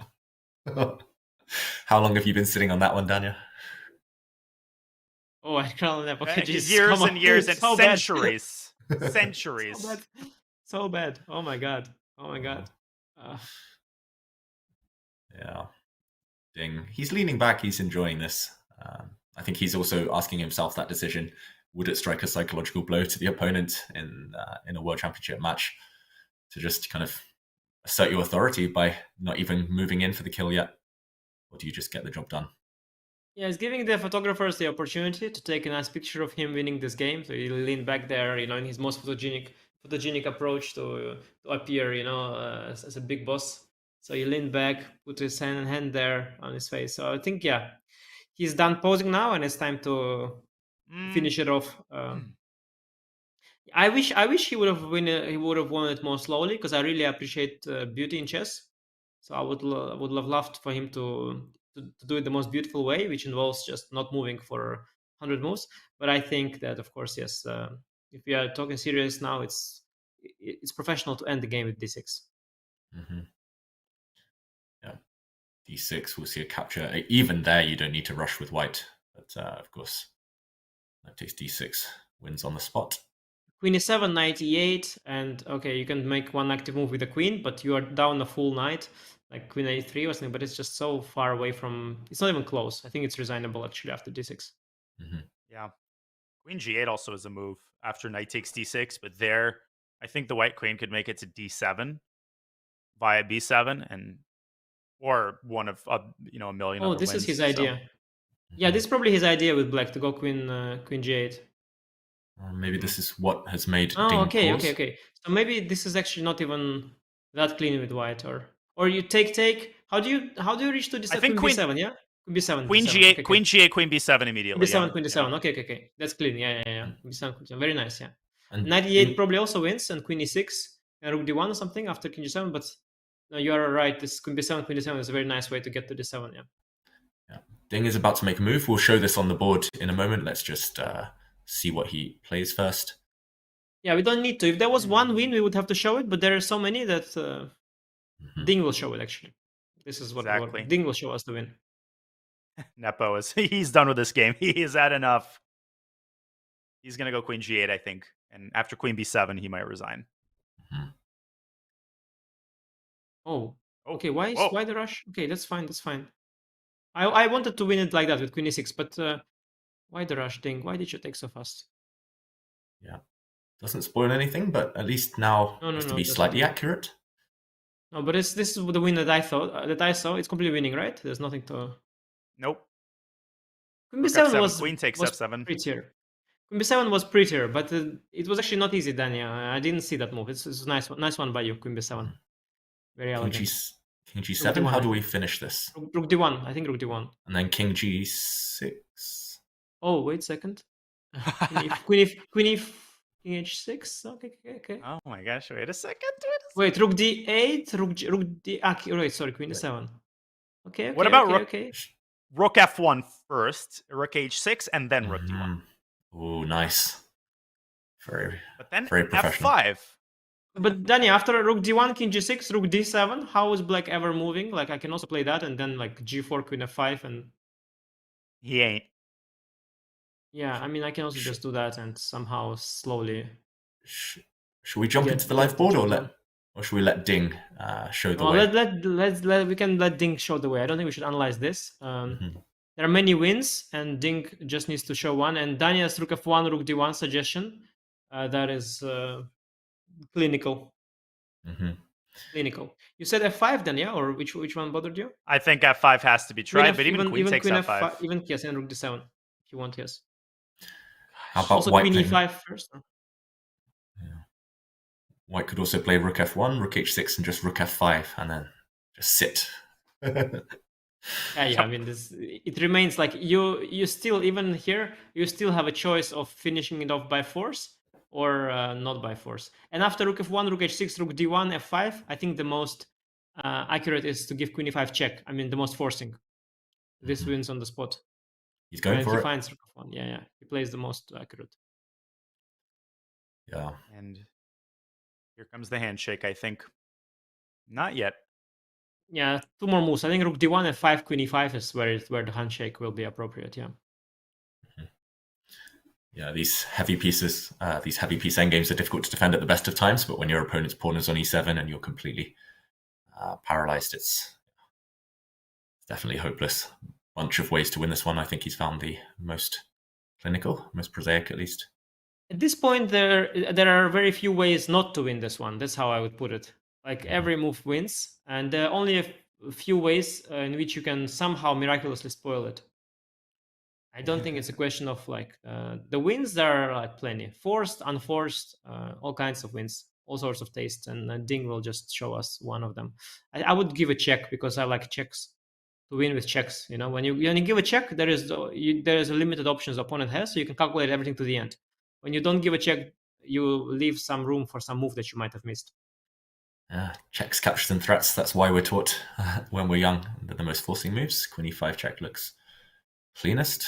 How wide is the margin for error here? Queen takes F5, Queen E5. Are those the only 2 winning moves, or only 2 immediately winning moves that we're looking at right now? Even Queen E3 probably keeps a winning advantage, but I would actually take on F5. I don't know. I like the prospect of snapping off 2 of those pawns just so you have that in reserve. But it's a matter of taste at this point. Queen E5, King F7, Queen F5, and Rook F6, Queen H7 sends the king on a little walk. Very nice. And Queen takes E7, Rook D7, of course. Yeah, he's just picking the easiest path now. And yeah, in the featured chat, there's a question: why does Jan choose to suffer? I guess he's just asking one final question, right? Well, I that for sure, and I think also once you stop the clock and get up, like you have to start interacting with people. While you're in the game, you still have that intimacy of yourself. And sometimes you want to get used to the idea of losing while you're still alone with yourself during a game. That's what I feel sometimes. So maybe it's a bit of that. Yeah, I've been there myself. After blundering, often I just sit there, kind of hands in head, just trying to block out the outside world, not have any eyeballs on, trying to dodge. Get used to the idea that you lost. And once you get a little bit more used to it, you can resign, get up from the board, and then people will come to you. There's press conference, they will talk to you. You have to act like you are a normal human being and all that stuff. Very unpleasant stuff. But yeah. Is there a chance that Nepo resigns on Ding's turn? Because I think I've done that once where move 40 is made and my opponent is an hour and I'm not in the mood anymore. 3 or 4 minutes pass and I've had enough. Yeah. wouldn't be out of character for him to do that. He clearly looks like he's ready to get out of there now, maybe having come to terms with the result with the blunder earlier. But he'll wait for Ding to play, I think, queen e5 check or queen takes f5, and then we'll see him. Yeah, I think the line, there is actually a line, I guess, that that goes like queen e5, king f7, queen f5, rook f6, queen h7, king e6. Should we put this on the board just while Ding No, thinks? no, that's not.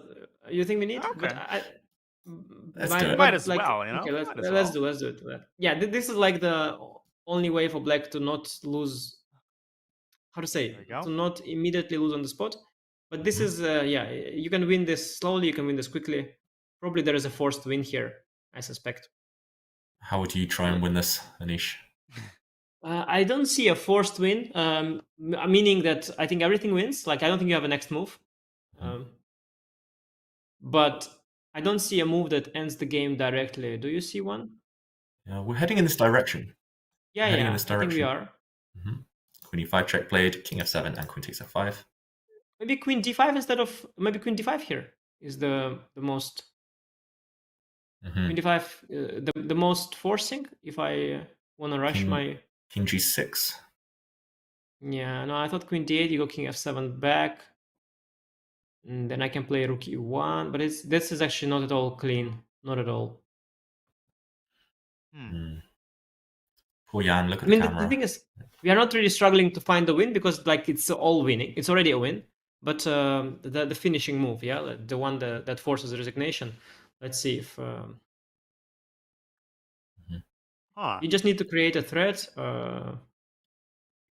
Start chasing the black king forward as well in certain variations after rook d8. And, yeah, I can make a move like rook d5 as well. Like I imagine rook d5 is completely winning. I could see myself if I don't see like if I play like a blitz or bullet game and I don't see the win.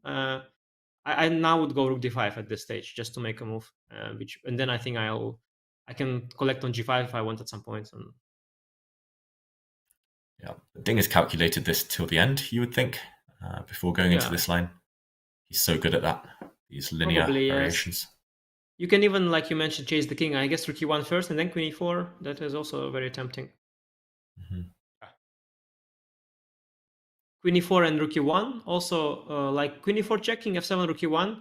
That okay, it's a slow way to win, but it's also a dominant one.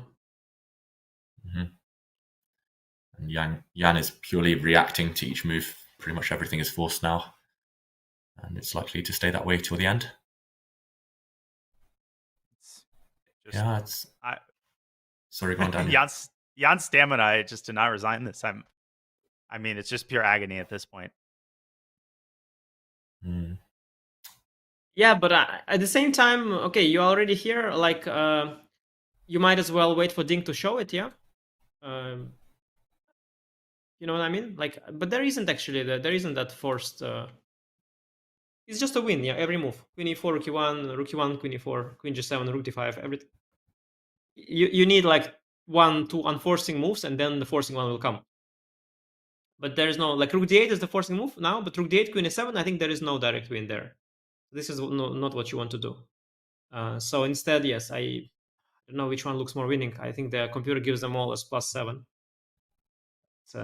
There is not one that does check mate. This such doesn't exist. But yeah, rook d5, rook e1. I don't know, whatever you prefer. Yeah. Because sorry, go on, Anish. That we are up upon is not the main thing. The main thing is that black king is chronically weak, white king is extremely safe, and black queen on e8 is stuck without any moves. And even if you give black, some time, still position is dead lost. So it's just kind of a lost position. Yeah, it's you don't need to force a win here. So it's understandable that Ding is choosing, but it's also understandable Jan doesn't resign because he still stands with the queen on e8, so he waits for Ding to convert. Yeah, this is the best position Jan's had since the blunder, it feels like. And maybe there'll be an inkling, just a little hint of frustration for Ding if he can't kind of find that knockout blow immediately. And then he'll recompose and find the win, but he just needs to do it slow and steady now. But I don't think he's like... this position is unsavable beyond like ever, and I don't think Ding is annoyed. I think the conversion is going quite fine in a way. Like he's converted he basically won back the exchange, won a pawn, and he kept his main trump, which is the passed e-pawn. I think the conversion is going fine. There's no need to be frustrated. I think he just he doesn't see a forced win, and he has a choice between a few moves that all look equally winning. So he's just double checking, triple check. Also, he just reached time control, so he has like an hour, yeah? Yeah, they reached the time control quite a while ago, actually. This is move 45 now. Rook d5. 46. I bet on Rook d5. I think he's enjoying it. Queen g7, which is one of like 8,000 possible winning moves. Black is basically in Zugzwang. And he created a threat. Actually, it makes sense. He created a threat. His threat is Rook e1 check. Mm-hmm. Oh, yeah. It's a forcing. It's actually a reasonably forcing move. Yeah, he wanted to. And I like Rook f7, for example. Rook f7, Queen g6 check is a nice one to show. Yeah, it's a nice mate there on d6. Yeah, let's put this on the board. Rook f7, Queen g6, and checkmate's incoming. If you move up the board, you're going to be mated immediately. Rook d5, and if you take this pawn, checkmate as well. Yeah, it's beautiful a nice stuff, Anish. Beautiful. Yeah, and, or Rook f5, Queen h6. Yeah. Multiple wins. It's always to do in the end with this this pin, this skewer, whatever you call it. It's decisive. And yeah, how do you even move here? Yes, anything. And Rook G, you Rook don't. G6. I have Queen. Queen f8, Rook J, Queen takes G8. Oh, and Rook D8. Nasty. Oh, nasty. This is showing off. This is very nasty. It's easier stuff than this, but good enough. Oh, but this is the nicest. By far the nicest. Mm-hmm. Wow, but guys, this is a huge news here. Huge news for us. There's epic matching coming. Yeah. Wow.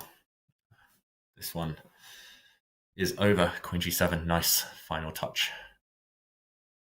And yeah, I just don't see Jan continuing past this point. Queen G7 was enough. He does play one more move. Let's go back to the live board. Oh, this Ding will do your thing, Daniel. Ding will do your... Because this is the most forcing one of all. I didn't see a forced win actually here. This is the most forcing one of all. Nice one. He will do it. Epic. I mean, the thing is, you can go Queen f8, Rook g8, and there you could go Rook d8. Ah, Rook d8. So Okay. that also wins. Rook f8, ef knight. Yeah. Oh yeah, just that does for win. fun. Just for fun. Just for fun. Wow. You can ef queen, but ef knight is just for fun.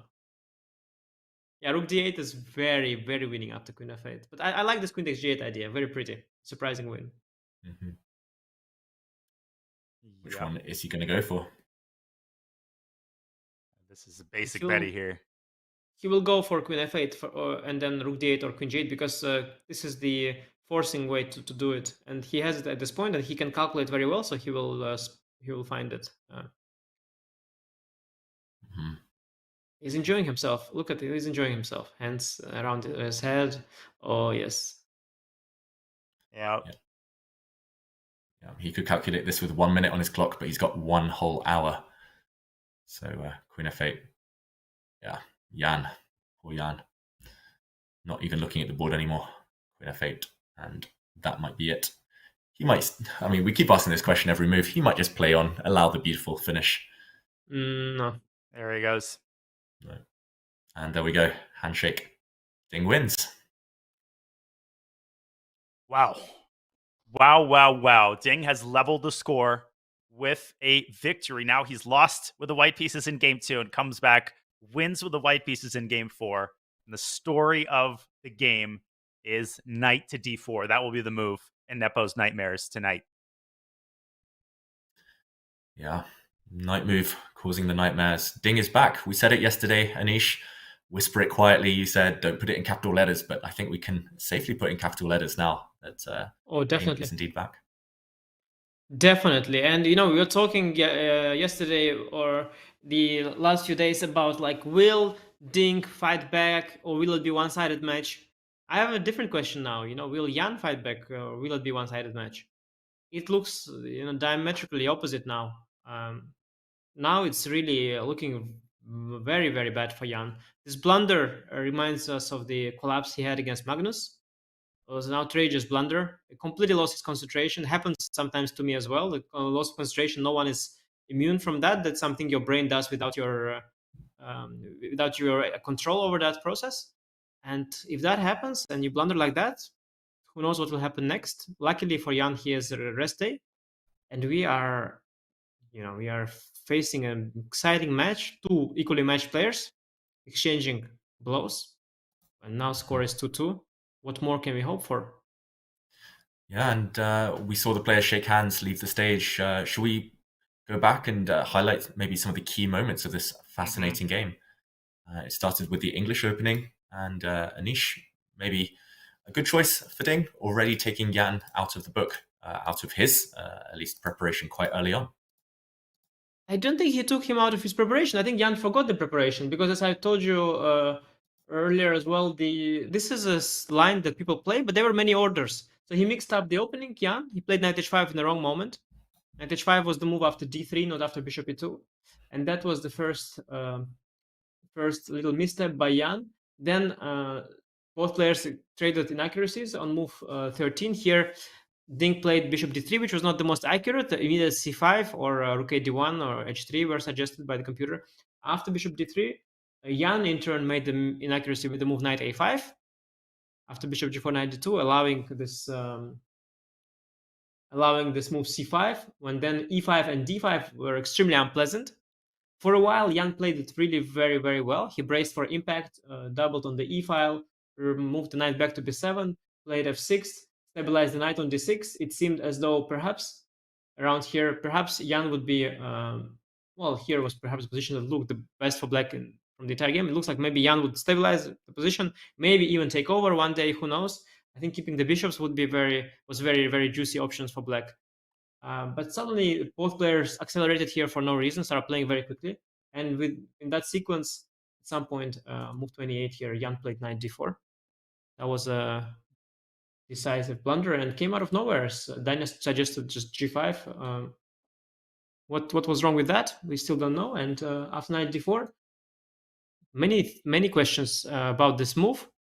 Why even allow queen f4? But simply rook takes d4 and knight b3 was missed by Jan, and the rest was just a matter of conversion.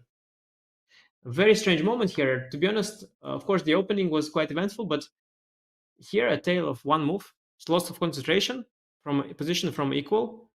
The bar even is, it gives white a small edge, but its position really is not far from equal here after g5. Perhaps white has some long-term pluses, but nothing dramatic. And after knight d4 is just all over. Wow. Incredible. Just such a shift, right, of narratives.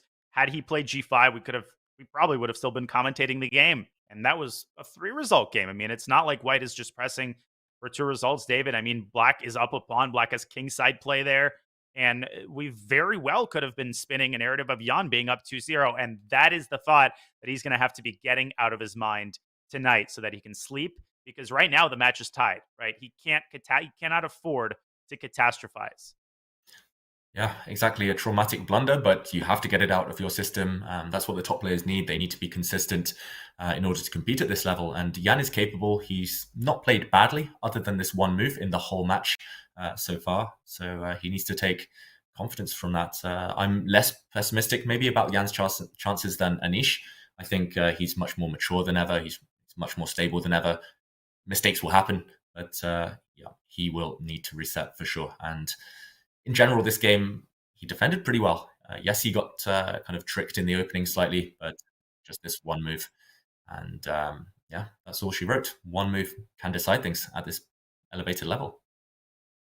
Yeah, and one move did decide things. We will, ladies and gentlemen, be bringing you the press conference very shortly. Of course, we want to hear the thoughts of the victor, Ding Liren, as well as the vanquished, Jan Nepomniachtchi. And I'm sure he will be asked how he will approach this process of recovery, a process that is going to have to take place throughout the day tomorrow. Thankfully for Jan, he has that rest day to compose himself and to get ready for the second part of the match. Anish, I mean, the fact that he's got a rest day, I think is pretty important. It's going to just give him a little bit more time to put some distance between him and the game. But we will take you right to the press conference, games. It is beginning. Let's listen in. So I'm pleased with my the quality. Yeah, it's a very hard game, and I managed to keep things under control. So I'm very happy. Thank you. To Jan, the same question. What is your immediate feeling after the game? And not great. I guess was a very tense game. So I think I misjudged like the position after like c5, like letting all this structure happen. So I thought it's quite nice for black, but even if so, it's incredibly difficult to play. Yes, so I mean you have basically no idea what to do. But I guess it was. I mean, more or less playable, of course, until I just lost my focus and ended up letting rook d4 happen. But I guess if not rook d4, I mean, okay, if not go for this like for this maneuver like knight f5, just play slowly like rook d8, c6 or something. So I should be still quite tense, but yeah, clearly it's much easier to play for white. Talking about this moment of knight d4 and rook d4, I would ask the next question right away, Jan. Have you missed this rook d4 move, or you have seen it? And if you have seen it, what was the evaluation of that position? No, somehow, of course, I missed it. So I saw, okay, this was possible, but you know, of course, rook d4 is strong, but it wouldn't be that deadly if not knight b3, and c5 like never works because of d6. So yeah, it was quite unfortunate, but yeah. Thank you. Ding, the question about this moment of knight d4 and rook d4. We have seen your reaction on camera.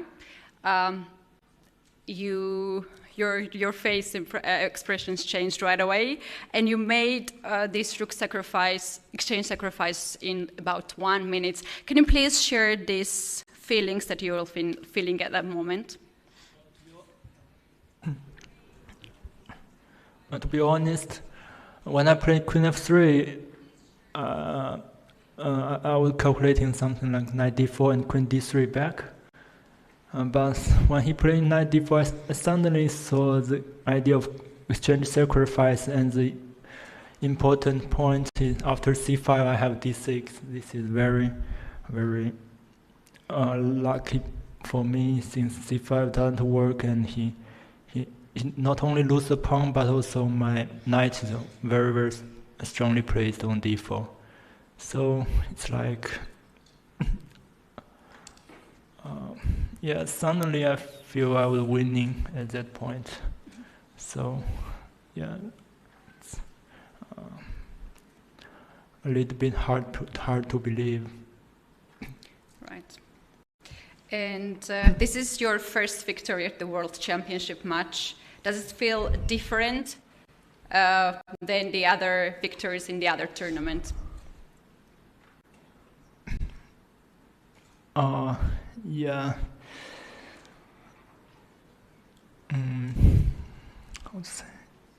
Yeah, this game, I guess I made myself to fully focus on the game, and the result was what as I expected. And yeah, it's I can say it's the most important win so far, since World Championship is totally different. For example, let's say candidates. Right, thank you. And if I may ask the same question to Jan, as you have won the first game in the World Championship matches just on round 2. Does it feel different when you're winning at the World Championship match rather than the other tournaments? I already forgot. All right. I guess that's it from my side. Now it's time to open the floor to the press. Please go ahead. Ян, добрый вечер. Вообще эта позиция, она выглядит такая, по-человечески ее играть достаточно, видимо, все-таки сложно, или вам было комфортно, и просто вот что-то пошло не так в этой такой нестандартной пешечной структуре и вообще в нестандартной позиции?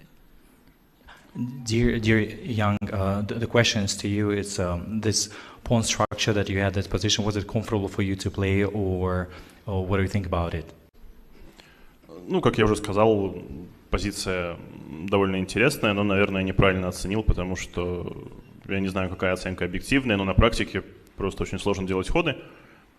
То есть, может быть, просто надо черными стоять или, там, не знаю, не трогать коня на d6, то есть, или, может быть, вообще оставить пешку на e5 и просто стоять.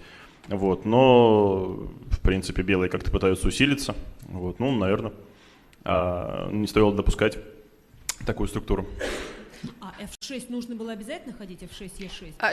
Just a moment, we need to translate this and then please. So Jan replied that, yeah, actually the position is quite interesting, but it's of course hard to play, and there are opportunities also available. Yeah, I shouldn't have expected like D6. So it's possible to play this game. Ну, как показала партия, наверное, не обязательно было. The question was it required to play F6? As Jan said, the game showed not. Okay, thank you. Do we have more question from press? Mike Klein with chess.com. My question is for Ding Liren. In order to get to this moment, you had to play some games in China to achieve the minimum number. You also had to work out travel difficulties to get to Spain. You had to have Magnus decline. So a lot of things happened to get you here. I'm wondering, do you believe in fate or destiny or anything like that?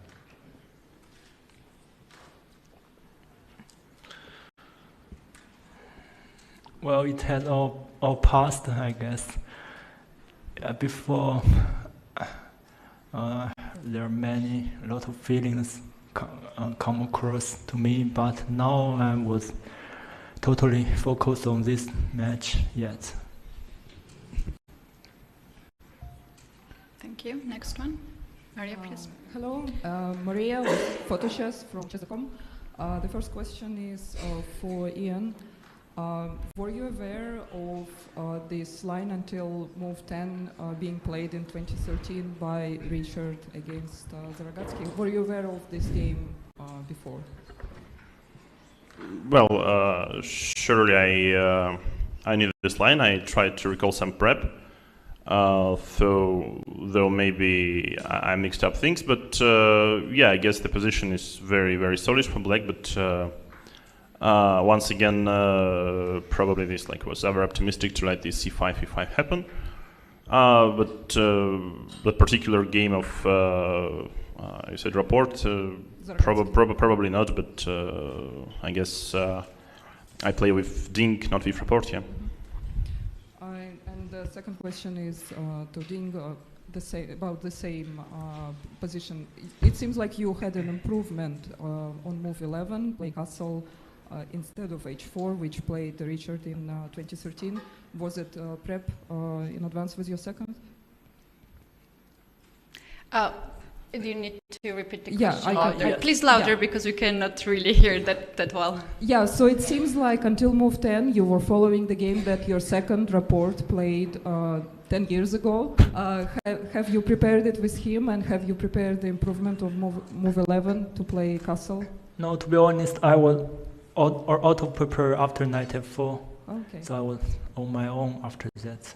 Okay, so it was not a novelty on move 11, no. At least not that you're aware of. Okay, thank you. Thank you. Do we have next question? All right, now we have the time of Twitter segments. We are bringing some of the questions that the audience has from online, and Jesse will bring that. Hello, my name is Jessie February. The first question is for Ding. Is staying ahead on time on the clock something you ever think about? You need to repeat the question once again, a bit louder, please. No problem. Is staying ahead on time on the clock something you think about?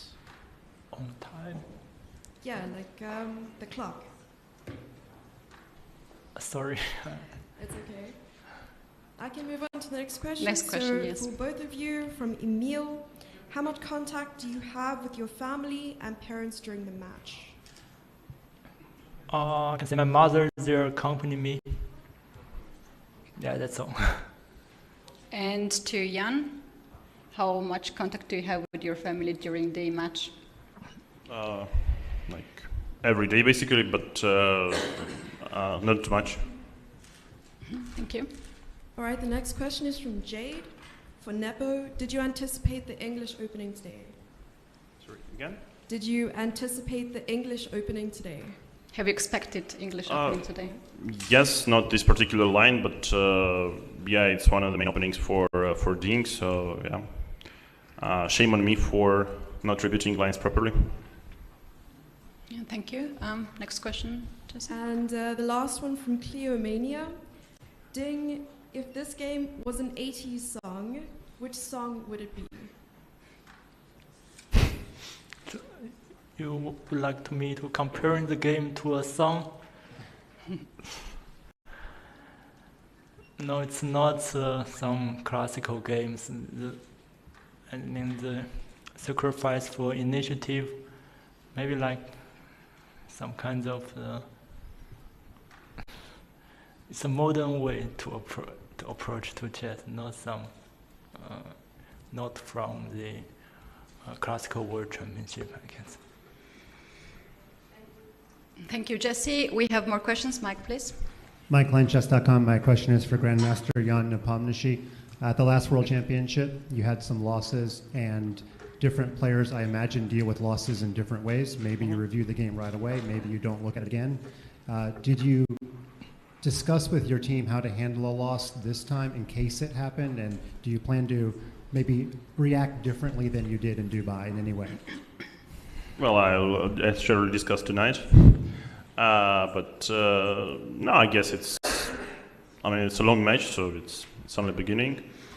So I wouldn't compare as well to Dubai. It was like different stories. Okay, thanks. Thank you. I think we can have last few questions for today. Do we have any more questions? Yeah, go ahead, Mike. And we have, I think, from commentary team as well, right? Okay, go ahead, Mike. Still Mike Klein, chess.com. Question is for Grandmaster Ding Liren. You seem like you're getting more comfortable at the press conferences as well as at the board. Is that an accurate statement? Do you feel more comfortable here answering questions than at the beginning of the match? You feel very comfortable at the press conference as well as the playing venue. Do you feel more comfortable now? Yes, clearly I feel more comfortable. We have one more question. Thank you very much. Ulrich Stock from German newspaper Die Zeit. I heard, Ding, that you are back in this hotel again. Is it true? Yeah. And why is that?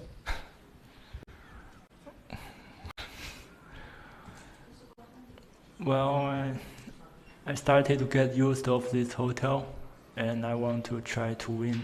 That's the main reason I come back. So you spent just one night in a different place? 1 or 2 nights, I couldn't remember. Thank you, Ding, for the answer. One more question from this side. The question to Ding Liren. In the second game you played d4, today you played c4. Maybe we can expect to play e4 next game with white.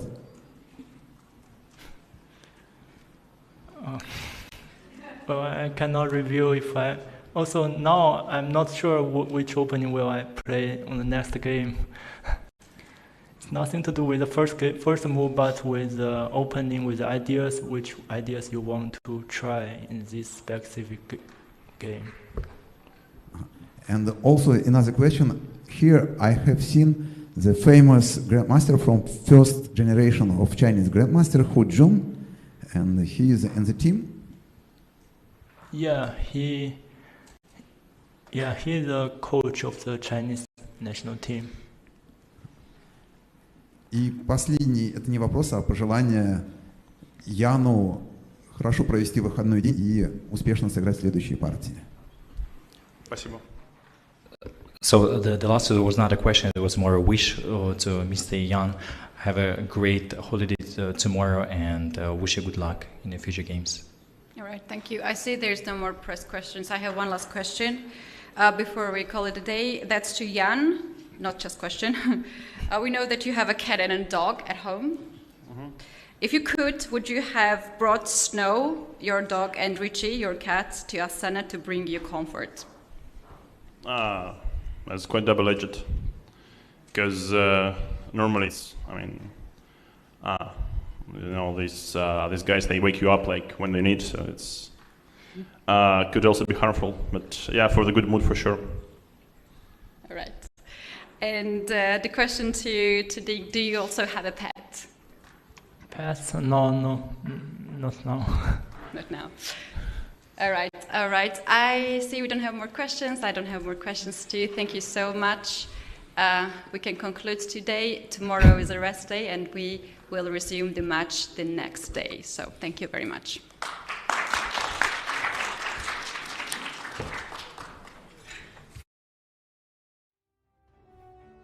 Ding and Eppo appearing on the press conference, but first a quick view of the scoreboard, and indeed the score is now tied. It is 2-2 on the strength of Rook takes d4, leading to a victory with the white pieces for Ding Liren. The match is now all tied up after 4 games in preparation for a scintillating Game 5, not tomorrow, but the day after. But we've got a press conference to discuss. Obviously, it's a tale of 2 emotions. Nish, let me start with you.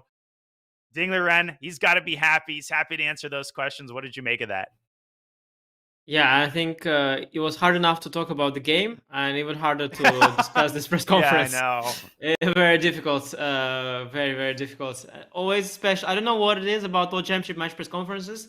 They always have to be, I don't even know the word, but something is really, really wrong about them. I don't know. The questions are always timed in the weirdest way. The answers are always weird. It's just nonetheless an epic show. And of course, Ding's thrilled. And Jan, he will try to recover, obviously. And it's not too bad for him, the situation, because score is still equal. He seemed all right at the press conference. The match is still long. He also mentioned that he didn't like his position any longer. He felt that he was too optimistic earlier on. He felt he was getting outplayed. So he felt, I think, or the way he will plot the picture of today is that, things didn't go well from the start to finish. He does not see it as a one-move blunder, as he mentioned, difficulties that he was facing already before. And in that sense, he will probably have an easier task of putting this game behind him. Of course, he was annoyed also, as he mentioned, not having repeated his lines. Especially all these questions to the player who lost, which are almost some journalists are trying to educate the players, and rub it in and ask these unpleasant questions. But obviously Jan not happy with today, but it didn't look so bad. And indeed, I personally, in such situations, I don't want rest day, because tilted, you want to come back. You know all about that, right? Then as you play these crazy bullet matches, you know all about tilt. You want to play as fast as possible, but it's better to keep you away from yourself and probably have a rest day. David, how unprofessional of Ding not to reveal his first move for the next game. Frankly, I think he should be barred from continuing the match. Your thoughts on the press conference? Yeah, I'm shocked, Danya. I would have taken the opportunity to drop in 1G4 guaranteed next time, promise. But I mean, for me, it was striking the kind of opposing attitudes to the press conference. Of course, Jan keeping his cards close to his chest, not revealing too much. Obviously, it was nice to actually see him come along and answer questions, because it had been a hard day for him. Whereas Ding, very relaxed. We're used to him being quite candid at this point, revealing his emotions. And he might not have revealed that he had any pets, but he was certainly pouncing on the opportunity today. So it was interesting to see their 2 mindsets. And I'm optimistic that both players will come back refreshed after the rest day. I am as well. And, Jan seemed pretty level-headed despite the extremely disappointing loss. He'll take a look at the game tonight with his seconds. He'll make the appropriate conclusions, and he'll have tomorrow to sleep it off and set himself up for the next day. And I say he will have tomorrow to sleep it off because there is no game tomorrow. There are no more than 2 games without a rest day. So Game 5 is not Friday, but in fact on Saturday. There are games on Saturday and Sunday. The start time is always the same, folks. It is at 2 a.m. Pacific, 5 a.m. New York time, and 11 a.m. Central European Standard Time. Ding Liren will have the black pieces in Game 5, and so far both games where he had black ended in a draw. But all of that is happening over the weekend. For now, the time has come for us to wrap up this scintillating Game 4 in which Ding has managed to level the score. Anish, before I wrap up, I'll go to you first for your final thoughts. No, it's wonderful. Wonderful match. 2-2, and not after 4 draws, after both players managed to win a game. That is fantastic. We have a match in our hands, lots of intrigue, lots of excitement, everything you wish for. An incredible storyline there. I think rest day comes in time. Everybody has time to rest. Jan and Ding, of course, but also the spectators. It was a very nervous journey for us, ups and downs. Some people rooted for Jan, some people rooted for Ding. We all need a break. I think rest day comes well timed, and over the weekend we'll see what happens. Can't wait, guys. Can't wait. I can't wait either. David, you will not be joining us on Saturday. Where will you be watching from, and what are your general thoughts on Jan's ability to bounce back? Yeah, unfortunately, I won't be here on Saturday. I have an appointment at the opera. I booked it a long time ago. I'm sorry, but I'll be watching you guys from afar, maybe after the action is finished. As for Jan's chances, I'm optimistic that he's going to come back fully fresh, forgetting about that blunder. It does feel a bit like a historic moment. It feels like this is the moment Ding really steps into the sun, but Jan, of course, has plenty to say about that. He's very dangerous with the white pieces, very well prepared. And it could still go either way, this match. So I'll be watching. And it's been an honor. Today was a really instructive game, really exciting battle. Likewise, David, 4 games have passed, but nothing has been decided. The match is all tied up at 2 apiece. Folks, it's been a pleasure bringing you the coverage. Thank you to everybody in the chat, all tens of thousands of you, to our amazing chess.com crew for another amazing broadcast, and to you, Grandmaster Giri and Grandmaster David Howell. An honor, as always. I am Grandmaster Daniel Naroditsky, and you were watching the FIDE World Championship 2023. And we will leave you as we head to the rest day with some of the best moments from games 3 and 4. For now, have a great rest of your Thursday and enjoy.